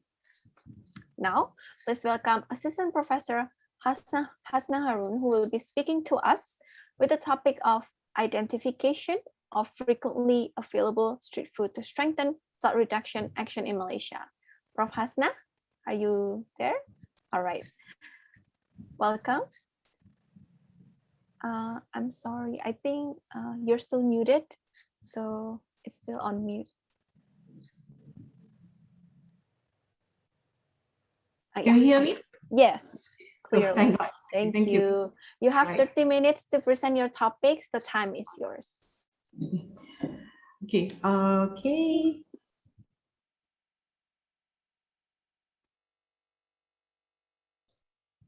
right. Bismillahirrahmanirrahim. Assalamualaikum and good morning, everyone. Thank you for the kind introduction. So first and foremost, I would like to thank the organizer for giving me an opportunity to share the findings of this study. So what I'm presenting is a bit different from the rest of the speakers. I'm actually very happy to see Prof. Hadisha again in this seminar, and also to meet Dr. Phoebe and also Miss Erica for the first time in this seminar. So what I'm going to present here is something on identification of salt content in frequently available street food to strengthen the salt reduction action in Malaysia. All right. So before I go further, just to, can you hear me? Yeah, before I go further, I would like to introduce my university, which is University of Kebangsaan Malaysia, Kuala Lumpur. So this is where the Faculty of Health Science located. And the one on the left is our main campus, which is located in Bangi. whereas the Faculty of Health Science is located in Kuala Lumpur, right? So the finding of this study is actually is a part of the bigger study of survey of salt levels in street food to strengthen salt reduction action in Malaysia. So it's actually a collaboration between the Ministry of Health, the National Institute of Malaysia or University Kebangsaan Malaysia, the George Institute for Global Health, and the World Health Organization in Malaysia itself. So my presentation will be containing the introduction of the study and the survey on the locations and the street food that has been identified in this study, and also the sodium content that is the main thing that we like to know in the street food of Malaysia, right? So excessive salt consumption is a major contribution to high blood pressure, the leading risk factor for death and disease burden in Malaysia. So 1 in 3 of Malaysian adults is found to be living with hypertension. So in view of this, a national salt reduction strategy, which has been carried out from 2015 to 2020, was developed with the aim to reduce the population salt intake from 8.7 gram to 7.4 gram per day by 2020 towards WHO global salt reduction target of 30% reduction by 2025. So this salt reduction will give about 25% in reducing the prevalence of the high blood pressure. So among the activities carried out in this salt reduction strategy is to monitoring the sodium content in food. Okay, so one of it is street food, right? Because these are the type of the food which is being taken or being consumed, but hasn't much of study has been looking into the sodium content itself, right? So in Southeast Asia, street food has become one of the most important parts of the social, cultural, and economic life. Therefore, street food has made a significant contribution to society nutrition, especially in developing countries, including Malaysia. So in recent years, street food stalls continue to mushrooming due to its convenience in which street food is easily accessible, time-saving, and inexpensive compared to other formal food premises such as restaurants. Okay? So in our study, we follow a definition of street food based on the FAO, whereby the street food is defined as readily prepared and sold by the roadside hawkers on trolleys, on bicycles, on markets, trucks or stalls that do not have the fixed building or are confined within the 4 walls. So that is our basically our definition of the street food that we were looking into. So if let's say the premises of this street food is under a certain building, we don't go for survey for that kind of premises. Okay. So the main reason why we like to carry out in this street food study is because of lack of comprehensive data on the sodium in the local food, in local Malaysian food, so especially the street food. All right, because when there is a lacking of this data, it hindered the effective implementation of consumer education. Right. So the main objective basically for this study is to survey the types, the frequency, and preparation of street food available in Malaysia, and especially to know the sodium level in this street food, as apart from the calorie content and other nutrient content. So just to show you all that for this, what I'm going to present today, we'll be covering the Klang Valley of Peninsular Malaysia, because in this study we divided Malaysia into 13 states. I mean, the 13 states is divided into a few zones, like North Zone, South Zone, East Coast Zone, and the Central Zone. So what I'm going to present to you today is actually the result of the Central Zone, which is Kuala Lumpur and Selangor. So if you notice at the very beginning, I told you that the Faculty of Health Science is located in Kuala Lumpur, whereas the main campus is located in Selangor, right? So Kuala Lumpur and Selangor both are under this Klang Valley, all right? So how do we identify the type of street food and its salt content is that we have a survey form that look into the vendors, whether they are, whether they are in terms of their race, and then what is their operating time, the price of the food. So it's more on observation basically, right? And from this observation, we'll determine the frequencies of street food, which is identified about 45 street food. So this 45 street food, the street food in Malaysia, we divided or we classify into 3 classification, which is the main meals, meaning that normally when you buy this main meal, it is very satisfying, it's very filling. Whereas for the snack is something, grab and go, maybe you always take it during tea time. Whereas dessert, in our study, we categorize dessert as something ending sweet. All right. So each state will have, or each zone will have 3 categories of street food, and each of this state will actually determine the most frequently available of the main meal, snacks, and desserts. Right. So from this 45 street food, we will actually select the street food that we will analyze. Right. So for your information, we have started this project. When we started this project, it was the very beginning of the pandemic COVID-19, right? So, and due to that, because we couldn't go interstate, so that is our limitation. So we look into the type of food which is available from the 45 food which is selected.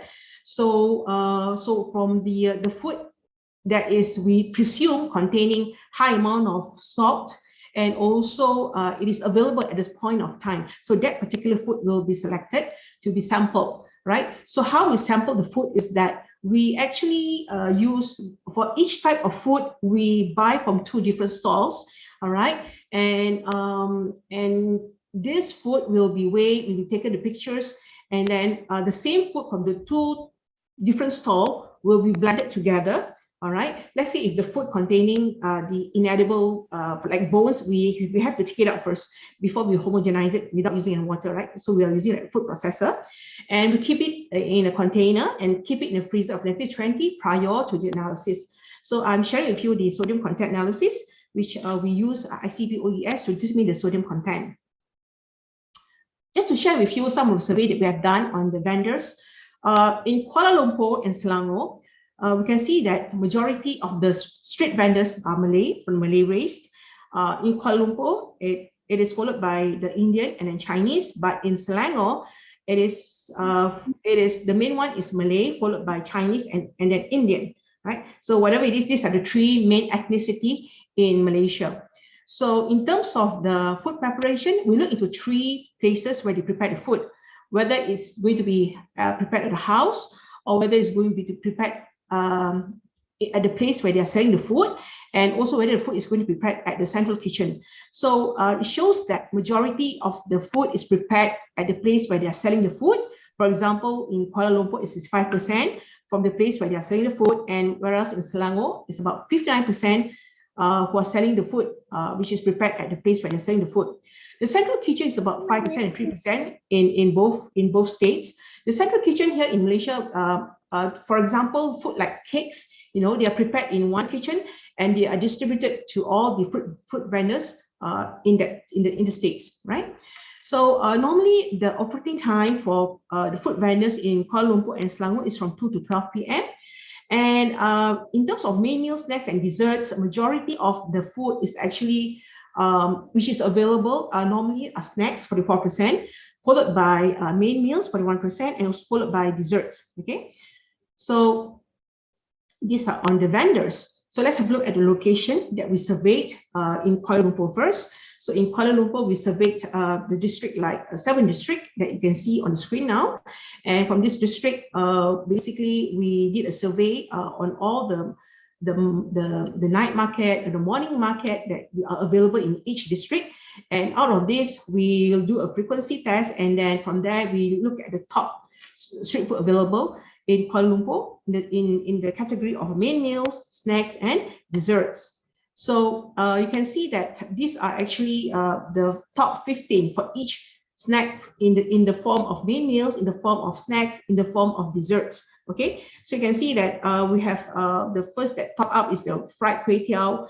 I guess the food in Malaysia and Indonesia are quite the same, right? Are quite similar. So maybe you can relate to what I'm talking about. So later on, I have some pictures to show you. So fried kway teow is the first one, followed by fried rice, fried noodles, noodles gravy, nasi lemak chicken, noodle soup, bakso, which is your delicacy in Indonesia, and it's also available in the street market, in street food in Malaysia. Nasi lemak, char kway teow, fried mee hoon, laksa, mee hoon, chicken burger, kebab, nasi lemak with seafood. Whereas for the snacks, the most available in Kuala Lumpur is the fried chicken sausage containing the cheese, the grilled sausage, satay, fried sausage, and you have sushi, takoyaki. These are also, the food which is from Japan. And we have the keropok leko. Keropok leko is a fish snack that we have from Malaysia. And we also we have French fries, grilled chicken, baozi, cheese corn dogs, fried butter squid, and then for dessert we have apam balik, right? And we have, I think you might have it here as well if you look at the picture later on. So I mean in Indonesia, right? So we have cakes, we have steamed pao, taufu pao, waffles, donuts, banana fritters with cheese, chendol, cheesecake, sweet balls, and banana fritters. So out of these 45, we cannot analyze everything. So we actually chose the one which is presumably containing high amount of salt and also is available at the point of time. So the blue color are the one which are selected for the sampling and also for the analysis. Okay, so once we have actually bring it to the lab, once we have analyzed, so here are the results of the sodium content of the street food in Kuala Lumpur for the selected street food.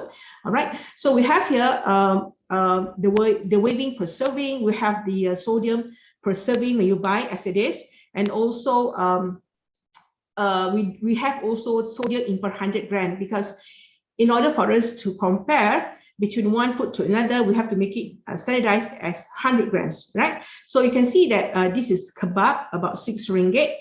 I don't remember how much is in rupiah, but I think for 3 ringgit it's about 10,000 rupiah, if I'm not mistaken. Okay, so so this would be about 20,000 rupiah, I guess. Okay, so for kebab, you can see that, I mean, if you look at when you buy the food as per serving, meaning this is what we bought as per serving, we can see that the most abundant sodium would be in the noodle soup, right? It's about 2,564 milligrams of sodium.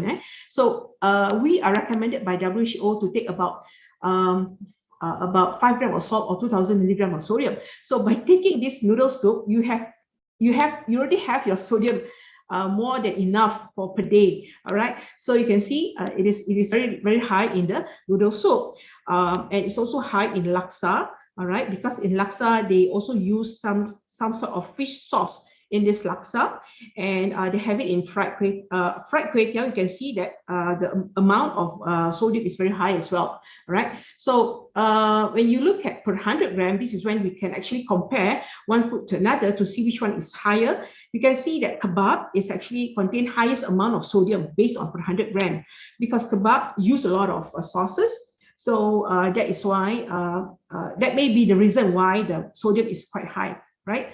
Followed by fried kway teow, because in Malaysia, it's sort of like a practice by the vendors to use a lot of sauces, like the soy sauce, like the oyster sauce and everything, and that was make up to the high amount of sodium in this type of food, right?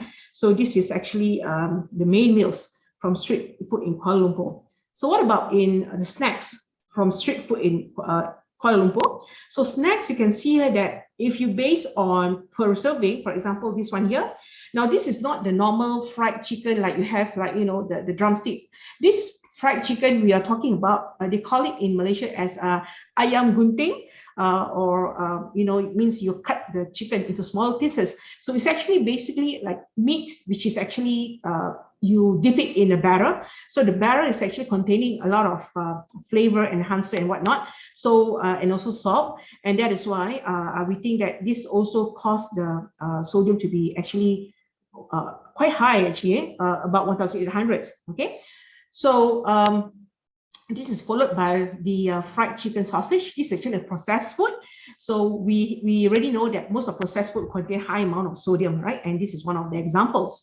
So we want to actually compare from one food to another. You can see that this keropok leko contain highest amount of sodium. Now keropok leko, this is how it looks like, keropok leko, and it actually hails from the east coast of Malaysia, Kelantan and Terengganu, and it is made from sago and sago flour and also fish, and they add in the salt, the monosodium glutamate, and also with some flavor enhancer, to make it more flavorful. All right. So these are the information that we got when we actually visited the manufacturers of this keropok leko in the east coast of Malaysia.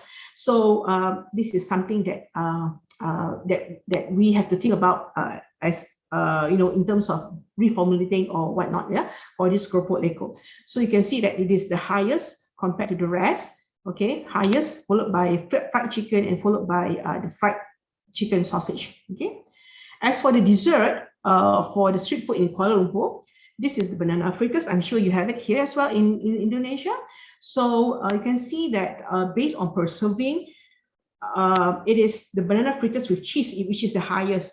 Yeah, so banana fritters with cheese, actually the cheese that is used is not the cheese like, like the mozzarella cheese or the cheddar cheese, right? It's the cheese in a powdered form. So the cheese in a powdered form is actually so much cheaper, and also it has a lot of flavor in this kind of powdered cheese. Okay, so that is what we added into this banana fritters, and you can see that banana fritters, whether it's per serving or whether it's per 100 gram, is still the highest, and it's made due to the cheese which is added into this banana fritters. So if you look at the banana fritters as it is, it's still high, but it's slightly lower than the one with the cheese. All right. So so this is some of the snack food which are the in thing in Malaysia now. I mean the street food, snack street food. Right. For the apam balik, this is a type of dessert which is made from like a pancake that containing the peanuts in it, right? I think it's the same kind of dessert that we have in even like Brunei or Indonesia maybe. So this apam balik, this dessert seems to have 264.5 per serving and 269 milligrams of sodium per 100 gram. So it's just like second highest after the banana fritters. Okay, so we find that the sodium made due to the sodium bicarbonate which is used, what else? Sodium bicarbonate, and also some flavor that they add into this apam balik. Okay, and then next we'll go to the Selangor. Right, so these are the district of the Selangor that we managed to survey, and from this survey we come up with the most frequently available of main meals in Selangor. Remember, this is where the main campus of the University of Bahasa Malaysia located. All right, so this is what is available in Selangor. Actually, the food is actually quite similar to the one in Kuala Lumpur, but as I told you, we have to pick the one which is presumably having high content of salt, and also it is available at the point of time. So you can see that we actually chose the one in Burgundian color, the roti john, the nasi prabu. This is actually a delicacy from Kelantan, the fried noodle and fried mee hoon, pizza, chicken nuggets, another processed food, murtabak, and we have the dessert like apam balik again. This is very famous in Selangor as well. The pau, and also kuih penerang is a traditional kuih in Malaysia. You can have a look at the picture later on. So if you look at the sodium content of the street food in Selangor, you can see that, okay, this is about 10,000 rupiah, yeah, fried mee hoon. You can see that based on per serving, the fried mee hoon contain quite high amount of sodium, yeah, beside the fried noodles. These fried noodles are the one which is, they use the yellow noodles to cook it. So the yellow noodle itself has contained certain amount of sodium on its own. So when it is cooked with all the sauces, so that's how it go up to 2,500 milligrams of sodium. All right, and if you look at based on per 100 gram, because we want to compare from one to another, you can see that this fried noodles is still the highest. All right, whether it's per serving, if you eat the whole plate, or whether it's per 100 grams. it will give you the highest amount of sodium as well, right? So this is the nasi kerabu that I told you that this one is a delicacy from the East Coast in Kelantan, and we have this is fried mihun. Maybe you have it here as well in Indonesia, and this is roti john. They actually it has a lot of sauces in it, you know, like mayonnaise, chili sauce, tomato sauce, all put into this bread. And so that's why you can see that, you know, the sodium is quite high as well. And fried mihun, besides having a quite high amount of sodium, it also has high amount of calories in it. Okay. All right. In terms of the snacks from street food in Selangor, you can see that basically the highest here is murtabak, because murtabak is made, it's some sort of a pancake, but inside of the murtabak, the filling is made from the meat of chicken or meat or beef, where, you know, they add in with some I think spices and whatnot. So even the filling is already really salty actually. So it's not surprising that per serving, if you finish up the whole murtabak, it will give you about 1,500 of sodium. All right. And the chicken nuggets, when you base on per 100 grams, again, the processed food like chicken nuggets contain high amount of sodium. Okay.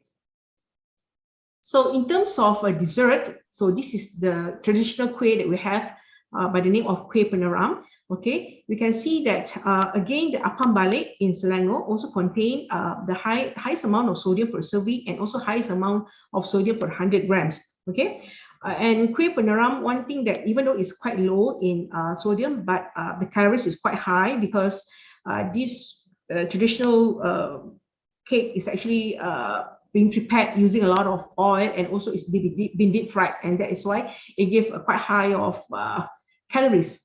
Okay, so if we compare the average sodium and calories contents of these three categories of street food in Kuala Lumpur and Selangor, you can see that the one in the main meals in Selangor is actually significantly higher compared to the one in Kuala Lumpur, whereas the snacks of Kuala Lumpur is actually quite the same, no significant difference.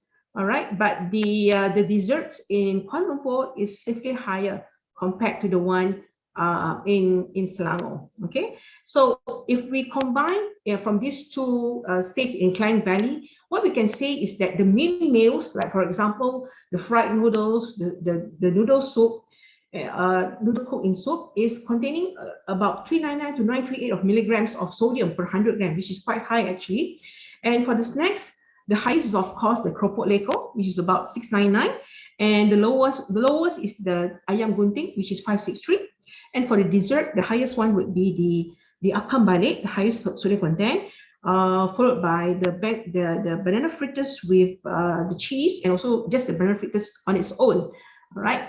So in terms of the calories, you can see that the dessert actually give a lot of, I mean, the most of the calories is from the dessert. You can see that it's quite high, the calories, right?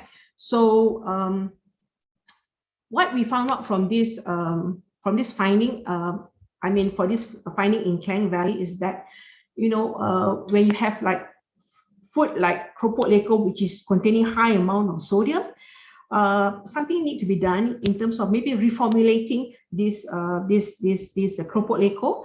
Maybe we need to meet the manufacturer, talk to them, and also maybe have a discussion on how to reduce the salt intake, right? I mean the salt which is used in the keropok leko, for example. So these are the things that I think, and also all these sodium content in all this food, I think is going to be disseminated to the public for them to know, and so that when they know about it, hopefully they can choose wisely the food that they're going to buy in the night market or any street food vendors, right? So I think I've come to the end of this my presentation. Basically, we can see that sodium content was highest in main meals of Selangor and in snacks, and calories content was highest in desserts. And the implication of this study is that the result that we get from this study can be actually added into our Malaysia food composition database, which are lacking in terms of data for the ready-to-eat food, for example, the street food. And also we would like to recommend the reformulation of certain street food like the keropok leko, and also educate the public to choose wisely with this information.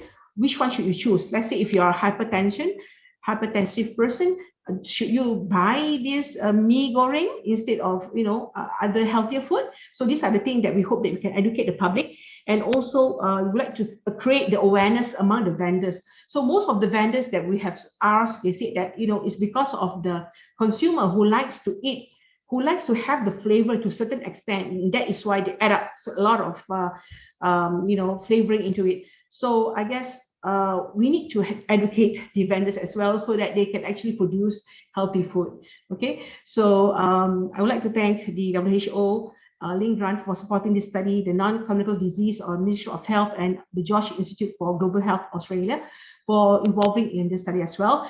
So this is just one part of a study. We are still in the process of doing this, food sampling, food survey, and food analysis. So with this, I thank you. Thank you for your attention. Thank you very much, Prof. Hasna, for the informative and insightful topic. I think my stomach is growling because of the pictures you showed on the slides. They look delicious. Thank you. Prof. Hasna has addressed the importance of methods and strategy to analyze the sodium content in hopes for reducing salt intake in street food specifically. Indonesia is also known for the delicious street food, and as a neighboring country of Malaysia, as Prof. Hasna has mentioned earlier, we have quite similar types of street food.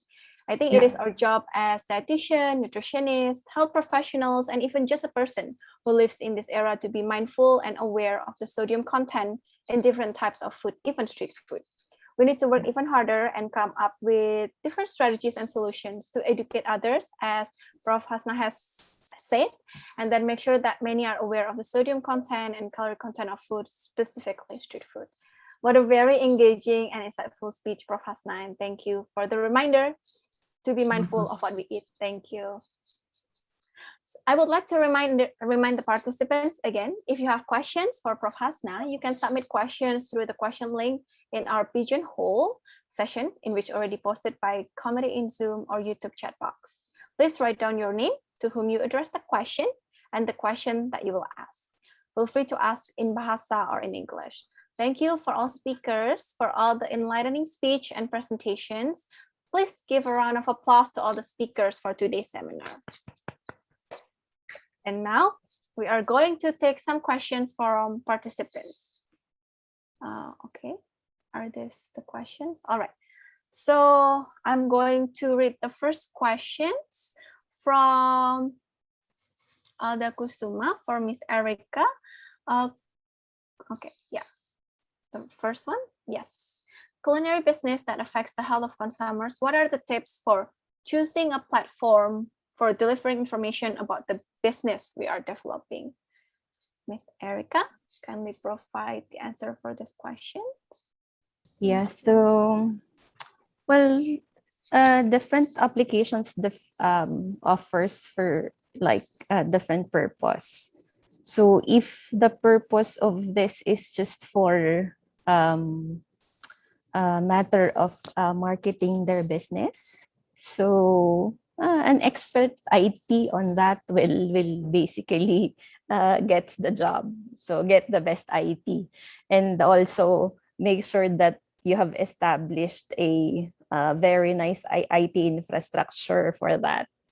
And creating a website would mean, more on the creativity of an IT expert. And of course, the products they are going to bring out in the market. Okay, so on how they are in terms of their the catch for the consumers. Okay, so the value of the products that you're going to put in the site. Okay, all right, thank you. So we can work with an expert in IT to create a probably website or just anything. We need to be creative, and don't forget, while we work with the IT, we need to provide the information of the food, of the products that we're selling. Thank you very much. Did that answer the question? I hope that answered the question. Okay, so the second question, for Miss Erica again, if the microbiome has the impact of our health, is it possible the food include microbiome itself?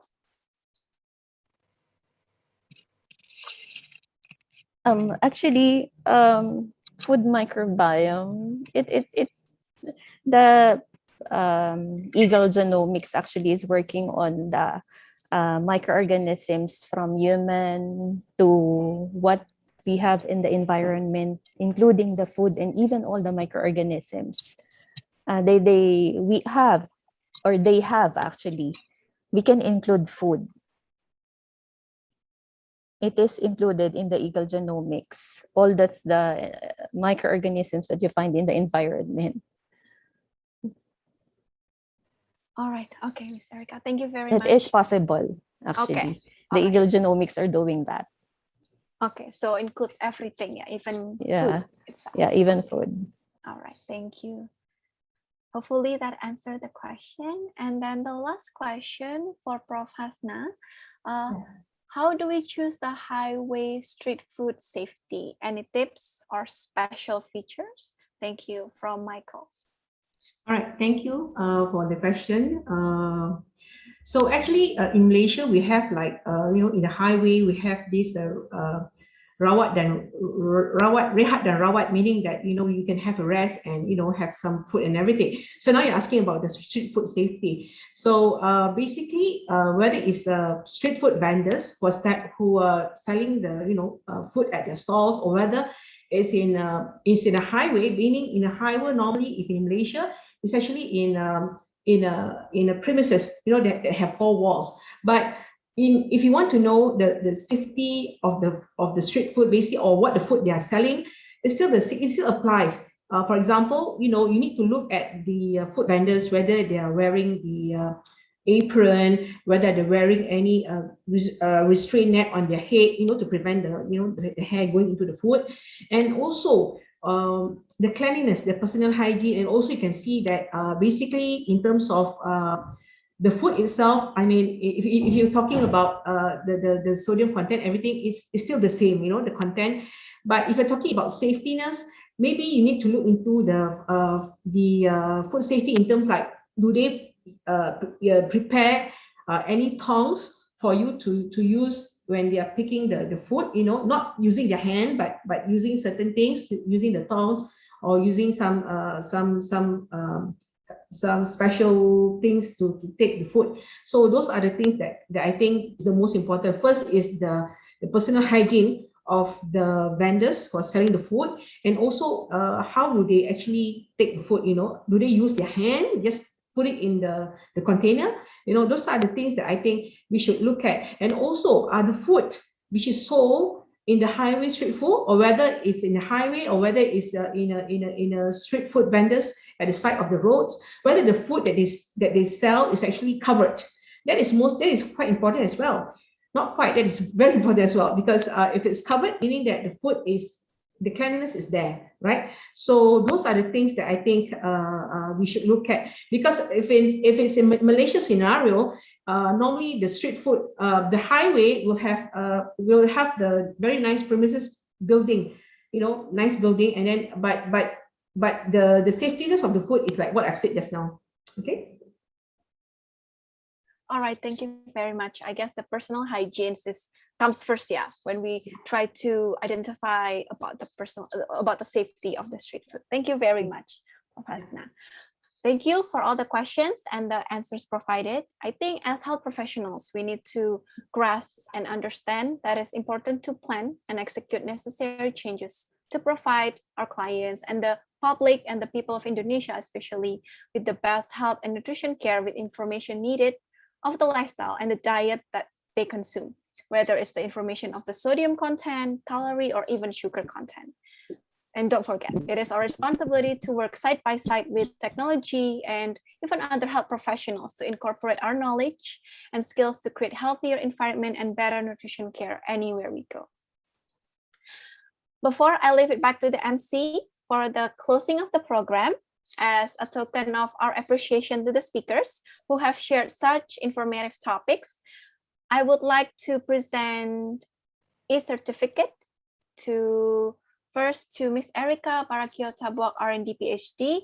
Thank you very much, Miss Erica, for your time, for your insightful topics. And then also the second one for the second certificate for Assistant Professor Hasna Harun as speaker. Thank you very much. We are truly grateful for your time and presence for today's seminar.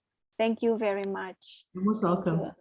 Hopefully, we will see you again in the next future event.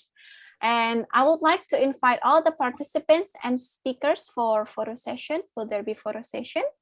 Please turn on the camera for the photo session. Thank you.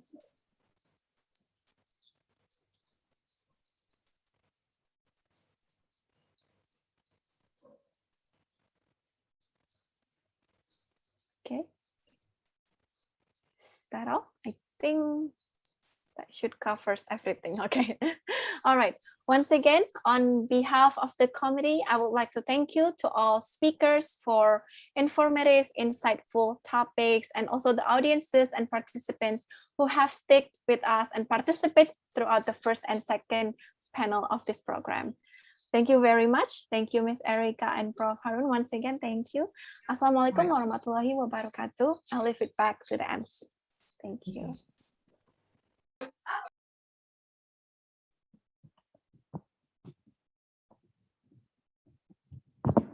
Thank you very much, Ms. Michelle Laura Sundak, SGZRD, as the moderator, and the respected speakers, Ms. Erica Barakio Tabuak, R&D PhD, and Mrs. Assistant Professor Hasna Harun, such fruitful informations. Let's put our hands together. Ladies and gentlemen, the next event is presentation of sponsorship from Ines. We welcome.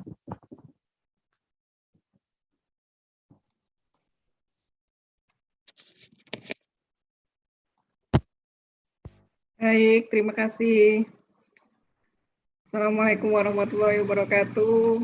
Salam sejahtera untuk kita semua. Mohon maaf ya, saya menggunakan bahasa Indonesia ya, karena teman-teman di sini bahasa Inggrisnya sudah sangat luar biasa sekali. Saya sebelumnya boleh dibantu untuk share screen, Kak?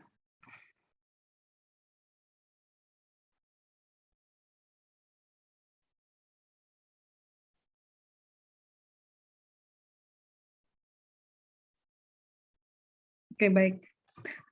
Perkenalkan, nama saya Ruli, saya adalah perwakilan Ines Kosmetik dari Jawa Timur tepatnya. Nah, di sini saya izin sedikit berbagi apa sih Ines Kosmetik itu. Nah, sebelum itu saya ucapkan terima kasih untuk teman-teman panitia dari Poltekkes Kemenkes Semarang yang berkat kerja kerasnya yang luar biasa sehingga webinar ini bisa terselenggara dengan sangat luar biasa sekali. Nah, Ines Kosmetik ini adalah brand kosmetik yang diproduksi oleh PT Kosmetika Tama Super Indah yang sudah berdiri sejak tahun 1998. Nah, pada awal prosesnya, Ines Kosmetik dibantu oleh konsultan kosmetik. Beliau adalah Mr. Norbert Hans, beliau berasal dari Belgia, yang sudah berpengalaman lebih dari 44 tahun di bidang kosmetik di Eropa. Nah, sampai dengan saat ini untuk produk-produk dari Ines Kosmetik sendiri sudah ratusan yang sudah tersebar hampir di seluruh wilayah Indonesia. Nah, untuk Ines Kosmetik sendiri kami sudah mendapatkan izin edar dari Balai POM tentunya dan juga sudah mendapatkan sertifikat halal dari MUI. Jadi aman banget ya kalau Bapak Ibu ataupun rekan-rekan yang di ruang virtual ini mau menggunakan Ines Kosmetik. Berikutnya, kami mempunyai tagline adalah Happiness with Ines. Jadi harapan kami yang menggunakan Ines Kosmetik bisa memperoleh kebahagiaan dengan kulit yang sehat, cantik, sehingga bisa menyebarkan energi positif kepada orang-orang yang berada di sekelilingnya. Nah, berikutnya ini adalah beberapa contoh produk makeup dari Ines Kosmetik ya. Boleh slide berikutnya. Nah, ini mungkin di sini para wanita yang sudah familiar. Di sini selain produk makeup, kita juga ada produk skincare ya. Untuk skincare-nya sendiri sudah lengkap, mulai dari perawatan harian, ada pembersih, kemudian ada toner, moisturizer, dan juga tabir matahari atau sunscreen. Nah, untuk facial treatment, Ines juga menyediakan facial scrub, kemudian ada juga massage oil dan juga masker dengan yang menyesuaikan dengan kebutuhan atau jenis kulit yang para hadirin semuanya. Oke, berikutnya. Nah, kami punya produk unggulan dan produk terbaru, tepatnya ada eksklusif all day facial moisturizer dan juga eksklusif all night mask gel. Jadi untuk eksklusif all day facial moisturizer ini pemakaiannya pagi sampai siang hari ya, untuk semua jenis kulit, dan juga dia sudah water based, jadi mudah meresap untuk kulit kita. Nah, fungsinya dari eksklusif all day ini sendiri, dia melembabkan kulit, kemudian melembutkan, memberikan nutrisi kepada kulit, mengurangi minyak yang berlebih, dan ada juga cooling sense-nya, jadi ada efek dingin, sehingga bisa membantu untuk meringkas pori-pori. Nah, untuk eksklusif all night mask gel, ini sama ya, diperuntukkan untuk semua jenis kulit dengan formula yang water based, jadi cepat meresap, dan berfungsi untuk mencerahkan, memberikan nutrisi kepada kulit, menenangkan, dan juga menghidrasi kulit, serta ada cooling sense-nya. Nah, untuk pemakaian yang teratur, untuk eksklusif all day dan all night ini, maka kulitnya akan terasa lebih lembab dan juga lebih kenyal, seperti itu. Nah, berikutnya, selain produk skincare, nah, untuk skincare ini tidak hanya wanita yang bisa menggunakan, pria pun juga bisa menggunakannya. Nah, berikutnya kami juga mempunyai produk untuk perawatan tubuh, untuk produk body care-nya. Boleh slide selanjutnya. Nah, untuk perawatan tubuhnya ini sudah lengkap ya. Untuk harian ada body wash, kemudian body butter, body satin, dan juga body mist dengan beberapa pilihan aroma. Kemudian untuk body spa, Ines juga menyediakan body scrub dan juga body massage. Jadi kalau yang mau me time sudah lengkap ya produk-produk dari Ines Cosmetic. Nah, berikutnya di mana sih kita bisa dapetin Ines Cosmetic? Ines Cosmetic hadir selain di toko kosmetik terdekat. Boleh slide berikutnya. Nah, ini ya, selain di toko kosmetik terdekat, rekan-rekan bisa mendapatkan di e-commerce ya, ada Shopee, Tokopedia, Lazada, JD.ID, Zalora, dan masih banyak lagi e-commerce yang menyediakan Ines Cosmetic. Jadi nanti rekan-rekan tinggal check out aja di e-commerce yang sudah menjadi langganan teman-teman semuanya untuk mendapatkan Ines Cosmetic pastinya. Nah, berikutnya, buat yang pengen tahu informasi mengenai Ines Cosmetic, baik itu tentang kesehatan ataupun kecantikan, bisa follow di akun Instagram ataupun Facebook Ines Cosmetic, dan juga bisa mengunjungi kami di www.ines.co.id. Nah, untuk produk lengkap dari Ines Cosmetic, rekan-rekan bisa download aplikasi My Ines ya dari Google Play Store, dari smartphone masing-masing. Nah, di sana sudah lengkap semua untuk produk-produk dari Ines Cosmetic. Nah, berikutnya, saya izin membagikan kontak person ya. Mungkin di sini teman-teman mau mengadakan event baik online ataupun offline, bisa menghubungi nomor yang sudah tertera di screen. Dan yang terakhir saya izin untuk membagikan shopping voucher untuk seluruh peserta yang hadir di ruang virtual ini dengan kode SV.JDN.JTIM.01 yang masa berlakunya sampai dengan 30 November 2021. Nah, nanti rekan-rekan bisa mendapatkan diskon sampai dengan 30% dan juga ada free ongkir dengan syarat dan ketentuan yang berlaku pastinya. Nah, caranya mudah sekali ya, teman-teman tinggal screenshot aja shopping voucher ini, kemudian boleh di WA-kan di nomor 081253977882. Nah, nanti akan dibalas oleh admin. Mungkin itu saja dari saya, mohon maaf jika ada kekurangan.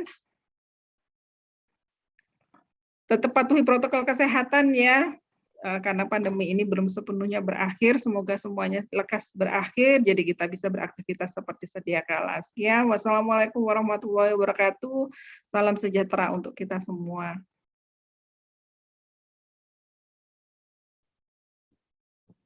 Thank you, Ines Cosmetic, for the presentation that has been delivered. The next event, I would like to invite all of us to watch the performance from Gita Swasta Harina Choir, Nutrition Department, Health Polytechnic of Health Ministry, Semarang. Please enjoy Gita Swasta Harina Choir performance.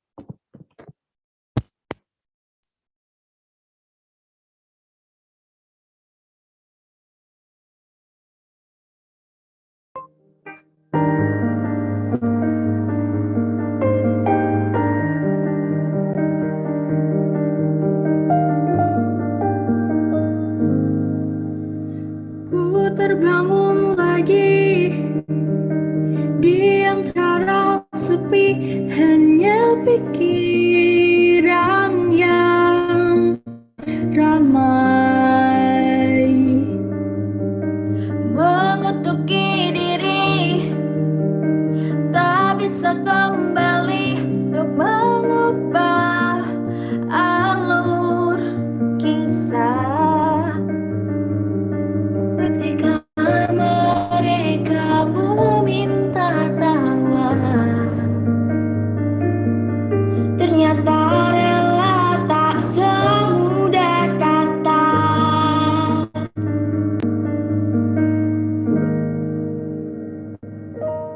Tak perlu khawatir, ku hanya terluka, terbiasa untuk pura-pura tertawa.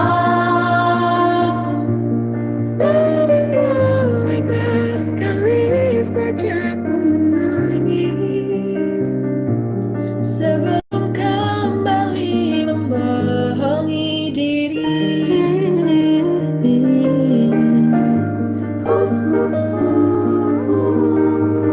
Ketika kau lelah, berhentilah dulu, beri ruang dan waktu. Mereka bilang syukurilah saja, padahal rela tak semudah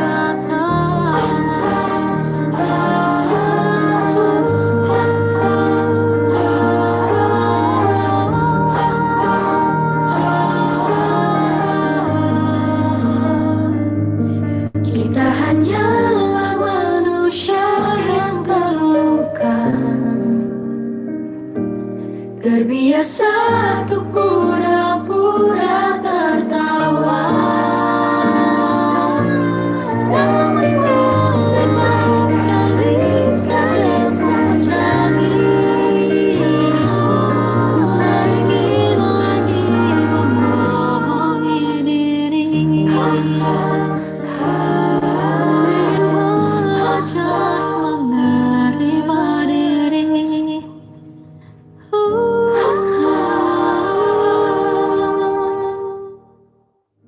Kita hanyalah manusia yang terluka,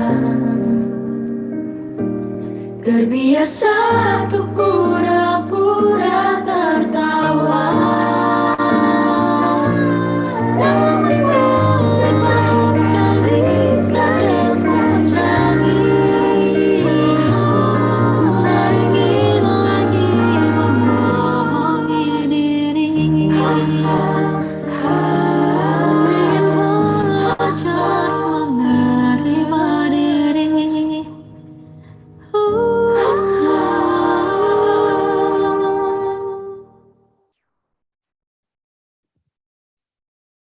Thank you for the glorious performance.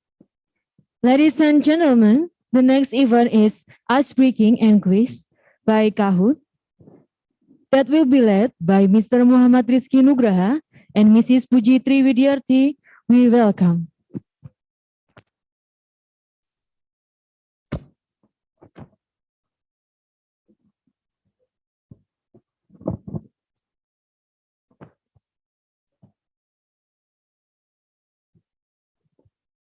Check. Okay. Well. Hello, everyone. Good afternoon. Okay, thank to the Master of Ceremony. And first of all, I would like to say hello first to our remarkable speakers and our remarkable moderators in this International Nutrition Seminar. And my name is Muhammad Rizky Nugraha, and my partner is Puji Trividiarti. And allow us to handle this ice-breaking session. To be even more enthusiastic, to be even more fun and exciting, we will hold again, and this game is called a Gazing Picture Games, or in Indonesia, we call it Games Tebak Gambar, and about nutrition, of course. Okay, previously we will read the rules of the game this time. First, the game consists of 5 questions with different time estimate. Game ini terdiri dari 5 pertanyaan dengan estimasi waktu yang berbeda-beda. Second, answer are sent in the chat Zoom column according to the committee's instruction.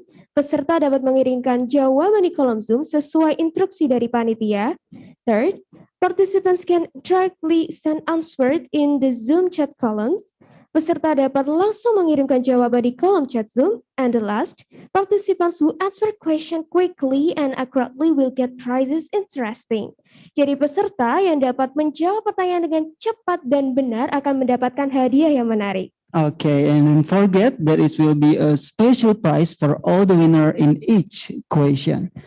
Okay, let's just start this game with the first question. And in this question will be 20 seconds to answer. And please be committed to share screen. Okay. I will repeat. In this first question, there is just only 20 seconds to answer. You can write down your answer directly in the Zoom chat column. So, get ready, guys, please. Are you ready? Okay. The first question in this Gazing Picture Games starts from now.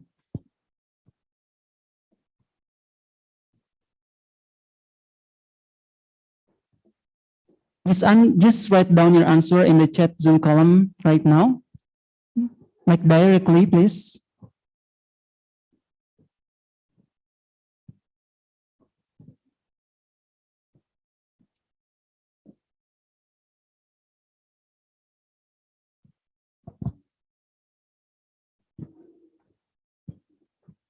But if there is no question and there will be no prize. Yes. Come on, ting. So this question about what disease do you mean? And it is some picture in here, and you guys, you can answer this question about this. Okay, we have 10 seconds left, and time is running out. Okay. We will wait. Okay, we will add a second again.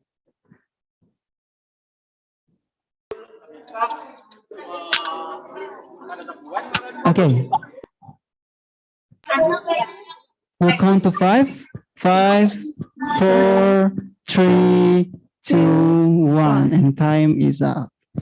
So there are several answers in the Zoom chat column. So before we announce who is the winner in this first question, I would like to show you the right answer in this question.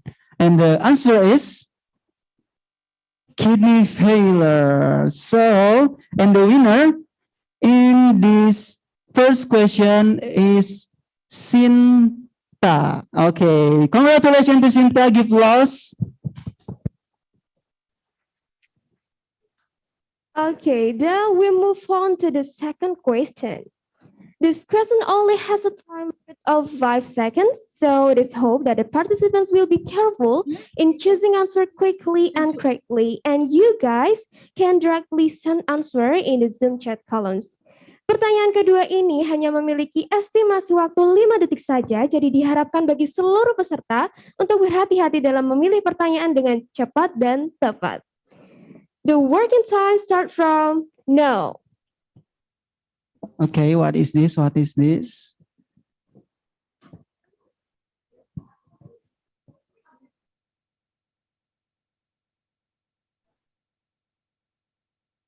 Just is answer A, B, or C? Just write down the letter. Right.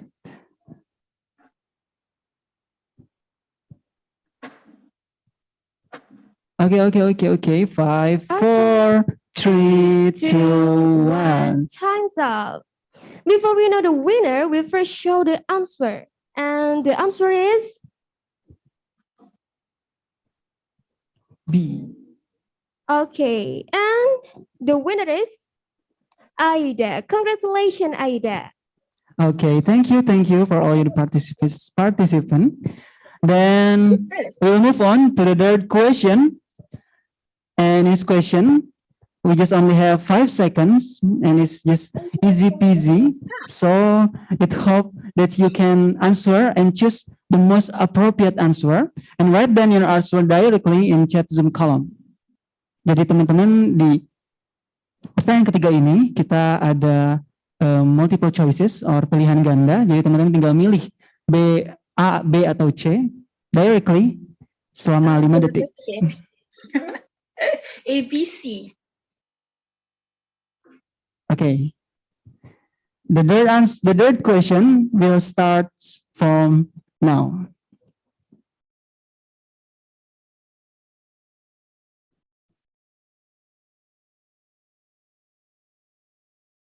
Five, 4, 3, 2, 1, and time is up.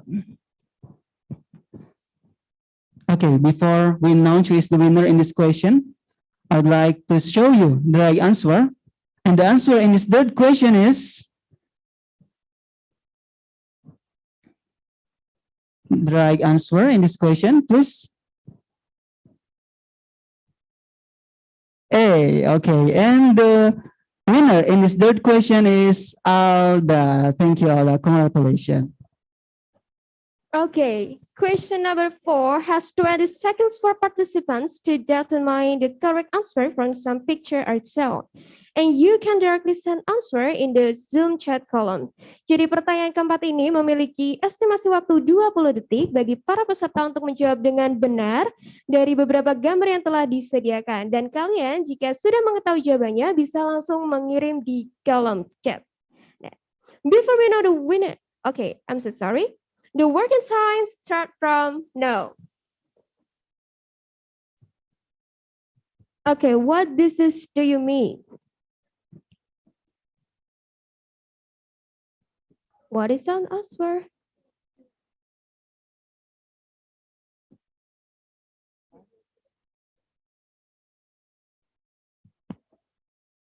Five, 4, 3, 2, 1, finish. Before we know the winners, we first show the answer. And the answer is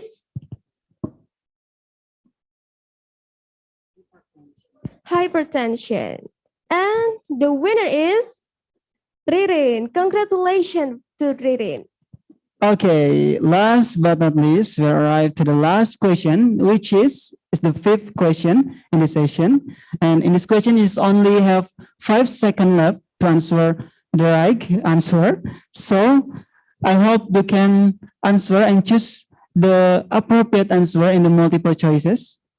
Jadi untuk pertanyaan kelima ini akan ada multiple choices. Jadi teman-teman bisa memilih salah satu dari 3 multiple choices yang ada di pertanyaan. Dan kita hanya punya waktu 5 detik untuk menjawab dan menuliskannya di chat kolom Zoom. Okay, last question in this guessing feature games starts from now.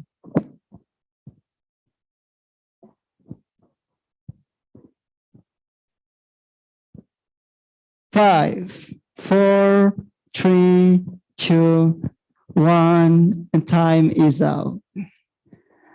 Okay, thank you guys. And before we announce the winner in this last question, I would like to show you the right answer.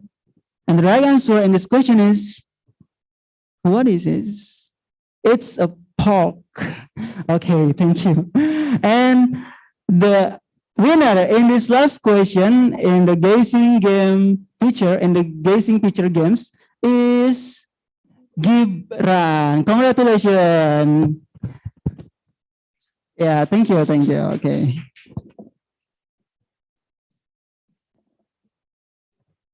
And once again, I would like to say congratulations to all of the winners in this Gazing Teacher Games.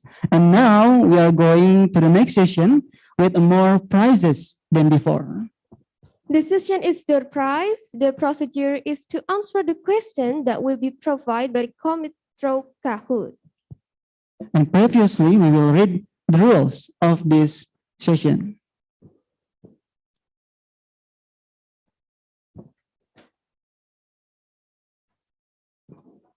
Okay, this session is using Kahoot, so you can access the Kahoot website first.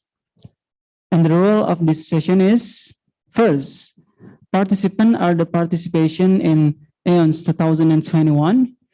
Second, participant can access the website via kahoot.id.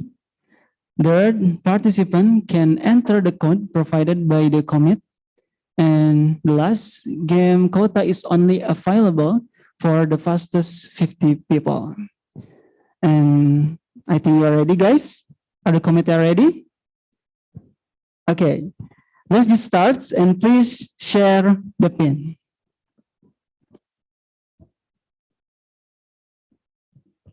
Okay, because the code has appeared, participants can directly enter the code list and we will wait until the 50 fastest people join. Okay, the pin is 23013. 23013. Don't forget it is just for 50 participants.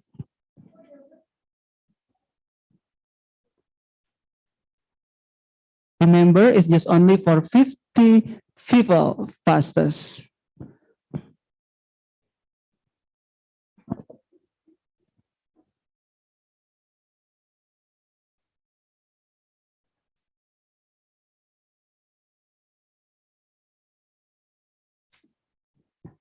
Okay, because the quota has been met, let's start in. Oh, okay. Because the quota has been met, let's start in 5 seconds. And the question will be showing in your device. So just watch out your device and get ready. Okay, let's count 1 to 5. 1, 2, 3, 4, 5, and start.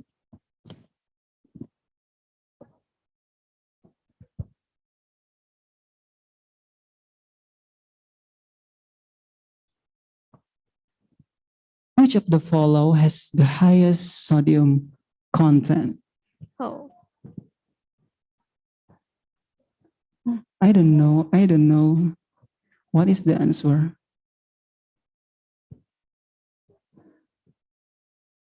There is 10 seconds left.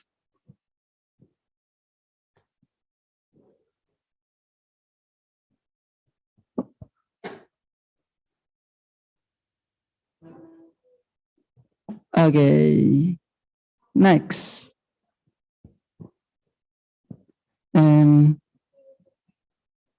Yeah.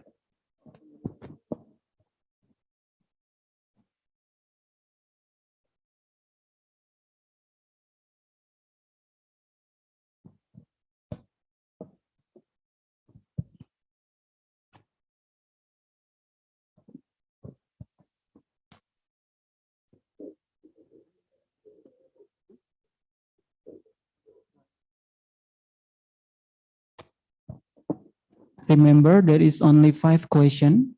So use your chance correctly.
And finally, the last question. What food contain high sodium in Malaysia? Sodium. It's like micin, right?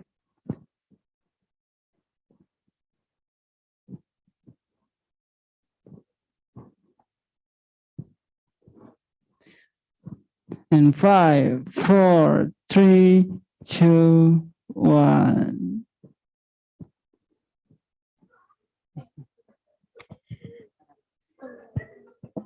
Okay, since the Kahoot is over. Oh, there. Okay.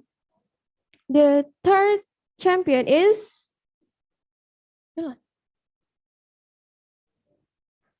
Okay, congratulations to all the winners. Let's give applause.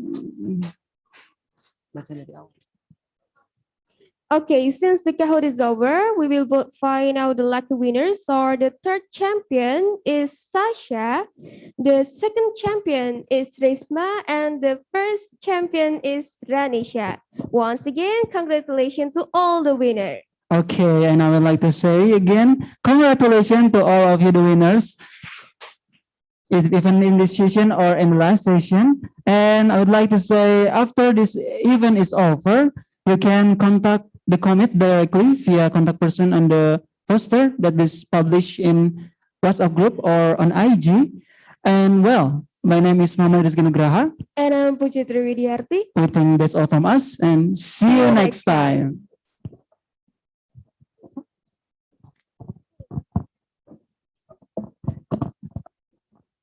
Thank you very much for the challenging games. Thank you to all the participants who have joined us until the end. We hope that you found the program we lined up for you today to be fruitful and engaging.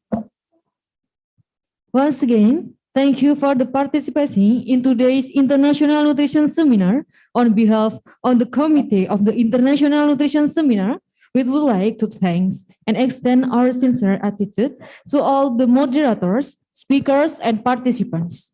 We apologize for any circumstances of the mistakes we have made. We hope to see you again next time. I hope you all have a great afternoon. Thank you. Wassalamualaikum warahmatullahi wabarakatuh.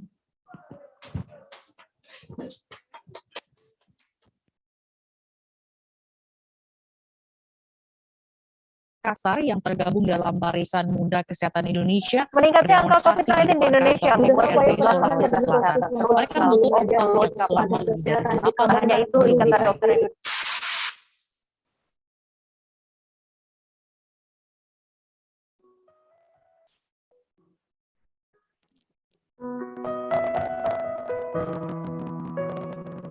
Saat semua menghilang, kau tetap setia menjaga. Kau berkorban tanpa suara.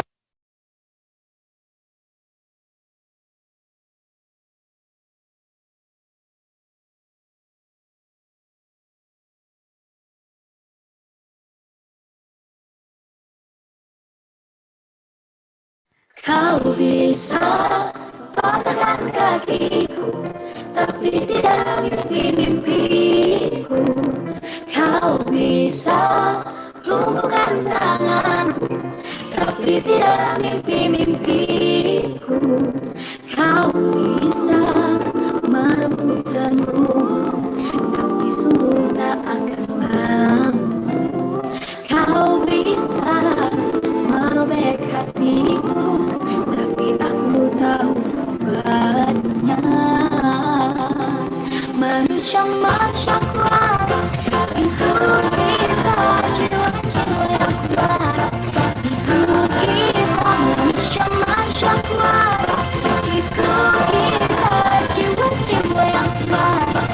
Itu kita kau bisa hidupkan hidupmu, kau takkan gelapkan abangmu.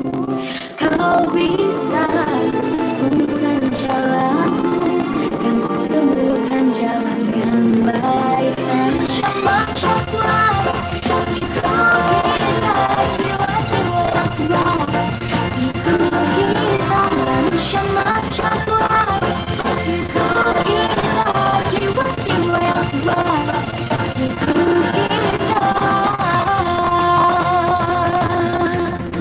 Bila bukan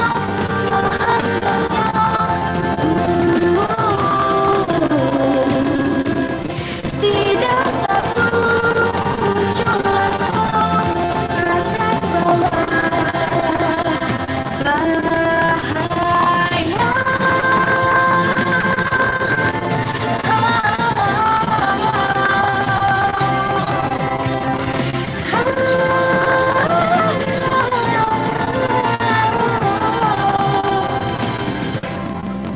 manusia-manusia kuat, itu kita jiwa-jiwa yang kuat, itu kita manusia kuat, itu kita jiwa-jiwa yang kuat, itu kita.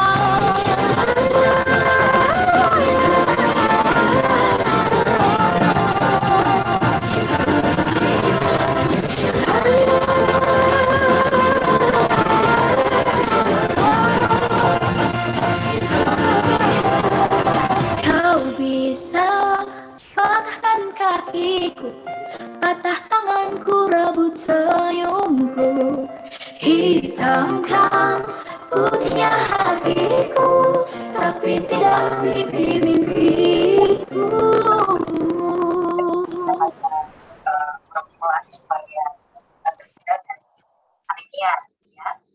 Vitamin A dan vitamin C yang meningkatkan antioksidan meningkatkan imunitas, kemudian di Makassar yang tergabung dalam Muda Kesehatan COVID-19 di Indonesia membuat hanya itu Ikatan Dokter Indonesia.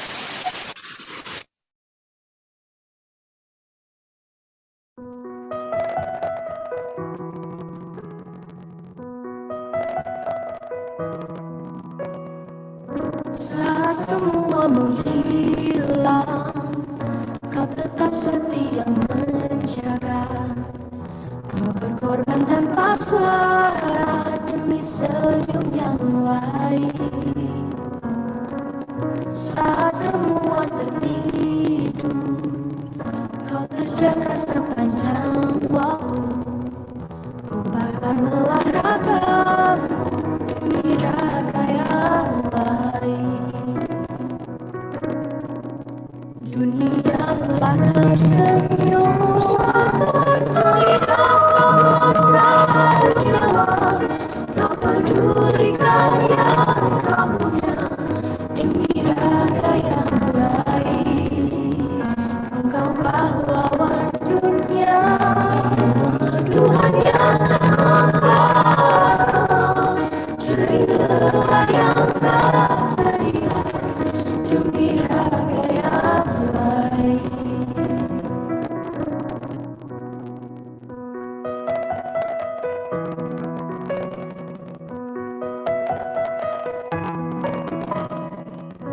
Walau hampir tiada sumber untukmu menghela nafasku, beriring doa untukmu, suara ini untukmu. Dunia telah tersenyum melihat kau bernyawa. Tak pedulikan yang kau punya demi raga yang lain.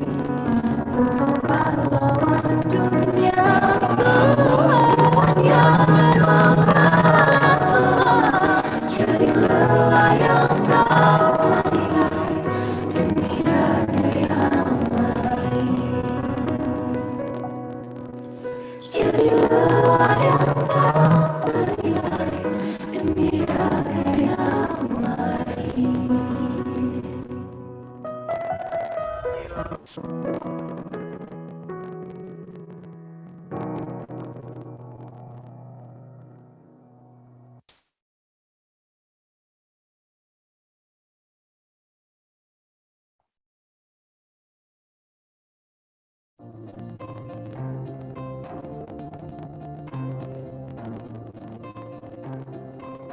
I've been reading books of food, the legends and the myths, a killer sound of school.